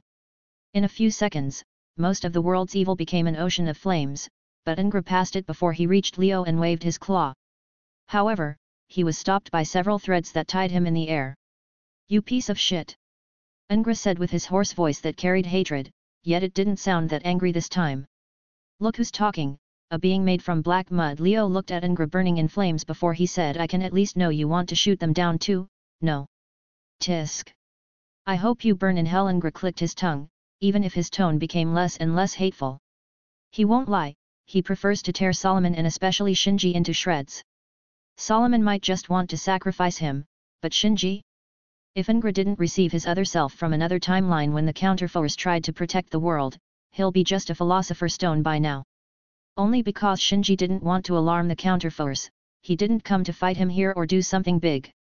"You need to come with something better." Leo shrugged his shoulders while Ingra just ignored him as he just closed his eyes before vanishing in flames, like those flames didn't bring pain, only peace. After Ingra vanished, a dim white orb was left in his place as Leo reached with his hand and waved. The dim orb flew closer to him before the ocean of flames moved. Like experiencing a huge attraction force, the flames, which were the energy from the world's evil, flew towards the orb and started merging with it. In a few seconds, the flames vanished into the orb, leaving only a black void in this place and a red-black eclipse hole in the sky. The orb became very bright with flames flashing inside of it before it floated to Leo's side. Looking at the orb, Leo didn't speak for a moment before he sighed and said, "So, unlike being sacrificed as fuel, you want to leave or be used like you should. A scapegoat for this world." Originally he was a good-natured young man before he was randomly chosen to be the source of his village's evil and tortured until death. His hatred for the world became his very nature, but he forgave humanity and accepted it. And now, if he'd choose between turning into a fuel and becoming something to save the world, he'll choose the latter. Although he won't help, he'll not refuse it. Leo sighed a little while looking at the bright orb, which was all the energy from the world's evil and what eroded from the Holy Grail that can be called now the ritual for the incomplete heaven feel. God damn it, this world and all these chunny actions and feelings, yet I don't think these feelings can be expressed without these actions. Leo shook his head while looking at the gate in the sky. Solomon, who tried to save the world in his own way at the first moment when his emotionless return. Ingra, who can easily accept being sacrificed for the sake of the world, of course, only if he didn't see a chance to win. Gilgamesh, who chose to let go of immortality and become a heroic spirit because as long as his legend continues, his role will never vanish. Everyone is fighting and struggling to a certain future, even if it is a dim path. A lot of feelings and ideas showed in a weeb and edgy way according to this modern era. Honestly, Leo thinks if they weren't like that, these feelings will never shine, even if he still doesn't like that. Looking through the gate, he saw Shinji struggling to escape the hook, but that tower would never let him and that easy to get origin power go. All his attacks and efforts didn't even scratch the hook. Well, although I'm still in my main objective, which is to finish this mission and leave the world, but I can put some heart into doing it, even if it's one time. Leo waved his right hand as the Book of the Law moved with the chain and landed on his palm, but there was something that flew from it. Reaching with his left hand, Leo caught a completely white card that doesn't have anything on it. This was his first award from the gacha on the first mission, blank card, which is an empty gift box. Its usage is simple as the user can only fill it with something, but it has to be something owned by the user. Honestly, when Leo got this card, he thought about storing a big attack then throw it or filling it mana, but as the crazy great genius, he can't follow these normal steps and thinking. Being inside the Book of the Law without getting destroyed showed that this card can do more, even much more after being affected by the knowledge in the book. Glancing at the white card like he could see his reflection, Leo sighed while closing his eyes and saying, I just hope the reward will be at least something useful in exchange for my brain cells, root. This will probably be his last event and big action in this world, so he wouldn't mind to go and give it all and end it in this type moon spatial. Click. A clicking sound appeared from Leo's body before something awakened. Leo guided that think directly towards his hand as the blank card started changing slowly. Raising the card while holding it between two fingers, Leo opened his eyes that shone brightly before he said, I'm not gonna lie, I really wanted to say this in a long time. The blank card in his hand changed completely. It had drawings and borders made from black color, which was about a black figure of a jester laughing while being very close to a cliff. The gaps between the black drawings were filled with a rainbow color as the card shone brightly.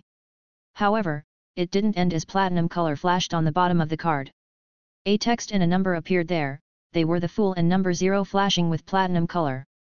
At this moment, Leo felt the card became connected to him, even deeper than the Book of the Law and his 10 crowns.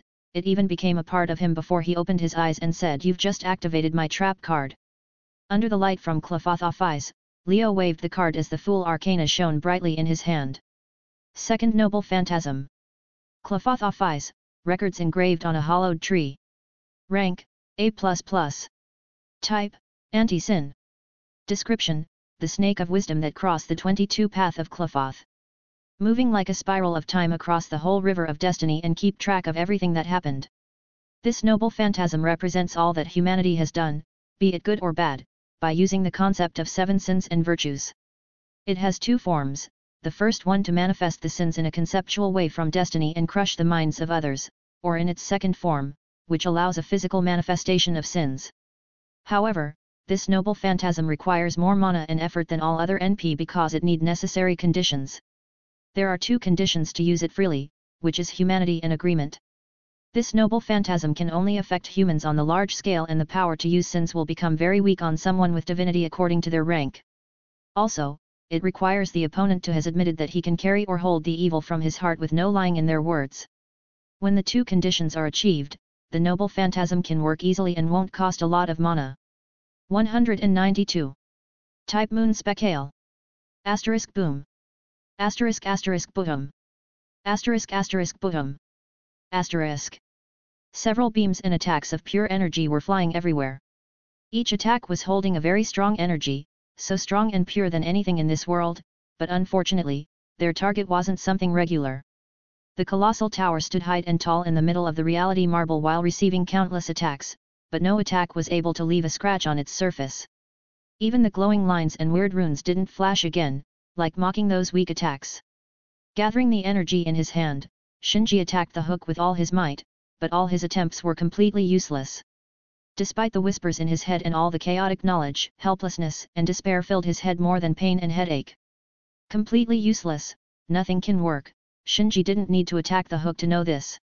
Only by trying to analyze the tower, he knew how bad his situation was. Black body was made from a material that he never saw or knew about in his life, even if he had the knowledge from the gate of truth.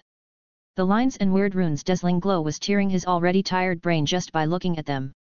Looking up, Shinji saw the tower extending beyond his vision, space, time, reality marble, even the world itself into a place he knew nothing about.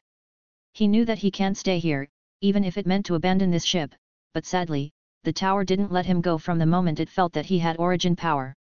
The white energy was leaking from his tightly shut gate of truth, which left him helpless despite all his efforts.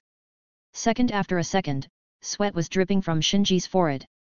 His gate is losing more and more energy as time passes. Although he has a feeling if he just abandoned all his origin power, he can escape, but there's a beast down there. Shinji couldn't help but think if this tower has the same relation with the being that gave him the cheat. He has a feeling that nothing in this world can hurt this tower. Taking a deep breath, Shinji calmed himself and tried to think of a solution. He can't fail here, not now, especially when he lost contact with Medea and Sakura. Suddenly, he felt something weird coming toward him, to be precise, his world. Rising his head, Shinji can swear he saw some strange red light outside his reality marble. Observing it for a moment, Shinji's expression became pale as he gathered the energy on his hand. Meanwhile, outside the reality marble in the parallel world of Zelrich. Zelrich was controlling the second true magic to keep the connection between Shinji's reality marble and the hook. Although it takes a lot of ether and effort from him, he thinks it's at least stable for the moment. However, taking a quick glance to the side, Zelrich's lips twitched while looking at Gugalana and Pakia, who were around the reality marble. Gugalana, with his body that was bigger than a huge mountain, almost took all the space around this place. If this wasn't a parallel world, this continent might experience some serious shaking. Zelrich sighed a little while trying to ignore the golden bowl around him, but then, he saw something that made him cover his face. Above the reality marble, a golden ship surrounded with a red airflow appeared. Stopping the ship in midair, Gilgamesh glanced at the reality marble before he looked at Gugalana. Fahahaha. Did Ishtar get robbed by some mongrels? I know she's a waste of space of a mongrel, but for this to happen. Fahahaha. Gilgamesh laughed in the sky as his arrogant laughter was heard by everyone near the reality marble. Gugalana glanced at Gilgamesh in the sky without moving. Although it knew the man in the sky was the reason for its death, it didn't care that much, especially if its owner didn't order it. Did it get summoned to this era because of us? If so, does that mean that Ishtar is near?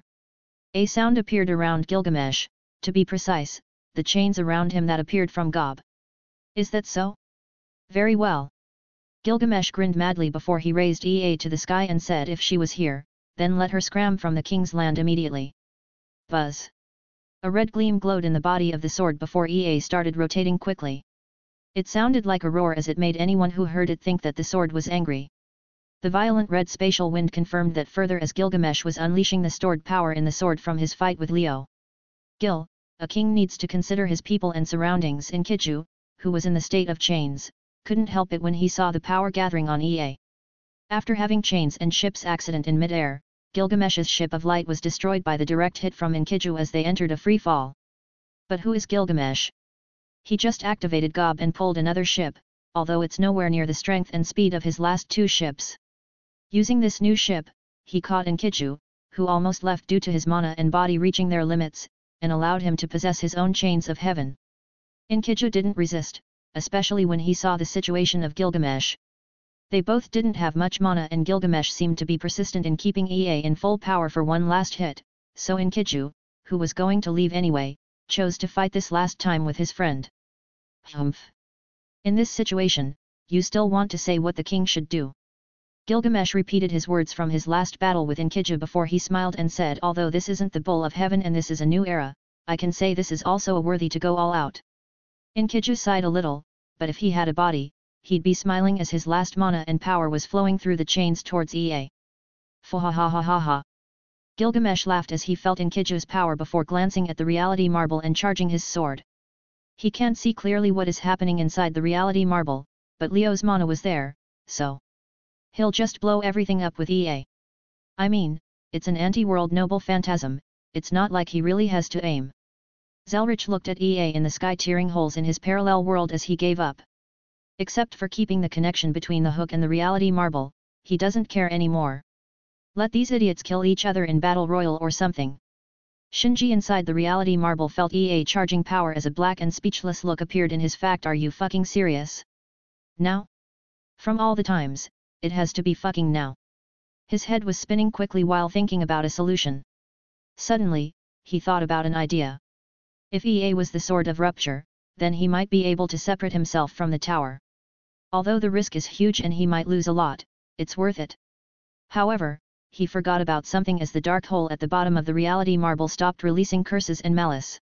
Meanwhile, inside the core of the Holy Grail, Leo looked at the card on his hand before he sighed and said, "This might be very early, yet I don't think I have more time to wait." First, Leo took back 6 from Nero, after he saw that everything is okay before he staring at the bright orb. "It seems that I need to take care of a lot of loose ends after this is over, but I guess this can also count as preparation for the future." Leo waved his hand before the heavens feels orb floated next to him and a cup appeared from his shadow. A sacrifice is always necessary. A grave look appeared on Leo's face while staring at his infinite coffee cup before he clenched his teeth and crushed the cup. A faint purple orb with a deep black Ouroboros serpent appeared in his palm. Without any weight, the 2 orbs of heavens feels and Ophiz's infinity concept floated in front of Leo before he took a deep breath and put the Fool Arcana on his chest. With a dreamy, yet a plain gleam, the Fool Arcana sank into Leo's chest before disappearing. At this moment, Leo felt the whole world around him vanished. Leo was experiencing a very strange and weird feeling beyond everything he saw or experienced. His eyes became blank as he was standing in his place, but his mind wasn't there at all. What is origin? The driving force from the root, however, does someone know what it feels to be the origin? Or to become very, very close with it? The answer is no, because becoming very, very close with origin means to give up yourself. In using origin and attempting to manifest its power, risk will always follow behind like a shadow, waiting to swallow the origin's user in a moment of weakness.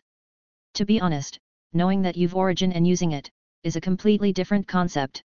Most people that knew origin, only use it subconsciously like Emi Yashiro, and there's people like Shinji, who almost completely awakened his origin, but in fact, he wasn't even close because that one last step isn't simple. What does it feel to try and connect to your origin directly? Some will say it's like to float in nothingness and have the risk of losing their minds. Well, they aren't wrong, but if Leo would describe it, he'll say, it's like a deep, deep ocean. A dark place with no source of light, so deep that everything will become pitch black, filled with unknown and mystery.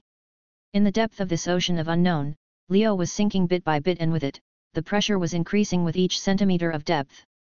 The pressure wasn't on his body, but on his mind and soul, trying to break, tear, and crush them into dust to meld them into the big source. A dim light like a weak candle was gleaming from Leo. It was his mind and soul, which formed his last and only defense he can master in this place. In this location, you can never hope for light to appear.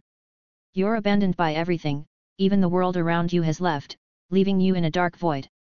Extending your hand is useless because nothing will reach you. Calling for help is pointless because nothing will hear you. You only have yourself in this nothingness. Staring at the dark void, Leo was slightly in a daze while sinking more and more in his origin's ocean. He couldn't describe it clearly, his feelings were mixed and chaotic. Using his will and the soul's power to survive, he couldn't say anything about the situation.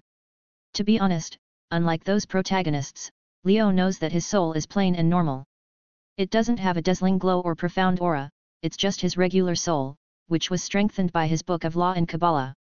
If it wasn't strengthened, it'll not play any role here and he has to rely on his will, but even so, his regular, plain soul was able to carry this deep ocean inside of it. Filled with these weird feelings, Leo kept sinking as his origin was awakening more and more. In fact, Leo wasn't a true origin user, he was just borrowing it power, either subconsciously or using his skills, so he never had the chance to experience this face-to-face with origin. So, he created something that can work like a switch and a trigger, opening the closed solid gates of his origin and allowing him to face it directly. This is the main function of the Fool Arcana, to allow Leo to manifest his origin more easily. He saw Shinji using his origin, so he wondered if he also experienced something like this, but he couldn't be sure. 60%. 63%. 68%. 72%. The more he sank, the more he felt the pressure was getting stronger, but for him, it was nothing, at least in these levels, he was completely fine, except for the slight headache and pressure because he was already wounded. After a while, even if there's no time in this place and it'll be just a flash in the real world, Leo felt a hard touch on his feet as he landed on a solid surface. Although he doesn't know it, he has a feeling that he hit the bottom of his current self. 99%. Almost completely awakening his origin. Looking at the front, even in this darkness, Leo felt like he could see the way forward. A few steps away from him, there was a cliff in the depth of this ocean. From the cliff, there was an empty void, dark and mysterious. It made the previous darkness look like an ant compared to it. Leo stood there as he didn't move at all. He knew that if he took a few steps forward, his origin will reach 100%, but he couldn't. The existence of the cliff was beyond anything he expected and even dreamed about. Although the origin is strong and mysterious, it'll always have a limit, no matter how rare and strong this origin. So, Leo didn't understand why there's more depth in his origin, essence, source, core, or whatever you call it. However, those mixed feelings finally showed a clear emotion that filled his very core. It was fear. Looking at the deep void beyond the cliff, Leo felt a deep fear that made him shudder a little. The darkness was like a monster staring at him and trying to devour him directly. This feeling was strong as he couldn't stop it at all. For the current him, what lies beyond the cliff was something he can never imagine. Leo couldn't help but show a bitter smile. In addition to this fear, he noticed that the pressure at the cliff was beyond what the ocean had. Even with his current soul and will, it'll crush him directly. A few steps from reaching 100%, but now, Leo started to think. If this cliff existed here, then is this place really his 100%? Shaking his head, Leo stopped thinking a lot. After all, his goal here wasn't to reach 100%. Glancing one more time at the cliff, Leo closed his eyes and raised his head before lifting his hand slowly. His goal from activating his origin to this degree was to manifest its power and create a miracle. To turn 0% to at least 0.1%, like the root said at first, it's time for him to grasp something in the nothingness. It was hard, very hard. Even fighting Solomon wasn't this hard. Leo was struggling to lift his arm as he was pushing his soul and will to advance further. Sinking into the origin to awaken it was one thing, and trying to lift this awakened origin to use it was a completely different thing. The dim light covered Leo's more intensely while moving along his arm. The dim started to show some platinum glow as Leo kept pushing forward. After a few moments, Leo's hand closed suddenly as he opened his eyes. His golden eye glow with a bright, yet not dazzling gleam before golden light appears in his palm. His will and soul joined the golden light. The dark surroundings became slightly dark blue because of the illumination before Leo's silhouette disappeared with light. In the real world, Leo, who was standing with blank eyes for a split of a second, woke up immediately as sweat was dripping from his forehead. However, Leo didn't stop as he raised his hand and controlled the two orbs. Heaven's feels and Ophiza's infinity concept floated around each other before they had a contact. Boom! A strong force almost made Leo kneel on the ground. The two orbs were rejecting each other as he was trying to fuse them, so all the burden was launched on him. However, he didn't stop as he pushed them further. In a similar fashion to a chemical reaction, the two orbs glowed with a dazzling light as the sweat on Leo's forehead increased. The fusion between the incomplete third true magic and Ophiza's concept was a very hard and tiring thing to do. All that was left from his calculation power was used to see some flaws in the fusion to allow them to merge smoothly. A flaw after a flaw, Leo's eyes became slightly bloodshot as the two orbs finally started to merge. When the two orbs showed the first signs of fusion, Leo caught them in his palm before a golden bright light shone from it. The two struggling orbs moved more smoothly as they blend quite easily this time. Taking a look at the result, Leo failed. The two concepts didn't fuse properly and they somehow, in a miraculous way, exist in harmony. Another loose end to be taken care of. With those thoughts, Leo raised his closed hand toward the back of his left shoulder. He didn't care if the fusion succeeded or not because he knew that the chance was less than zero for these untreated foreign concepts to melt together. However, this didn't stop him from using them to their fullest now. Taking a deep breath, Leo pushed the bright light, which was the result of his work, on the star mark on the back of his left shoulder. Cloth of ice that was floating above, sent a couple of green threads that pierced Leo's skin around the star before he let go of his hand. Ugh! At this moment, Leo couldn't help it and fell to the ground on one knee. The star mark was burning and gleaming a dazzling light as he clenched his shoulder. All the bright light was getting sucked inside the star mark while moving directly towards his soul. The green threads moved like a professional surgeon and controlled the shape and form of light in the star mark. In fact, it wasn't his body, but his soul that was getting burned. At this moment, all the servants that were receiving mana from the Holy Grail felt their supplies vanished suddenly and their time in this world started its last countdown. Medea and Medusa were surprised as they started attacking furiously, and Gilgamesh raised his eyebrow before channeling his mana faster. The star mark was glowing with a dazzling light, but if you stare at it very closely, you can see the dense circuits filled every corner of it, layer by layer of magic circuits. In Leo's soul, the same thing was happening, but it was like someone was painting a tattoo with lava on his soul. In this fashion, the heavens feel is becoming a magic crest of Leo. For Leo, his body was never important after he became an angel. The so-called body is a mere vessel for his soul that can be recreated at any time with enough energy. The soul holds his mind, memories, magic circuits, mana, and origin. The body is just an avatar and an anchor that allows him to act and materialize his power in the real world. Having the Book of the Law and Kabbalah, Leo's soul is very strong, even if it was plain. After all, both of them are focusing on the soul and its existence. To be honest, Leo started to feel weird. Kabbalah, the Book of the Law, Longinus, origin, Esper's ability, and most of his powers are related to the soul. Even Gold experiences life-giving ability creates souls for his beasts. The spell on the Book of Law can also be called Stairs to Heaven because it builds the path to ascension. Now, Heaven's Feels joined the game, which has a big relation to the soul. Heaven's Feel is a magic that allows for the materialization of the soul, which stops the inevitable dispersion of the soul, and essentially makes it transcend to a higher form of existence. It is a magic that realizes true immortality by making the soul into a high-dimensional planar being capable of interacting with the material world as a mental body without having to return to the roots. The practitioner will acquire an unlimited source of magical energy due to the soul becoming analogous to a perpetual motion machine. Even Gold experience has the seed that allowed him to interact with Venus. A lot of thoughts appeared in Leo's head as felt these events are very close and connected somehow. Glancing at his Book of the Law, in the flipping pages, Leo was able to see the first page and its 19 phrases. The 8th, 9th, and 10th phrases were glowing with different colors, unlike the other 7. Wyrd had a green gleam, Dragon was dark blue, and Fig Tart was a brilliant golden glow. Very similar to his 3 noble phantasms that represent destiny, end, and beginning. Shaking his head to clear these thoughts, Leo stood up completely before he raised his hand up high. This isn't the time to dig into secrets and stuff. He needs to one-tap the Wakame and the hook. Despite that, Leo is mainly focusing on the hook because Shinji is completely dead after being locked by the tower. His origin power was the hook goal, a free meal, even his cheat was made from that energy, so he's so dead now.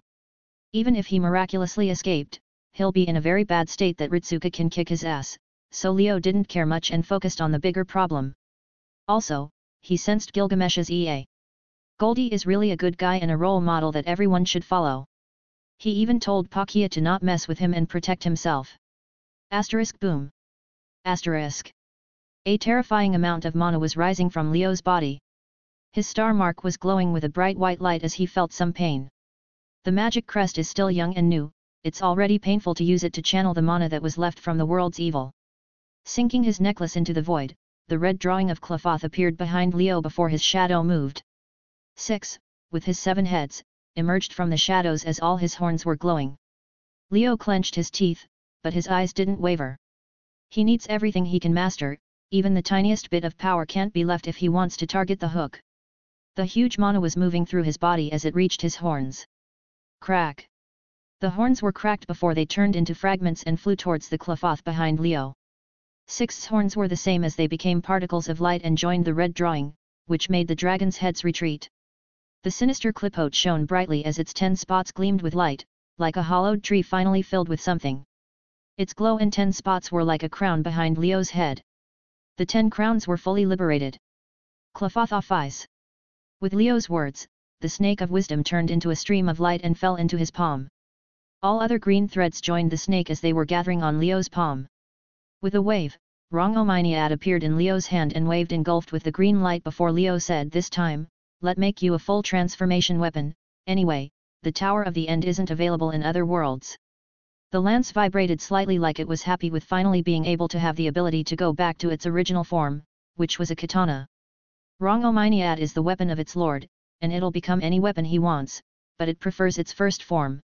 This puzzled Leo as he asked, and the answer he received from Rongominiad was slashing people and things is fun. Leo's eyebrow twitched before he connected with the whole destiny of humanity and found his goal. The weapon that can play his first noble phantasm's power to the maximum. The terrifying mana moved, gathering into Leo's palm like a singularity and drawing the lance in brilliant green. The Cleopath behind shone with a red light before a dark fog mixed with green gleam. Using the exaggerated amount of mana, it didn't take more than 5 seconds before Rongominiad changed completely. With a wave of his hand, Leo aimed his new creation at the hole in the sky. Cracks! His movements caused the green glow to break like glass and show the full form of the new weapon. It was a normal, yet slightly shorter flintlock musket with black color and some gold plating on the edges. It was completely normal, but it has a weird and mysterious feeling on it. Drake, keep using boost on me. Leo's words made Drake puzzled because a normal boost can't increase Leo's power a lot, but looking at the situation, Drake did it anyway. Any bit of power is useful in this situation and he understands that very well. Boost, boost, boost, boost, boost, boost. Several regular boosts were being spammed by Drake to Leo. They were like a drop of water in a vast ocean, but it was better than nothing. Without his order, Venom found good timing and threw all the 18 runes in front of the rifle. They turned into a circle and connected as the runes were playing their full strength to bless the next attack. Finally, the last preparation, Leo sensed the fragment of Solomon's ring as connected the ring of light in space to his rifle. In space, Beast Eye's light ring started to become dimmer at a very fast speed while disappearing. The ring of light that burned humanity once. In a sense, it should contain all humanity concepts. With this weapon and my noble phantasm, the power might reach the desired level. Leo's head was spinning fast, even if his mind was stinging badly because of his injuries. The vision in front of him started to become blurry. Liberating the 10 crowns might pose a threat to himself as well. These crazy operations. He was really pushing himself to the limits, but it's kind of refreshing to use his powers to their limits after all this time. Compress and more compressing, Leo didn't want to waste a bit of power as all his power was gathering into the rifle in his hand. A bullet was forming inside of it, filled with a terrifying energy. Yet, Leo felt it wasn't enough, he needed to gather more and more power to assure his last attack. Suddenly, Leo heard a voice in his head. Lucifer, the core of the reality marble is secured, is everything okay at your side? Well, I saw better days. Hearing Ritsuka's voice, Leo said casually like he isn't brewing the terrifying power in his rifle. Ritsuka, who saw Medusa get blocked by Archer while Nero almost completely killed Medea, contacted Leo through their link. What? Do you need help? Ritsuka asked seriously, but she only received a chuckle from Leo before he said, of course, maybe your command seals can help, but in this place, you can't use them. Then, what should I do? Ritsuka took a deep breath and asked. I don't know, try to jump into the reality marble or something, do a flip while you're at it, Leo said as Ritsuka clenched her fist in anger. This is not the time to joke at all. Calming down her feelings, Ritsuka stared at Merlin, who looked at her helplessly before he said, do you really want to go? Merlin was the controller of the second core now, so he can open and close portals around the whole reality here. However, he was helpless after he saw Ritsuka contacting Leo. Ritsuka didn't speak, she walked forward without stopping. Medea, who saw this, tried to shoot her, but Nero came quickly with her sword and blocked the hit before slashing Medea's arm off. Ugh! Curse you! Curse you all! Do you think this is over? Especially you, the one lost in time. Medea collapsed on the ground as she looked at Ritsuka and said, I wonder what it feels like, to see everything you held dear vanish. I think you know that better than me. Ritsuka didn't stop as she ran into Merlin's side, near the ritual. I met a king one day, I asked her if she wanted the sword or the sheath, do you know what she chose? Merlin held Avalon in his hand as he wanted to tell a story, but Ritsuka took Avalon directly and jumped into the sea of flowers. She sank like a rock in water, leaving Merlin with his hand in the air and helpless expression before he sighed and said, everyone is in hurry and don't appreciate my great stories. However, he also took a breath of relief because he didn't have to pay any price to activate Avalon, but the world supported Ritsuka and allowed her to use the sheath immediately, which left Merlin in a sigh for these privileged people. Outside the reality marble, Zelrich had a blank look on his face while looking at the galaxy above his head. Above EA, a galaxy was formed by the spatial winds as Gilgamesh was charging EA to the maximum limit he can use. He didn't waste any moment because he felt the Holy Grail had just vanished. Enuma Elish. Without waiting, both Gilgamesh and Enkiju screamed. Gilgamesh pointed EA towards the reality marble as the whole galaxy became a terrifying beam crushing everything in its path. The beam crossed the distance in a moment before bursting a hole in Shinji's reality marble and flying inside. In Shinji's helpless eyes, the beam hit him and the tower immediately. All the sounds vanished from the place, leaving a hideous sound of the world getting crushed by EA's spatial winds. Shinji felt his brain hurting more while trying to survive in this red storm and maybe use it to his advantage. Suddenly, a golden, yet not dazzling light appeared in the middle of the storm as it made both Shinji and Gilgamesh surprised. A portal made from flower petals appeared as Ritsuka jumped from it. She was holding the golden sheath in her hands as it protected her from all dangers. With the power of all my command spells, send all the power to caster. Ritsuka said as her command seal glowed before vanishing. She actually jumped. Even if he couldn't see clearly, Leo could feel Ritsuka's mana in the reality marble when she used her command seals. Are people really taking my words seriously? A weird expression appeared on Leo's face as he received all the power contained in the command seals. People should already realize that 70% of all his words are just bullshit. That sounded cool in his head. For fuck's sake, he even has the father of lies, bullshits, title on his head. She didn't do a flip though. Anyway. Shaking his head, Leo's eyes flashed with a shade of rainbow before he started the last attack. Access complete. Artillery posture, finish. Paradox effector, deploy. An electronic voice echoed from the rifle as several fine, magic circuits were all over the gun. They were very complex and numerous, which were hard to find and look at. Start the countdown. Accomplish measure, start. Target, Gate of Truth's life scale. 8,000. 6,000, 5,000. Target, the hook life scale. Unable to measure. Switch the Gate of Truth to a secondary target and put the hook at the highest priority. Leo gave the command as he felt more and more energy slipping from him into the rifle. Reduce the power of the artillery and focus 70% of the energy on the paradox effector. A new command was entered as the magic circuits on the rifle shone while moving slightly. Curse, blessing, O distorted divine light, will you light the path? Starting his chant, Leo felt his body losing more power, but he gritted his teeth. Affirmative. Dead counter, apply on the barrel. Aiming at the hole and exactly towards Shinji and tower behind him, Leo tightened his grip on the rifle as he put his finger on the trigger. A golden glow was moving from his hand towards the bullet inside, which was the power of the first noble phantasm. Yet, it was another dusk. Gasping light in the nowhere, Leo added the spin as the energy was spinning like a storm at the muzzle. Instant synchronization, complete. Correction rate. 60%, 70%, 80%. The rifle in his hand shone with a dim golden light filled with black shadows, even the bullet inside was glowing with the same colors. The mana that was shaking the place became completely still as it was focused on the bullet. Start the spirit acceleration. Formation of the mana bullet, complete. Loading the illusory shell. As the fallen star rises, lighting a new dawn, for the story to be left untold.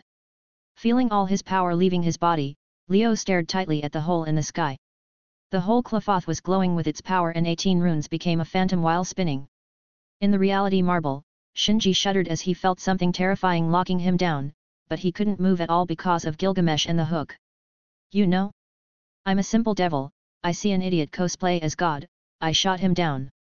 Pulling the trigger, Leo said Black Barrel, Lucifer. Asterisk conceptual boost. Asterisk. With the name of the noble phantasm getting announced, the golden glow exploded on the bullet before Leo pulled the trigger completely. Asterisk bang. Asterisk. A black golden bullet with a shade of rainbow was shot from the rifle, passing through the 18 runes circle as they all attached to it instantly. The bullet was slightly normal. There wasn't any world-ending attack effect as the bullet flew at a very high speed, leaving a golden trail of light as it went through the hole quickly. From the depth of the red storm, a golden light flashed as Shinji felt the danger was locking him from all places. He'll die, he'll really die if he didn't do something. Gathering all his origin power, Shinji didn't care about the hook as he did his best to create a shield around him.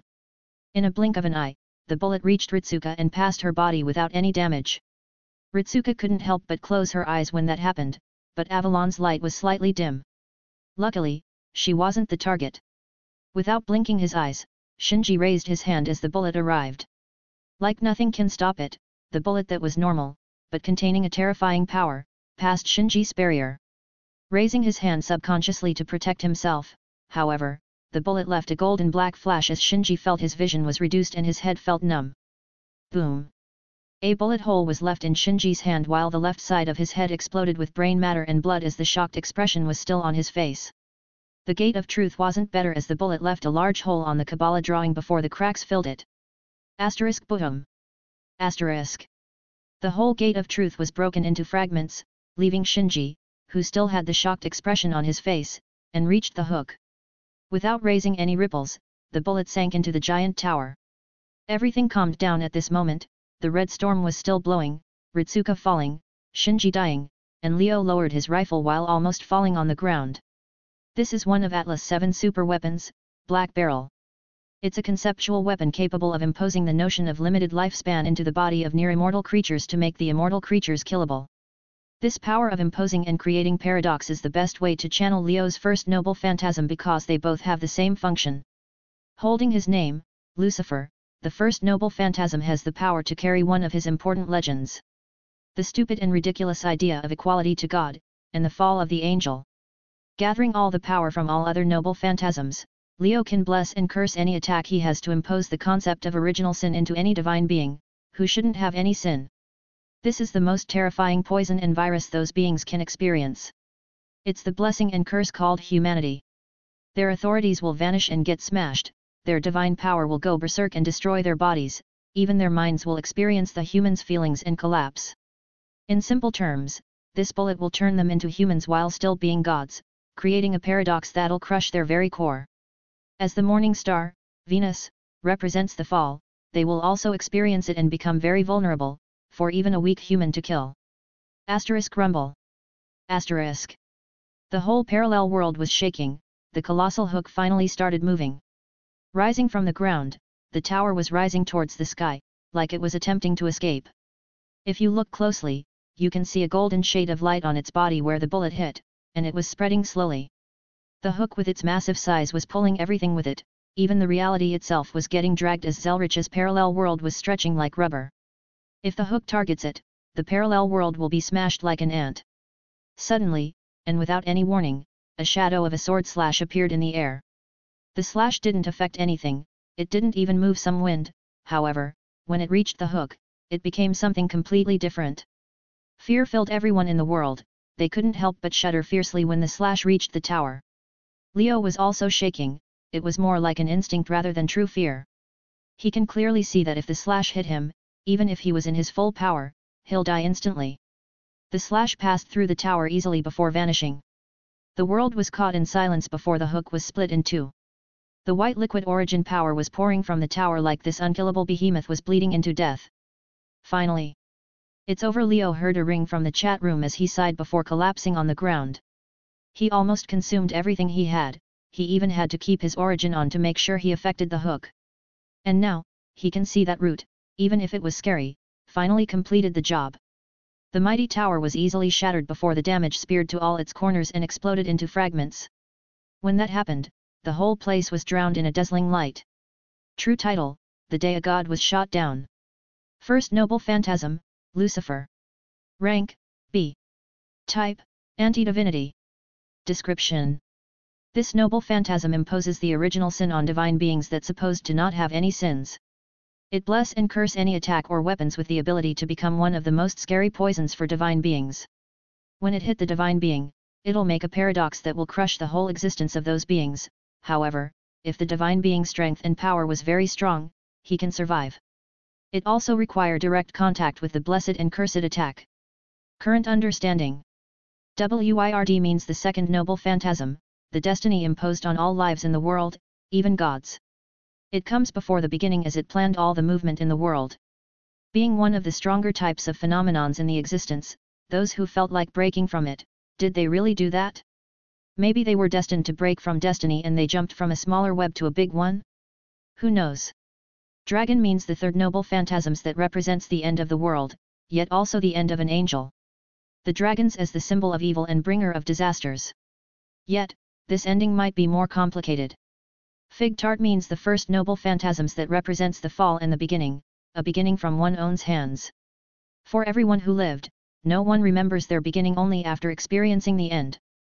The classification of these phrases with WIRD, destiny, that was planned beforehand comes first, then the dragon, end. After experiencing the ending, the beginning will arrive, which is fig tart. 182. Positions. In complete silence, the dazzling light swept the world like a wave, a huge tsunami engulfing everything. It was like the brightness refused to coexist with anything, even all the sounds in the world vanished. Covering the world in a white blanket, the light spread quickly, sweeping the whole reality marble with it. In less than a moment, and without any explosions, the reality and foundation of the reality marble had many cracks flowing with the brightness. Next, like water following on scraps, the reality marble was washed away by the light, flying in the air before melting quickly and not raising any waves. With it, several figures were flushed away easily as they couldn't resist at all. The parallel world faced the same situation. Even if Zelrich tried to stop it, the milky white light didn't stop. However, sensing no danger from the light, he chose to stop. Of course, there's also the fact that he couldn't teleport now or he'd already left the place. Like a gentle veil covering the sky and earth, the milky white light repeated his action on the Zelrich's parallel world, turning it into scattered fragments in the air. This light that was made completely from the origin power that was absorbed in the hook looked like it was controlled by something to clean all these anomalies above the real world. After sweeping the parallel world, the light dies down immediately, revealing the real world that was basically safe from the world-ending battle royal. The snowstorm had already stopped as sunlight was piercing through clouds, melting the snow slightly and reliving the repressed feeling a little. The Holy Grail was already removed and the man-vacuuming machine stopped plundering all the vitality of the land. Zelrich squinted his eyes because of the light, only to hear the sound of electricity clicking and a slight shattering one. Looking at his hand, he saw some smoke rising from his jeweled sword and a current of electricity flashed inside some small cracks. His face darkened while looking at his almost broken mystic code, a sword that can perform the second true magic. Sigh, I knew it, no matter what was the deal, or how it was performed, the one was bound to lose money if it was Alea. Zelrich sighed at his fate while inspecting his jeweled sword. He waved his hand, destroying Alex's body with a magic cannon before walking away. Maybe he can save his mystic code. In the sky, Gilgamesh stood on his ship as he frowned at the white light.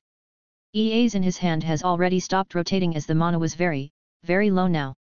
However, the most striking thing was the sword and Gilgamesh were becoming slightly transparent while some small light particles were floating. Humph, they survived, hey. Looking up, Gilgamesh saw some dark spots in the sky as he didn't care about his condition now. He was just returning to the heroic throne, nothing more. Despite that, he was slightly surprised by his physical body vanishing as well. It seems this isn't a normal exit for this world. The chains of heaven were also turning into light particles slowly as Enkidu looked at Gilgamesh. Gilgamesh didn't speak as he observed the figures for a moment before he smiled. Did you see something, Gil? Enkidu, who knew about Gilgamesh's clairvoyance, thought that his friend saw something that piqued his interest. Recovering this piece of land was the first step and the following will be beyond what happened here. Even with the help of my other self, they are just fighting a losing battle, maybe letting it die here would have been better. Looking at the orange-haired girl holding the golden sheath, Gilgamesh narrowed his eyes slightly. Gil.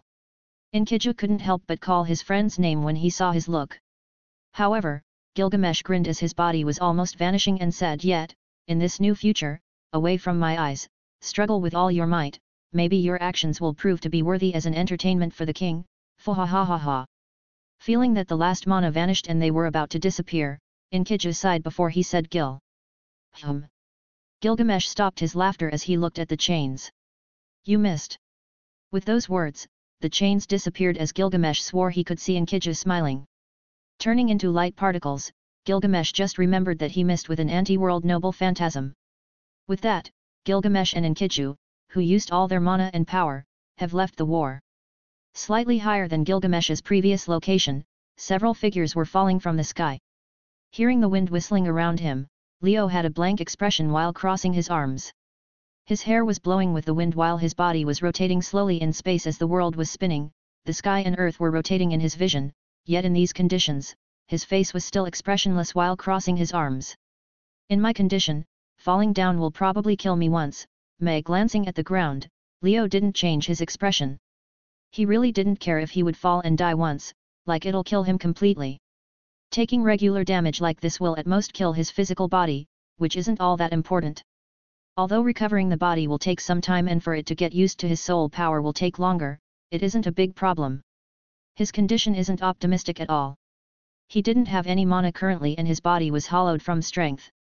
His brain was stinging badly and the magic crest on his shoulder was sending pain from his soul. His angel mode was deactivated. Yet, he wasn't worried at all, he wondered if the insanity in his origin increased his own. Now with heaven's feels, even if I didn't complete it, the independence of my soul increased, which made me wonder, feeling the pain in his brain, Leo was lost in thoughts. Can I separate my head from my body and walk like a Dullahan?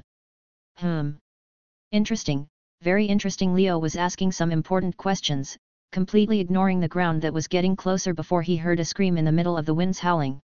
Ah! Glancing to his side, Leo saw a couple of people experiencing the wonderful free fall with him. The one who screamed was closest to him. Oh! Hello! Leo greeted the screaming Rin as she snapped immediately. Don't you dare hello me! What did you do? Everyone who was in the reality marble were swept like trash as they rose and rose in the sky before the milky white light vanished, leaving them in a free fall. Rin was screaming because of the quick change in events while Archer was trying to grab her. Merlin had a helpless expression on his face while leaving a trail of flowers. Ritsuka felt weird for this double free fall, and Nero was shaking her head from the headache she just got, yet there were 3 new faces and a corpse falling down too. Why are you complicating the situation?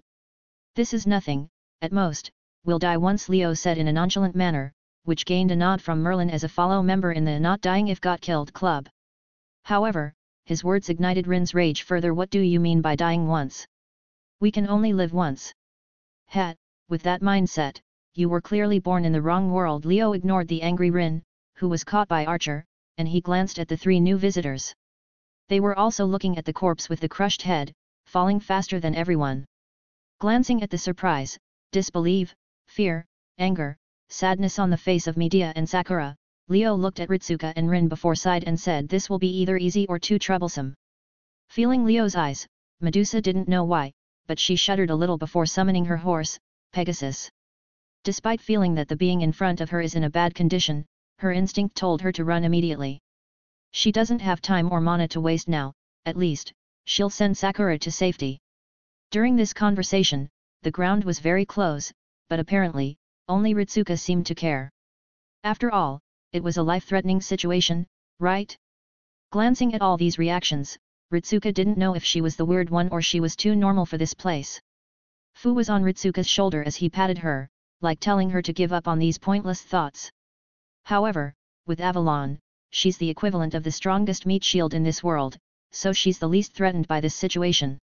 Suddenly, she saw a red flash before Nero, using her mana as a thruster on her feet, was able to step on air and rush to Leo. I caught you.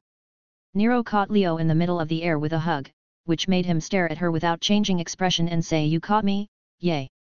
Fear not, with me here, there's nothing to worry about.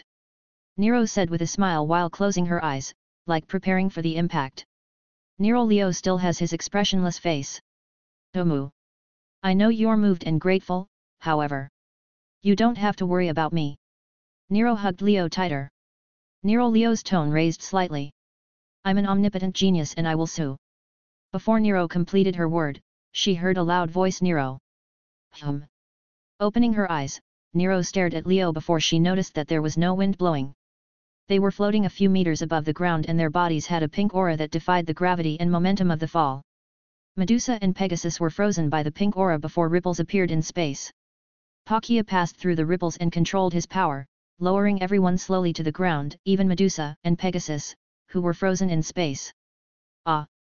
The ground where my flowers grow, I missed you. Merlin breathed a sigh of relief when he finally landed. Fu landed behind as he looked at Merlin, who looked like he'll kiss the ground in the next second. Does that count as kissing Gaia? Fu shook his head furiously to forget about this horrible thought. What was that? Ritsuka asked Leo and Nero, who landed, with a blank expression. Couldn't he summon this beast faster? Then she looked at Gugalana as she gone completely speechless. Venom, can you sustain physical activities? Leo didn't answer her as he communicated with Venom, who said although runes are completely ineffective currently, the normal physical aspect is possible. A few black strips appeared from inside the slightly ragged clothes of Leo as they were moving like tattoos on his skin, they even spread slightly around his face. Moving his hand slightly, Leo found no problem in moving normally, although using a bigger strength than a regular human is impossible now. Absurd battle rules number 3, if you use all that you have like a madman in one attack, always make sure you have a backup plan or some other hidden cards. Leo's answer left Ritsuka dumbfounded. What the hell was the absurd battle rules? Archer put Rin down while looking at the frozen Medusa. To be honest, fighting her would be a great disadvantage for him. Even if he used UBW, he was bound to lose against Medusa in a fair fight, so he targeted Sakura to lower her movements. Shinji-sama, please, no. Medea was turning into light particles while looking at Shinji's corpse with tears. Her body was ragged and her arm was cut off by Nero's sword as she was almost pleading for the corpse to wake up again, but only the silence answered as her tears dropped from her eyes. Brother, brother. Sakura seemed to be broken as her eyes stared at Shinji's corpse, like she didn't want to believe what she was looking at. Medusa was frozen in space as she struggled, but her mana was running low and Pakia's space wasn't easy to solve. Struggling to move forward, Medea wasn't able to muster any strength as she vanished in tears, leaving Sakura collapsing on the ground while whispering, "Sister Medea." She was once again alone. Tears couldn't help but fall from Sakura's eyes as he clenched her fists, dragging some dirt from the ground. Sakura. Rin felt the words were stuck in her throat. She wanted to move forward, but looking at her sister's tears, she couldn't. Archer sighed while looking at the clear sky as the dark clouds were scattered. Always there has to be a sacrifice and someone to be left suffering. This is the nature of this world, be it in saving humanity or war, like this one. Looking at this scene, Ritsuka glanced at Shinji, who was headshot, before looking at Sakura and Medea. Her stomach felt uncomfortable and she clenched her fist. Honestly, if she saw someone die, she wouldn't react this much, but this scene. She didn't know what to do. Troublesome it is. Leo shook his head while looking at this scene. He glanced at Shinji's corpse and saw the breath life had left it. Shinji in his Gate of Truth mode, completed the Kabbalah knowledge, so that technically made him a god. The bullet pulled him into a paradox and returned him into a human, but Shinji couldn't handle the power of the gate as a human, his soul isn't enough at all. With the gate collapsing, Shinji's soul returned to normal and couldn't survive the debuff from the first noble phantasm, shattering and vanishing. Apparently, even without this, the Traversers' souls seemed to be attached to their cheats with a strong bond. If the system left, they die. If it was destroyed, they'd also die. Sakura, Rin gathered her courage and moved towards Sakura, almost touching her shoulder, but her hand was slapped immediately. Don't touch me! Don't you dare call my name! Sakura screamed to the top of her lungs as her face was filled with different expressions. Sad, anger, fear, resentment, and pain as tears streamed from her face. I. Rin was tongue-tied as she was stuttering. Sakura's face and eyes were tearing her heart, but she didn't retreat. Oh? What? No, I should have known from the start. This is Tosaka's family, like always, taking everything away from me. Seeing Rin's face, Sakura smiled blankly like losing her soul before she said, "You took my life once, now you took it again, with my only brother."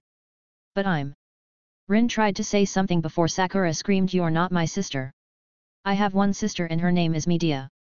You're just a murdered. Someone who'll not settle down until they take everything away from me." More tears appeared in Sakura's eyes as she felt her strength leaving her and her feet were weak. She is almost collapsing, the pillars that supported her all vanished in moments and leaving her alone. Medusa's eyes became red as her struggles increased when she saw Sakura's situation. Merlin didn't show any different expression, but he raised his staff slowly. Rin lowered her head as she couldn't raise it anymore, she just couldn't keep listening and watching. Ritsuka listened to these words as she felt a hammer was striking on her heart. This feeling was one of the worst she experienced. Sorry, but I believe that I was the one who killed the dear brother of yours. Suddenly, Sakura heard an emotionless voice. She looked over to see Leo staring at her with his nonchalant eyes. Lucifer. Ritsuka didn't expect this at all as she stared at Leo in shock. What? You got the wrong person, I was the one that shot your brother to the head. Ending his life without changing his expression, Leo said those words calmly. Like he wasn't talking about killing but drinking water instead, completely casual. Leo's tone and eyes made Sakura's eyes red from anger. She was completely mad as she gathered mana in her hand and tried to rush towards Leo. All the thoughts in her head were that she'll kill him, it was him who took her brother from her. She'll never stop until he's a corpse on the ground. Leo narrowed his eyes as they flashed with a chill that made Ritsuka shudder slightly. Sakura. Rin activated the strengthening magecraft and caught Sakura. You murder. I'll kill you. I'll absolutely kill you. Let me go. Sakura was struggling as Rin refused to let go. If she let go, she had a feeling that she'll really lose her sister completely. I'm terribly sorry, but please go to sleep. Merlin appeared in front of Sakura as he tapped her head with his staff. Sakura's screams grew weaker before her eyelids became heavy and closed. She fell to sleep in Rin's arms. Pakia looking at Sakura's condition, Leo said calmly as Pakia removed the space power on Medusa. Medusa immediately rushed towards Sakura in Rin's arms, but she didn't take her. She felt that even if her master hated Rin, she was probably the last person available to help. Rin looked in distress at Sakura sleeping as she was wondering if she did the right thing. Joining this party, she saved her sister or she'll probably be a corpse with Shinji. This was the HGW and Magi battles, but even if she knew, that still brought her more pain. As for Nero, she just stood there, like Sakura's outbreak didn't concern her at all. What happened to you, master?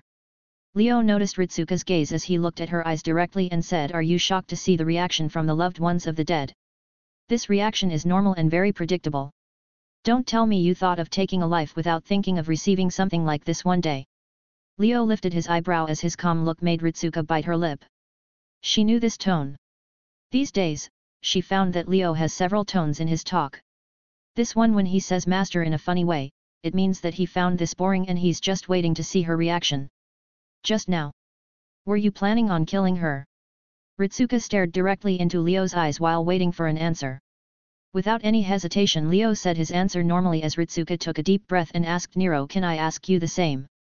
I'll execute her for trying to kill the emperor. Nero's words were short like Leo as they converted their meaning instantly to Ritsuka. Nero is an emperor, times were very different. When going to war and kill enemy's soldiers, do you think they'll not have families behind them? Also, the emperor was like a god in Rome, so the values of life were completely different from today. This is the difference between Ritsuka, who grew up in the modern era and didn't interact with Magi society, and a lot of heroic spirits in old eras. Sigh, truly, troublesome. Leo sighed again while looking at Ritsuka lowering her head. He knew this would come one day, so he wasn't surprised or moved by it at all. His job, their job, in the chat room, is to hunt the system users and all the traversers for the world's wills.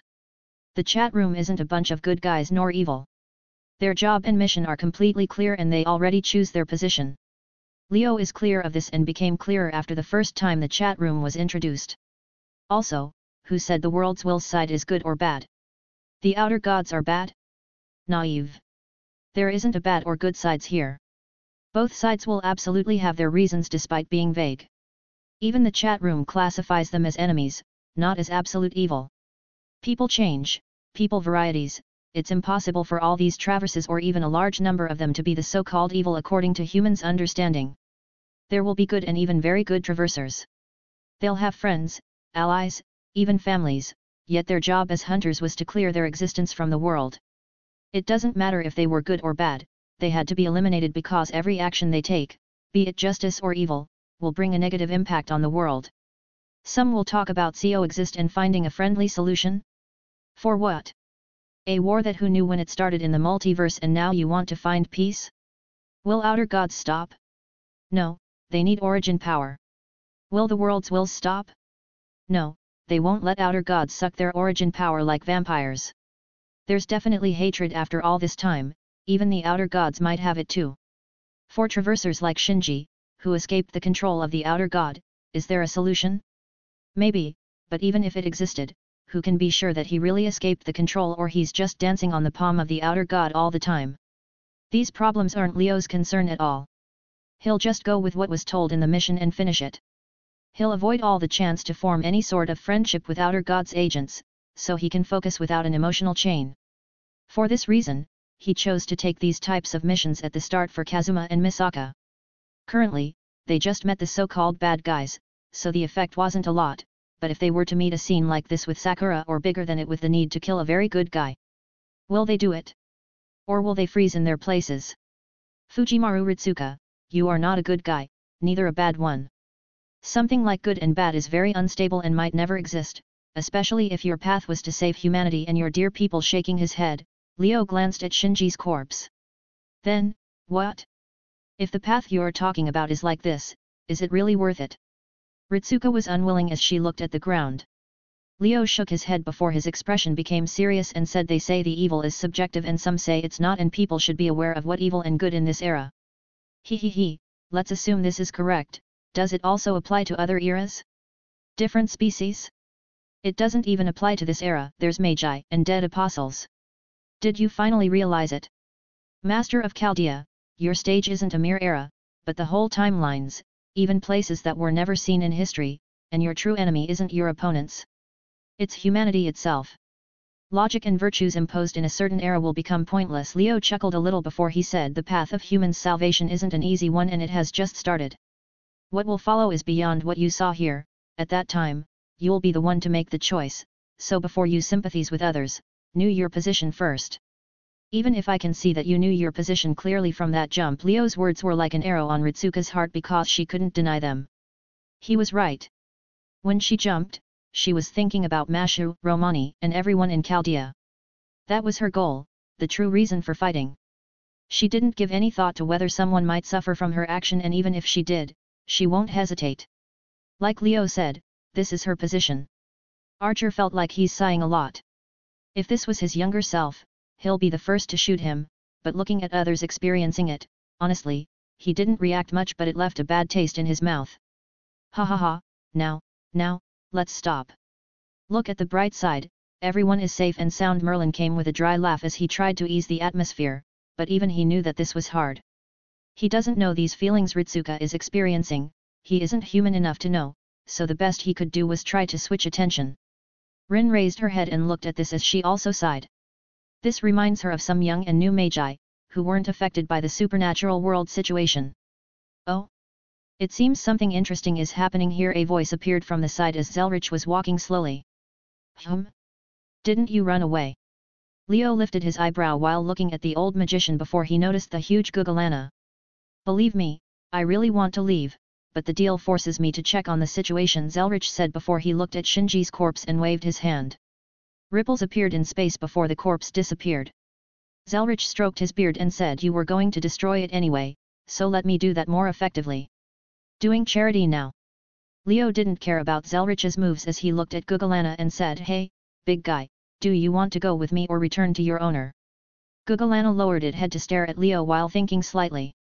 It wasn't going to return to its owner even if the timeline was fixed. It'll be stolen again from Ishtar in Babylon by Ishtar in New York. Either way, Gugalana will suffer from two unreasonable owners instead of one. An Ishtar, who lost Brian cells and became a useless goddess, and another Ishtar, who lost Brian cells and became a third wheel for Gilgamesh and Enkidu. So, it made a decision. Go with this god that has a strong Venus authority before making the final call. Okay, become smaller. Leo said as Gugalana tilted its head in confusion. Leo put his arm on its hoof and sent a picture to its brain. Gugalana felt weird, but it nodded before a bright light flashed and it started to shrink. From a mountain-sized divine beast to a size similar to Pikachu by using its divine power. It became a small boar with black and white colors. It also had two small blue horns on its head. I'll call you, POMD, Piglet of Mass Destruction. Picking up Gugalana, Leo gave it a name that'll leave everyone speechless if they knew its true meaning. Gugalana now. Zelrich shook his head as he turned away. These interactions between them made everyone feel like these two knew each other very clearly. Now, if you excuse me. Zelrich was about to leave before he saw Rin, who was holding Sakura, and said, you don't have to worry about the aftermath, let's say, it'll be cleaned. With those words, Zelrich didn't stay another second in this place of madness as he teleported immediately. What does that mean? Hey. Rin was confused by Zelrich's words before she noticed several light particles flying in the air.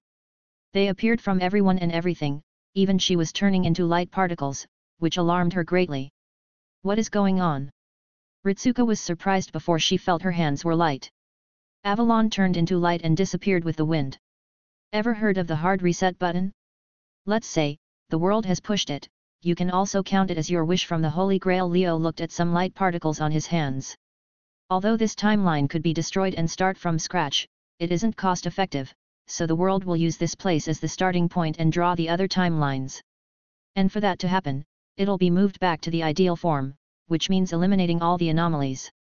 Meanwhile, in the imaginary numbers space, a temple was swimming in the void. Unlike the usual calm, it had several light particles flying around. The demon god's pillars started to disappear from the temple because the timeline is getting fixed and they played a large role in it, so they were forcibly taken by the world. A beast and human evil saving the world. GOOOOSE was sitting on the throne while looking at the dark void. His face didn't carry much emotions, yet he seemed in deep thoughts. Using the last timeline as a seed to grow up the other timelines, an obvious move from the counterforce. Humph, if it were an ordinary one, they would cut it like a parasite from the tree. Laughing coldly, GOOOOSE shook his head before he looked at the demon god's pillars. Don't resist. The counterforce are restarting the timelines, so to avoid a paradox, our plan will recover as well. After this finish, I'll awaken your memories, GOOOOSE said as the demon gods nodded and bowed before they disappeared. In less than a few moments, GOOOOSE was left alone in the Temple of Time, staring at the empty void. After a long time, he said, Jedediah, hey. Looking at the particular memory in his body's mind, GOOOOSE closed his eyes as everything returned to silence. Back to the broken timeline. Omu. Although I think you need to lower it a little, well said. Nero waited until this finished as she saw her figure become slightly transparent. She and Merlin are receiving mana from Leo. So, after Leo wasted all his mana, they are in the same situation as the other servant. But it doesn't make much difference because everyone is getting rejected from the timeline now. Maybe, just maybe. Looking at Ritsuka in deep thoughts, Leo shook his head before he saw Nero standing in front of him with her arms wide open. Leo lifted his eyebrow, but Nero didn't change her expression, which made him sigh. Omu. Say it. Nero took it as yes as she pulled Leo into a big hug while narrowing her eyes. Really? Leo said with a helpless voice, then he saw Nero's condition. The spirit core was weak, her dress was burned slightly and she lost her ribbon. There was a couple of burns on her body, even her sword was cracked slightly. You're really unreasonable, for what did you do this? Honestly, there wasn't a big reason for you to take any risk for me. Sighing, Leo, in Nero's surprised eyes, hugged her back. Fine, thank you, Nero. Thank you for everything. For your help and support, and more importantly, thank you for your heart, really thank you. Hearing Leo's words, Nero's eyes sparkled as she hugged back with a smile. Omu. However, when she hugged him, she whispered in Leo's ear, yet, a pillar of hate and revenge isn't ideal. Neither for you or that girl. I'm a beast. Leo didn't care a lot. Nero tightened her hug as she said, I know. Oh. How sweet. I like these situations much more. Merlin said as he brought attention to himself. He was also turning into flower petals, scattering slowly with the wind. It's Merlin's signature form of servant's usual light particles. This reminds me. Ahem. Leo coughed like he was forcing himself to say something before he said thank you too, Merlin. Honestly, you were the greatest help here. Oakman, don't say that. You'll make me blush, Merlin said while putting his hand on his face. This made Fu's ears raise as he looked at him with killing intent. Don't push it. Leo felt extremely helpless by this reaction. The light particles and flower petals increased. The servants around were losing mana very quickly and almost disappearing completely. Even Leo and Ritsuka were getting rejected from this timeline. It seems this is the end of this journey in our lives. Merlin looked at Ritsuka and said, I'll not say goodbye because our paths will surely cross again. Until then, I hope that your journey will be safe. Merlin smiled at everyone here before he turned into flower petals and scattered with the wind. Compared with everyone here, he was under greater pressure. The timeline was returning to normal, so his ability to stay here was denied. Even using Leo's identity as a beast to stay was impossible. At first, he used a spell with Avalon's assistant to use his human side dreams as a link to Beast 6 after Leo visited Avalon. This was actually a very genius way, but it left Leo in a wonder. How many times did Merlin bit his tongue? Fu looked at Merlin's figure disappearing as he lowered his head and ears a little before moving back to Ritsuka. Master, I'll be going. Archer looked at Rin holding Sakura. I know, Rin said briefly while looking at her sister's sleeping face. Master, I know this was a huge blow, but look forward. As long as you keep fighting, even if it's ridiculous, maybe you'll succeed. Archer was leaving as he closed his eyes. Thank you, Archer. Thank you for everything. Hearing those words, Archer just smiled and said thank you too. Rin. Can I leave Sakura with you? Medusa said as she looked straight into Rin's eyes. She didn't need an answer. Rin's eyes told her everything she needed to know as she couldn't stay further and turned into light particles. Omu. It seems it's my time too. However, don't worry, even if we were separated. I'll find you even at the end of the earth. Saying some scary words, Nero smiled while looking at Leo. Leo looked at her as he stopped any question he was about to say. Even if he asked, he'll just get an unreasonable answer, so he just smiled. We're absolutely a bunch of unreasonable people, Leo said with a small smile, even if his body was hurting from the hug, but that smile disappeared in the next second because of a whisper. Now, show me your face, like doing a complete turn. Nero said those words that got an instant response from Leo. No chance. Nero pouted as she tightened her hug.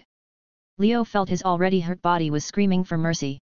But he let her hug him, counting it as his last thank he can give for now. After some moments, Nero turned into light particles in Leo's arm and flew with the wind, returning to the heroic throne. Staring at the light spots, Leo shook his head before he looked at Ritsuka, who finally sighed and looked at them with him. Ritsuka looked at Leo directly. His clothes were slightly ragged and his horns disappeared. She wanted to say something, but Leo stopped her. Any question you have isn't for a beast like me to answer. Live and see, maybe one day you'll reach it. But here is an interesting thing, that girl just now, she killed before. So, what'll her reaction be if she had a situation like this? Sigh, honestly, this is troublesome. I really hate to think about these things. Leaving Ritsuka to her thoughts, Leo looked at light particles flying towards the sky. This was a magnificent scene, but he didn't have any mood to appreciate it. To be honest, if he was in a different situation and condition, he'd kill Sakura here without any hesitation. A loose end isn't a very good thing to keep, especially Sakura, who has a probability of becoming a vassal for Beast, although it's much smaller because the timeline changes. No matter how much her past was horrible or she was miserable, an enemy is an enemy, especially after she attacked with the intent to kill. Who doesn't have his own sad story and pain? In reality, he can kill Sakura here directly. Even if he kept Ritsuka's words, Rin only wanted to find her sister, not protect her. Yet, he let them go. He said it multiple times, this situation is very troublesome. Even if something went wrong, he has the biggest backer in the world, Root. Without the hook interference, Root is the last person someone wants to mess with. Leo really hates to think a lot about these things. They usually leave a bad taste in his mouth. Maybe his origin felt him and subconsciously drove him to get a huge strength, just to throw away these schemes and crush everything with power. Well, it's time. Leo's body almost became completely transparent as he raised his hand and put it on top of Ritsuka's head, which surprised her. My words, you don't need to consider them. I'm a beast and you're a human. Make your choice and move forward. I believe you'll have a lot of people to support you. Leo messed up Ritsuka's hair completely, which made her angry and forget about these complicated things a little. Removing his hand, Leo walked a few steps as he was next to Pakia before he said, now, Master of Chaldea, carry this blessing and curse, go fight, struggle. Maybe you'll be the one to poke this bubble of dreams. Carry what you believe in and look for it, in a world where its only virtue is strength, find it, find the beauty that you saw once. A beauty that even I can't call it superficial. With a turn, Leo smiled as he turned into light particles, glowing like stars in the sky. Why can't it be only a blessing? Ritsuka sighed at Leo's beast speech, which made him laugh, and say, where's the fun in that? Satisfied with his racial skill as a beast to give cool speeches, Leo nodded as he looked at Ritsuka, almost disappearing completely with him. To be honest, Leo was serious in those words. This world can't be saved with peace and friendship power or something. There'll be a lot of pain in the way, and if Ritsuka can't make up her mind, she will experience a mental collapse before her body gives in. This master of his, even if she seemed to have experienced a lot, but she was very young and inexperienced, which was weird for him. Yet, Leo didn't want to ask. Glancing at Leo almost vanishing, Ritsuka clenched her fist before she heard a voice and something appeared from her command seals. Her old command seals recovered with a red glow and a screen appeared above them. Tutorial has been completed. Chaldea is powered up by salt has been activated. Leo, who felt that he did a brilliant job as a beast with his cool speech, tilted his head while looking at that screen. The screen was light blue and didn't have much information.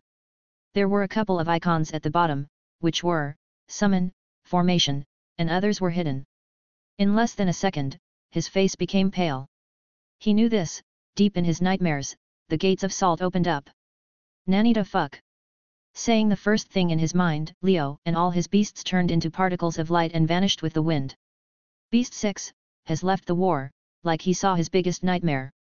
Looking at Leo disappearing, Ritsuka felt weird, but clenched her fist before she turned into light and felt her vision become black. After a few moments, her vision went back as she found herself in a city burning in flames. Ritsuka knew this place very well, how many times she saw it until it was engraved in her mind. Without moving, several skeleton-like creatures moved towards her slowly. She didn't change her expression as a girl with black armor and a large shield rushed to protect her. "Are you okay, senior?" Hearing the familiar voice, Ritsuka felt her body trembling a little. This is her chance, the last chance. Nothing will stop her. She'll definitely give all and succeed. "Let's go, Mashu." Rushing forward, Ritsuka clenched her fist as she joined the battle. Deep in the void, the timelines were growing like a sapling, slowly forming leaves and branched to become a tree. A new start for this world, a world where the light shines like the moon. It doesn't bring any warmth, yet it shines brightly in the sky. Type Moon Part 1, End. A/N, did anyone think that Type Moon has a true happy ending? Oh, sweet summer child. 196. Back. In a place beyond the physical world, the endless whiteness stretched towards the unknown, filling everything with a bright milky color. This place gave a lot of weird feelings. Some will question if this is a dream or reality. Is this place true color is white? However, the biggest feeling here is emptiness. An endless emptiness that'll never be filled.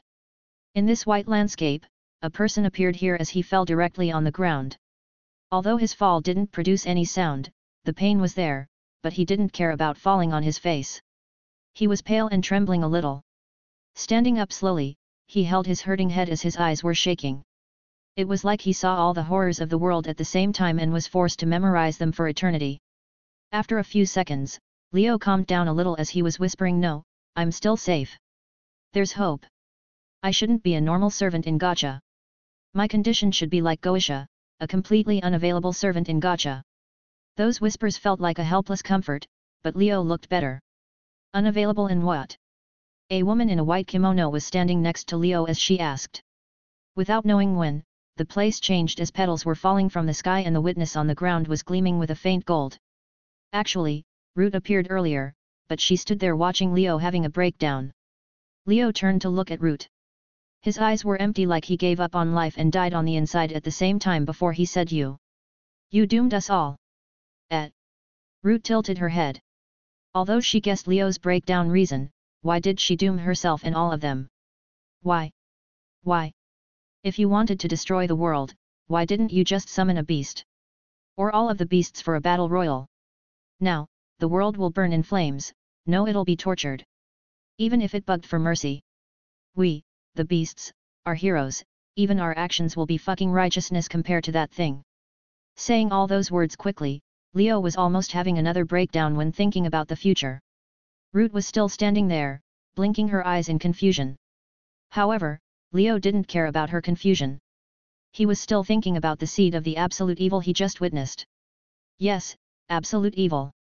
He didn't even call the cruelest beings as absolute evil, but that thing deserved this title. Despite not awakening, the seed of the embodiment of chaos has been planted and the reason was Root in front of him.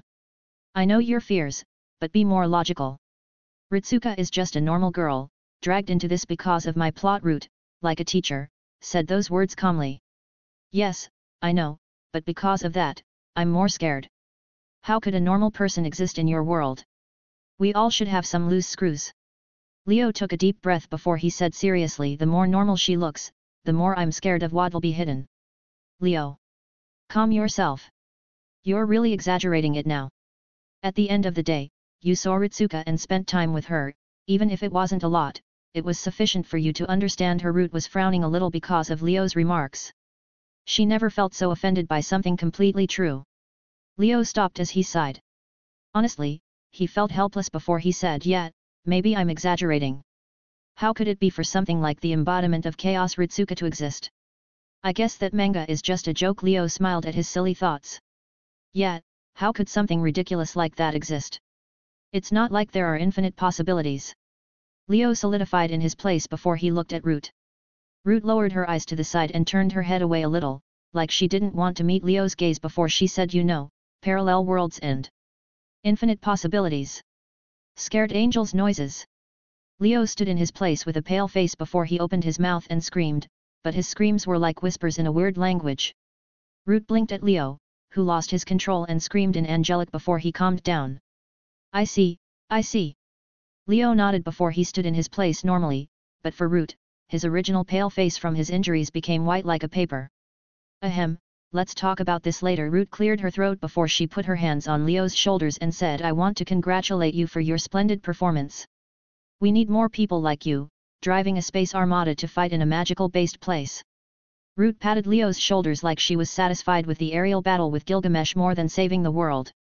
To think about it, didn't she was the one who cut down the hook, then flushed us like trash from the reality marble. Leo's body was shaking from Root's friendly tapping, however, he shook his head before he put his hands on her shoulders. We also need more world's wills like you.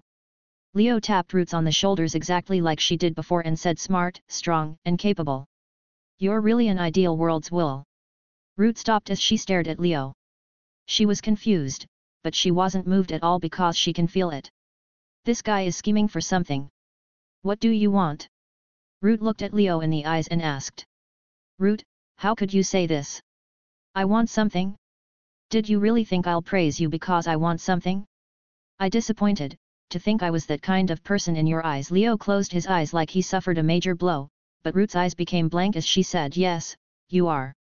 Goddamn right, I am. Admitting it shamelessly, Leo removed his hands as Root did the same. Why are you asking for your reward?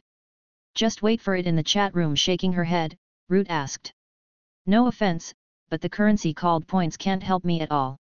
Damn, my so-called system became pointless, uselessly expensive, and too bothersome to use. Leo sighed at his situation. In his current levels, relying on the chat room's power increasing function is too pointless and troublesome.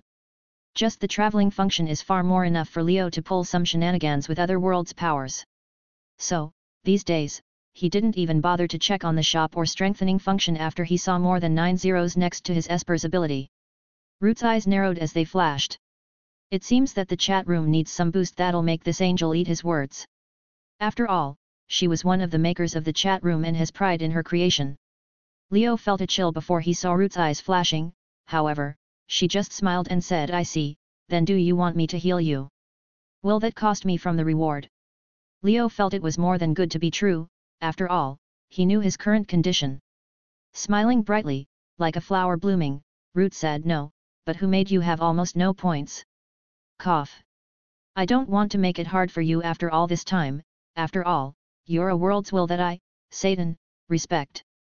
So, can I ask you to share your wisdom and knowledge?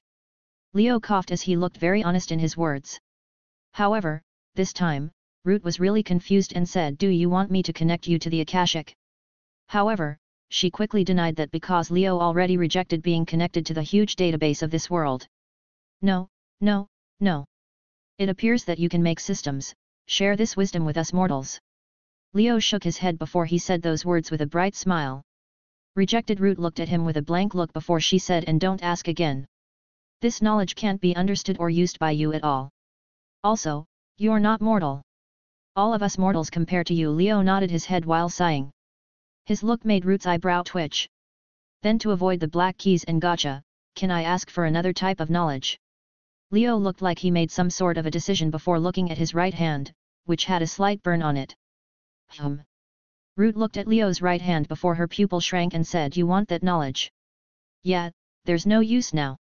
Although I used my right side to charge against Solomon, the real reason for injuries because my right is very unbalanced. Speaking those words, Leo clenched his fist before he said, yet, I can't go in the orthodox way, the most logical way will be balancing it with my left. Sephiroth and Qliphoth, both of them serve the same purpose even if their foundation was different, yet, a hollowed tree is still a hollowed tree. Leo looked at his left hand before he sighed. Root frowned as she fell into deep thoughts before saying, now, I really can't help you much. They aren't really easy to mess with at all. Although they exist in some of our worlds, those were only avatars. Their main bodies are swimming in the multiversal void. This time, it was Leo's turn to be surprised as he said, it seems the relationship between you and them are different from the other outer gods. No, they are still considered as outer gods, but they are special. To be honest, they are more on good terms with us than the outer gods. Root shook her head, indicating that she doesn't want to talk about it any further. So, it's not a fundamental problem, except it'll be difficult, right? Leo thought about it a couple of times before he nodded. Difficult? No, it's really easy, yet, the aftermath is what worries me. Root's thoughts kept circling in her brain, trying to find a good solution. Honestly, she wants to kick Leo from the roots now and give him normal rewards filled with gacha, black keys, and mapo tofu. But it was a good thing she learned about this, at least she can control it for now without letting things get out of control. She knew with Leo's personality, he's bound one day to find what he wants and get it. Actually, it's easy for him to get it, like super easy. Moreover, the compatibility with him and that one is ridiculously great. Leo stood there waiting for Root, who was thinking as he felt slightly dizzy because of his injuries. Root noticed this as she sighed, then her eyes flashed. She decided to take this slowly, step by step, without stirring much waves. They might even pull those beings to their side slightly further if they succeeded. Fine, I can give you, but there'll be a lot of rules in this. Also, I'm charging you on GOOOOSE 6, and the incomplete heavens feels because of this. Root said with a serious face, which made Leo nod. It seems his choice is really expensive for Root, or there are some problems he doesn't know about. However, not now. I need some time to prepare, and you also need to be in the best state. Root returned to her normal look as she gave another condition. Yeah, no problem, I also need to take care of a lot of things on my side. Leo nodded as Root's conditions were very suitable for him. Okay, your reward is almost finished, you can leave. Root sighed as she felt her work will increase. Almost? Can I ask for something? Leo put his hand on his chin as he asked, but then he saw Root's eyes before he said, "Don't worry, this is just a question." Root lifted her eyebrow as she was waiting for Leo's question. In the cycle of birth and death, do the soul's treatment varieties from one world to another a lot? Saying those words calmly, Leo looked at Root in the eyes. Staring at Leo, Root frowned a little at this question before she remembered something and said, "You. How long were you thinking about this?" For a while. Giving a casual answer, Leo shrugged his shoulders. A slight dilemma and helplessness appeared on Root's face as she closed her eyes. After a few moments, she opened them slightly and said, "The world is like a living entity. A closed system like the universe, as the amount of energy doesn't change, but its shape keeps changing. In fact, this can also relate to the 5 true magics." Root walked slowly around the place. It is said that the beginning first changed everything, the world started from nothingness. The first true magic, the denial of nothingness. The following second acknowledged many, parallel worlds, timelines, and the infinite possibilities. The second true magic, operation of parallel worlds. The resulting third showed the future, the souls, life, the things that allowed the world to truly have life and advance. The third true magic, heaven's feels. The linking fourth concealed itself, the already prepared encounters, destiny, fate, and karma. The fourth true magic, karmic memory. The final fifth had already lost its meaning, consumption, extinction, civilization advancement, and the order had fallen. The fifth true magic, magic blue. These magics are singing the song of creation and advancement of the world, the so-called cycle of life, death, reincarnation, and all of those that were done normally, are just something similar to our organs. Their function is to reduce the stress and consummation on the world, so they are like a closed system. Root said slowly as Leo was listening. Heaven, hell, are actually the same place for us. A place to recycle the souls, I guess you know this. Even in a world that doesn't have these two concepts, the souls will be equally washed and used again. These places are usually in the world you came from, which is why it's easy for the outer gods to steal those souls. Of course, this rule isn't fixed because rules change from a world to another. Root looked at Leo as she didn't notice anything before she continued. We also wanted to clear this problem, but changing a function like this for a world is like turning it into a chimera. Leo noticed that Root's tone carried a slight anger, which made him think. If the world's will are this strong, why can't they stop the traversers or mess with them in their worlds? There's a lot of things, hey. Leo wondered how many secrets this multiverse contains, but honestly, he doesn't care that much as long as it doesn't affect him a lot. For your question, the souls that have been washed. They are not the same people, no matter how much they look similar to the previous lives, they are never the same person. Also, it has been a very long time. Root finished explaining as the last phrase was actually for Leo. I see. Thank you for the information, I guess I should leave. Leo nodded as he stretched his hurting body and wanted to leave this place. Do you want to go on another world mission? Root said as she got an instant response from Leo. Hell no. I just want a vacation for my burned brain cells. They can go and suffer in Konosuba alone. Okay, I'll send you to your home world, but sometimes, keeping everything inside and for ourselves isn't very good. Root nodded before she said seriously. Even if it doesn't affect us, but at least once in a while, it's good to release what we kept inside of our minds. Root didn't wait for Leo to talk and threw a card. Leo caught the card to see it was a class card of a saber as he lifted his eyebrow. An extra reward, only because it'll annoy you, Root said as Leo was trying to remove the card, but it was stuck on his fingers. What the hell? Leo struggled to remove the class card for a moment before he stopped and sighed. His body started to become transparent as Root lifted her eyebrow because she expected more struggle. Oh, I forgot to say. You and GOOOOSE aren't in the gacha pool. Seeing Leo almost leaving, Root smiled sweetly before she said, for now.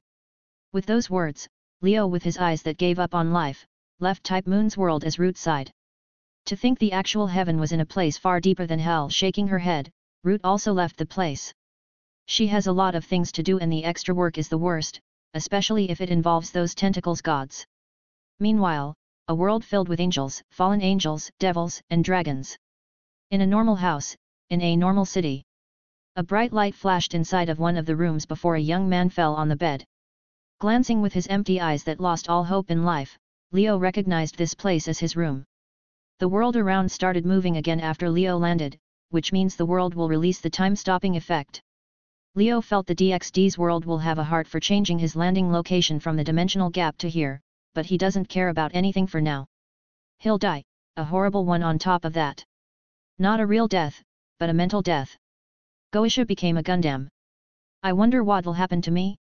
Me and Forsaken Eden will probably become some sort of high-quality VR game, isn't it? Leo laughed dryly while looking at the ceiling and said, I'll be forced to satisfy all the lewd, horrible, lustful, disgusting, vile, and nauseating fantasies of that gacha slave without the ability to damage her, right? Sigh. Massaging his temples, Leo sighed and hoped Ritsuka won't become a bare hands beasts killer in the future before he called the chat room. Writing a message, Leo described the hook and what he knew about the multiverse space invasion types before closing it and lying on the bed. He didn't bother to look at anything in the chat. He is beyond tired now. Honestly, if he was still his old self, he'd already be unconscious because of all the pain and injuries. Maybe the angels have different understanding and feelings about pain and suffering. Picking his necklace, Leo glanced at the green gem as he smiled slightly, but Drake inside the necklace frowned. That smile, even if it looked normal, was so bitter in his eyes. Anyway, I should slow down the consumption and start recovering. Leo turned to the side as he closed his eyes slowly. It was midnight when he was summoned, so it was still the same. For an angel, sleep isn't necessary, but Leo's condition is very bad, so slowing down the consummation is the best way to recover for now. After all, this involved his soul, not just his physical body. To think about it, with my abilities. This is kinda ironic. Leo closed his eyes as he blacked out. An angel doesn't sleep, so he can only force himself to save energy, also they can't dream. Ironic, isn't it? However, deep inside of Leo's soul, a candle was flickering with weak flame. It was so weak that they could be blown at any moment.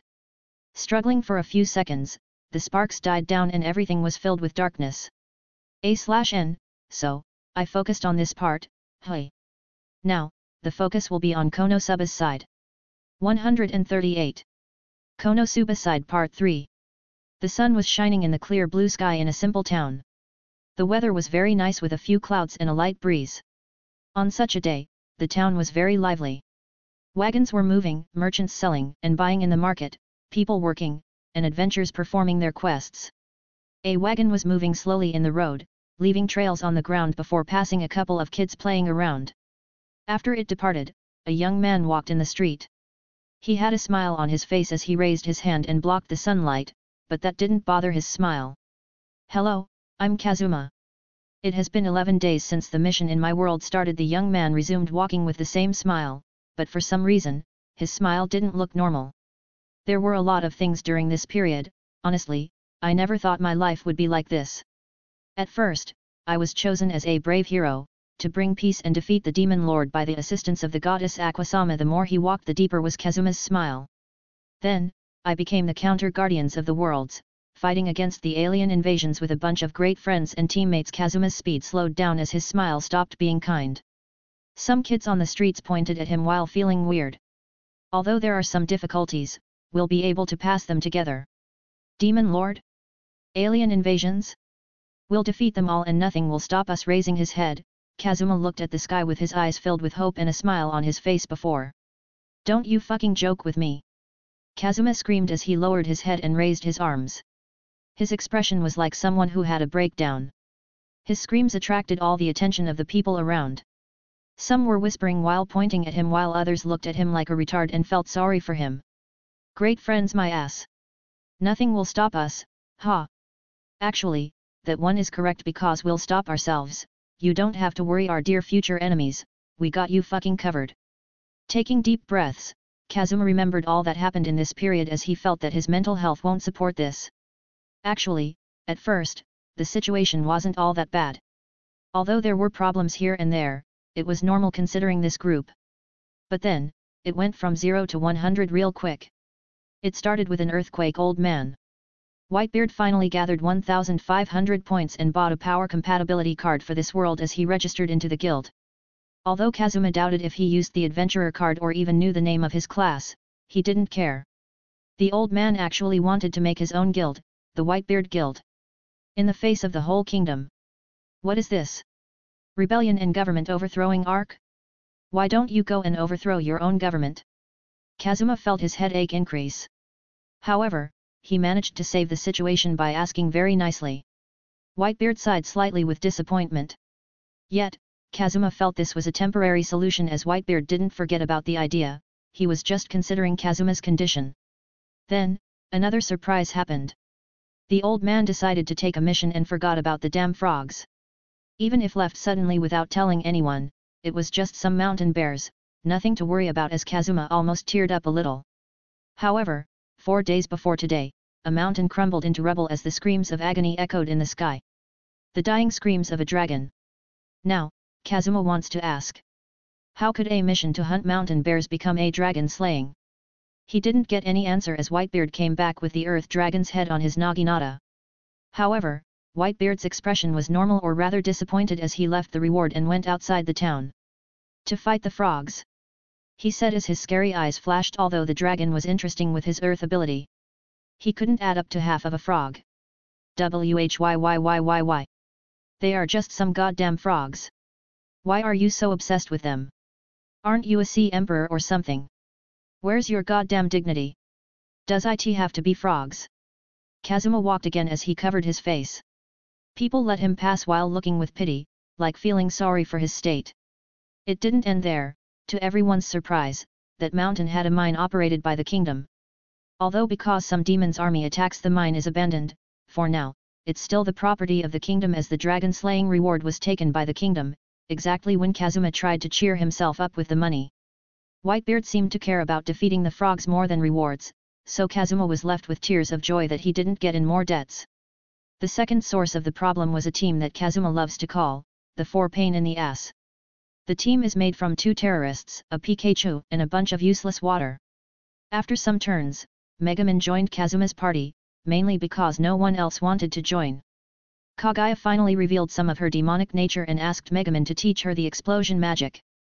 Megaman was happy to spread the true and only real path of magic in her mind as she became a duo with Kaguya. 2 explosive madwomen running around with nukes in their pockets. Honestly, Kazuma is terrified. Next, it was the Pikachu that mainly used discharge.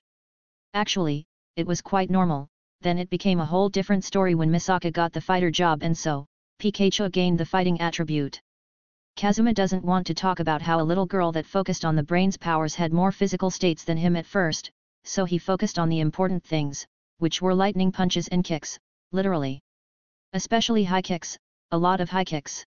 And those railguns left his ears hurting. Like a switch was turned, Misaka started to enjoy fighting a little.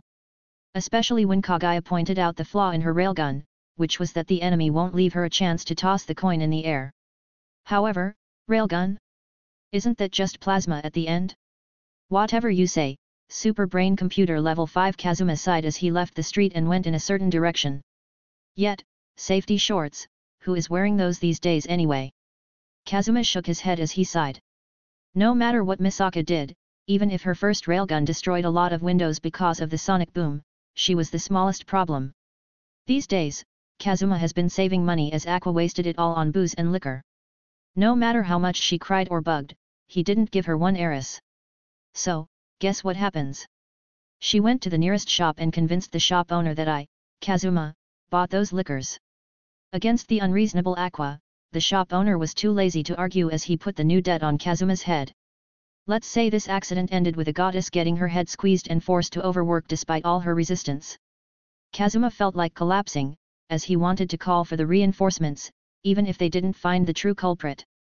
At least, Saitama will be more reliable than those guys, he's a hero after all, right? But Saitama said that he got a new cyborg roommate that Kagaya called the cyborg shonen protagonist. Kazuma gave up on asking after that. However, do you know where Kazuma was now? Oh, nothing, it was a place in the guild as they interrogated him a little, nothing to worry about. Nothing at all. Apparently, the city had 2 thieves roaming around, stealing from the nobles. Kazuma didn't need to guess who is it. Anyway, some leads took the investigation to a place near his mansion, so he was brought to a friendly interrogation. Actually, it was just a couple of questions and they left him to go. However, using all the schemes and tactics, Kazuma decided to be completely honest and say, I don't know anyone in this world who could be the thief. Truth is really relieving. Kazuma is proud to be an honest citizen, yet completely angry at Leon, but 2. He didn't care about that for now. Anyway, Kazuma is holding the sword of God, Dio, and carrying the flames of revenge for his dignity as an honest citizen. In the front, Kazuma saw a mansion, which was a home he bought after a lot of suffering. For once, having 2 terrorists and a Pikachu proved to be useful if you were able to cover everything and make sure nothing can be lost. Everyone got enough from the inn as they contribute and bought a whole mansion. Whitebeard even paid more for it to be modified according to his size, which means he's the one that owns the majority of the shares. Opening the door, Kazuma wanted to rush, but he got a notification from the chat room. What? Kazuma had a slightly surprised tone. It was a long message about something called the hook from Leo, which was actually a serious message. However, the other one. Annihilation Maker, Admin Ha. I survive the abyss, even at the cost of my brain cells. You noobs, get on my level. Get good. Forgot it, I'm too tired. Gasp. Kazuma gasped as he was slightly worried. The grand asshole named Leo actually didn't want to rub something like he completed the Type Moon mission first in their faces. It seems the situation is rather serious, but Leo is offline for now. Shaking his head, Kazuma rushed towards the main room and kicked the door open. Asterisk bang. Asterisk. The door was forcibly opened before Kazuma entered and said Leo lost his brain cells from the abyss and became slightly normal. What? Kagaya's face was filled with shock like the end of the world arrived before returning to normal and said no worries, he can grow them back. You don't understand.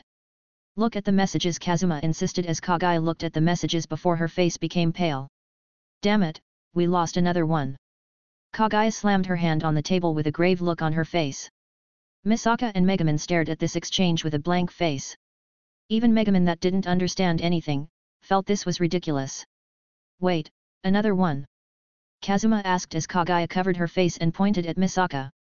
Young girl, Kazuma lowered his head as he said with a deep voice, the path you'll walk is a path of salt, pain, and soothe. However, he didn't finish his words as Misaka had enough and used her gotcha opportunity from the last mission. Why are you making a big deal from it? It's nothing at all. Misaka felt this completely unreasonable as Kazuma and Kagaya closed their eyes. Humph. Misaka saw their reaction as she frowned while looking at the gotcha rotating. Today, she'll show these 2 and even their 3rd member that the so-called gotcha is just a normal thing, yet, they're making a big deal from it. I don't understand anything, but as the flames of explosions in my heart are roaring, I want to know about this abyss. With a grin, Megaman said as Kazuma and Kagaya covered their faces while waiting. In a few seconds, the gotcha ended as a bright light appeared in front of Misaka. Megaman was surprised by this situation as she stared intently. The light died down, leaving a stone, or rather a big green gem on the table. It shone with a faint light as its surface reflected the sunlight. There was a lightning mark inside the stone as it moved now and then, like the mark was made from real plasma and left some static current in the air. Kazuma opened his eyes as he saw the stone. His eyes widened instantly. Ha! Kaguya stopped in her place like the time was frozen on her. Oh! Megumin stared at the gem with surprise in her eyes. What is this? Misaka picked the gem and looked at it. The current in the stone was very warm and Misaka actually felt comfortable by holding it. Thunder Stone. Description: a rare stone that contains the power of lightning in nature. It came from a world filled with elements power, so the energy of thunder contained in it is huge and can play different effects on some creatures from that world. Yet, maybe it has some hidden effect that wasn't discovered. Usage: for you? Hold it or maybe throw it, honestly, I don't know. Eat it lol. Limitations: racial limits. Its main use is for certain species. P.S. This reward was chosen personally by your own world's will for your good job. Cherish it. Oh! Misaka let out a surprised voice. Elements power. Lightning element. Those were things she saw in fiction and maybe Leo's Beast, yet, it was a very novel thing for her to own these things. Is that a thunderstone? Kazuma's eyes were in complete disbelief. This has to be a coincidence, right? No, this is not a coincidence at all. Kazuma started shaking a little, then he looked at Kaguya, who was returned to normal, but with his eyes, he saw it. She was trembling a little. Do you know this? Yeah, it's a thunderstone. Misaka, in Megumin's sparkling eyes, raised the stone and said it has a lot of lightning element's energy. I can even feel if I hold it, the burden on my Esper ability is slightly lower. Misaka was talking with excitement in her tone, but for Kazuma, his body started trembling a little, and Kaguya turned her head away normally, but there were very faint tears on her eyes while her body shook a little. You can use its power. Kazuma felt his throat was dry, he's on the verge of losing it. Of course, I'm the rank 3 level 5 railgun. Something like this is easy. Misaka said with some pride, but her words were almost destroying Kazuma and Kaguya's restraints. I can feel it, the thunder and lightning elements and energy. If I could buy the mana compatibility, my ability will somehow evolve with this stone. However, even if I didn't buy it, this energy will be helpful for me. Misaka's calculation power was running wild as she was thinking about a lot of things. Evolution, you say? I see, Kazuma nodded with a teardrop in his left eye. Misaka's image was almost becoming a yellow electric mouse in his eyes. My world's will is actually this nice, I should thank him or her in the future. Misaka decided in her heart and felt what Akame ga Kill said about her world isn't true. Oh, my. Excuse me, I need to go. Kaguya stood from her seat with a smile before disappearing, leaving everyone in the room. However, in reality. Ah ha ha ha ha ha. Kaguya exploded with laughter and rolled on the ground. Picarail gun, ah ha ha ha. She rolled her way out while floating in the air and left the room. Her laughter echoed in the time-stopped zone. After Kaguya left for a considerable distance, the time stop was lifted as Kazuma looked at her empty place and said, "Oh, right. I have a mission from the guild." Activating dash in full power, Kazuma left under Misaka and Megumin's weird eyes. He ran the fastest he could and left the mansion before exploding like Kaguya. Ah ha ha ha ha ha. Evolution, evolution. Oh, God. Ah ha ha ha ha ha. Kazuma laughed like a maniac, making people in the street look at him like a retarded. And with this, Kaguya and Kazuma didn't return home until late in the night. Making Misaka more suspicious, but she didn't know what happened to them while holding the thunderstone in her hand. With this, a peaceful day in a peaceful town ended peacefully. Konosuba Side Part 4. After a long day, the blue sky was dyed with a black color as the night finally arrived. The silver moon rose in the sky, glowing brightly in this nighttime alongside the numerous stars that stretched like a blanket in the darkness. The night was like the signal for quietness, bringing some silence and peacefulness to this fantasy world. However, nothing stays the same and the world is in constant change. More than needed. Asterisk boom. Asterisk asterisk boom. Asterisk. In the darkness of the dead night, the kingdom of Elrode was blazing with flames of explosions at the royal castle. This world is split into a couple of kingdoms against the invasion of the Demon King's army. Beltzerg's kingdom having its border overlapped with the Demon King's territory, so their border is heavily protected. In order to help them, surrounding countries send soldiers to join the border guard, with Elrode being the only exception. assisting with defense costs instead because of their country's wealth. Elrode is the kingdom of casinos, and, while financially strong, is militarily weak due to its massive focus on its economics. And at the moment, that was heavily being proved by one person. Hurry up and extinguish the fire. The soldiers were moving quickly with water buckets, trying to stop the fire from spreading, especially if the fire was mainly at the kingdom treasury. Call all the water mages, tell them to stop the fire before it spread further. What are you doing, you idiots? Move faster. The general looked at the flames spreading around the castle as he yelled at the soldiers to move quickly. Any news from His Highness? Seeing two soldiers running towards him, the general asked in a hurry. Sir, the prince is safe with the Prime Minister. Hearing those words, the general breathed a sigh of relief. The Prime Minister has already sent orders and mages will be here at any moment. The soldier said as the general nodded. Damn it, that vile thief. After confirming the price safely, the general cursed before another soldier ran and said, Sir, the guards at the city's north walls have been attacked and they ask for reinforcements. What? It must be the thief trying to escape. Tell them to hold on, half of you, follow me. The general rode on his horse before and rushed with the soldiers. When they arrived, they saw several explosions and smoke in the air, but there was no thief. Meanwhile, at the east walls, several ripples emerged from the air before a young man appeared and looked at the soldiers rushing. Tisk, a militarily weak kingdom, yet they still have several detection and security measures. The young man clicked his tongue before he said, I didn't even get into the deepest vault. At least the items in this world could fetch a good price. The young man sighed before disappearing and leaving the place. He only stopped to recover his energy before activating stealth again. Kyle was one of the horror space players that arrived to this world. This world mission was a huge and long free mission that involved most of the forces. The space will choose for the player as he has to affect the strength of one of the kingdom's chosen or demon king's army strength. Yet, it was difficult because there weren't a lot of players who arrived at this world. Even Kyle, who rely on information and stealth, only know about 2 to 3 players. And time was also a problem. They only have 1 month, so the long planning is out of the picture. However, he also received a side mission to plant some sort of device in different positions around the world. He already planted one near the wilderness in Elrode Kingdom, but in fact, he wasn't the only one. Side mission, plant the devices, 3/5. Remaining location, Axel. There was other with him in the mission, which made Kyle frown. A completely unusual mission and have a competition in it, he can feel something weird about it. However, this could also mean that mission is rare and he should grab the opportunity. Axel. Of course, it'll be in the main plot point. Kyle had some suspicions about how could Axel's planting point be intact because that should be one of the main targets for players, but he was going to see how it goes before taking action. After all, he can always run with his abilities.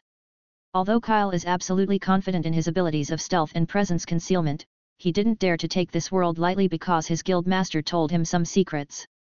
His doubts increased after seeing the special mission. His guild master said that in some particular worlds, especially at some special missions, the world can affect the players, like a wide-range debuff. It can vary from a lot of things, like energy consumption to losing the ability to recover. This debuff was invisible and not recorded in the horror space, causing a lot of players their lives, like they were hated by the world itself, so having a special mission, will usually make the veteran players frown than being happy. He told me that Konosuba debuff has something to do with intelligence and maybe luck? But how could that be? Kyle shook his head like it was funny. How could a world have a debuff of intelligence and more absurd concept like luck? But then, he felt his feet were empty because he jumped from the city walls. Oh, right. I lost my air jumping boots in the last mission. Kyle nodded as he started falling down. How could I forget this? His screams were faint because of the stealth as he vanished in the darkness. When Kyle fell on the ground and almost broke his foot, a commotion was happening in the city of Hot Springs, Alcanrisha. A city in Beltzerg that serves as the patron city of the goddess of water Aqua and the headquarters of the Axis order that worships her. Catch him. Don't let the disgusting undead escape. Burn him alive. Several shouts filled the night sky as the Axis Odor's priests were running like madmen. They kept shooting the purifying spells everywhere like they were carpet bombing the place. Although Alcanrisha is famous for the hot springs, they have another reputation, which is their overbearing and lunatic citizens, yet powerful priests. In other words, they are a bunch of unreasonable retards with strong power. However, that was only possible because of the mighty Aquasame and her blessing. A blessing that makes them great mages, yet it decrease intelligence and luck. An old man, who had a blue fire in place of eyes and a very angry expression, was running in the woods as his expensive-looking robe was filled with dirt. His expression and wrinkles coupled with the fire in his empty eye sockets will scare a lot of people, yet he didn't look good now. His robe was filled with holes and there was a broken wand in his hands. Despite his angry look, he didn't dare to stop as he shivered slightly each time he heard a long rage-purifying spell being fired. He almost died, despite being a lich, he almost died 4 times against this group of lunatics. Damn it! They said this is a low-mission world, why do they have these madmen? The lich cursed as he moved quickly in the woods, he didn't dare to look back. He, the lich that raise the dead and control armies of corpses, even if he didn't want to admit it, was completely frightened by these lunatics in Axis order. His entire army, who he had hidden for a sneak attack, turned into dust by the hands of these priests. He even had a bone dragon, but those priests just fired all their magics together and sent it to the afterlife. Luckily, he managed to plant the device before escaping, even if it was a humiliating escape. He's in a deep regret. He thought that he was lucky to be teleported into one of Beltzerg's kingdom's main cities and also a device planting point, but the reality proves him to be completely wrong. Did you find him? That disgusting undead, dare to enter the holy land of Aquasama with his rotten body. Did you know what he did? What? He actually wanted to join us and pollute our holy land with his vile existence. Gasp. Unforgivable. Boil him alive. I want to hear his screams. The priests became even madder after listening to the news as their attacks and shouts were scarier. The lich want to cry now, in fact, they'd be tears now if he had normal eyes. Why? Why didn't he buy more information about this retarded world? He wasn't an anime fan in his life, so he knew very little about these types of worlds. And because he was a loner player, he had to buy information about the world. However, this time the world was rumored to be easy, so he didn't want to waste a lot of money on useless information. Yet, he wishes if he did. I'll try to run to gather my army again and go to Axel. It's a newbie town, it shouldn't be like here. I'll never come back to this lunatic's city. Trembling, the lich ran with all he could from the madman behind him. He had a feeling if he was caught, they'll sacrifice him after drinking his blood, which made him question who the evil figure between them. They aren't normal believers, they are a cult. The noble lich ran faster as he swore to never come back to this city, even if he grows stronger. Maybe this will be his lifelong shadow, even as an undead. Another event was happening in a place near the capital. Several adventurers were running away while sweat was on their foreheads. If someone from the guild saw them, they'll recognize them as a high-leveled adventurer team, however, they're running for their lives now. Whoosh! The voice of an arrow cutting through the air was heard as the leader raised his shield and blocked the arrow. Boom! The arrow detonated on the spot as the leader was thrown away because of the impact. Is everyone okay? The leader screamed to see his team member safe, but then, they saw their mage.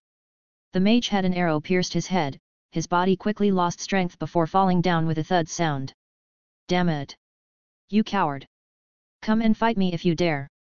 The swordsman in the group yelled before the captain pulled him down to avoid an arrow. What are you doing, idiot? The leader screamed as the swordsman wanted to say something, then he saw his leader's red eyes. Calm yourself, I know your feelings, but please, don't lose your life like this, the leader said with a calm voice before raising his head to check the surrounding. I'm sorry, the swordsman apologized as it made the leader nod before saying, we won't have a chance to survive if we continued like this. In my mark, I'll take care of defensin. However, the leader didn't finish his words before a glowing arrow landed in the middle of his party. Boom. The flames devoured everything as the forest was on a blaze because of an intense explosion. In a huge tree, a woman with a longbow stared at the fire in the forest before lowering her weapon. She was beautiful with black long hair tied into a ponytail and wore tight combat clothes. Humph! I'm the wind of death, wherever I go, I leave disasters. However, the cool image of the woman was shattered instantly when she talked. Be grateful, as your death will be a ladder for me. Now, the wind of destiny, where will you take me? Saying some weird words, the woman inspected her mission before she frowned. Her landing point was good as she found a device point here and planted it easily, even if there were some monsters around it.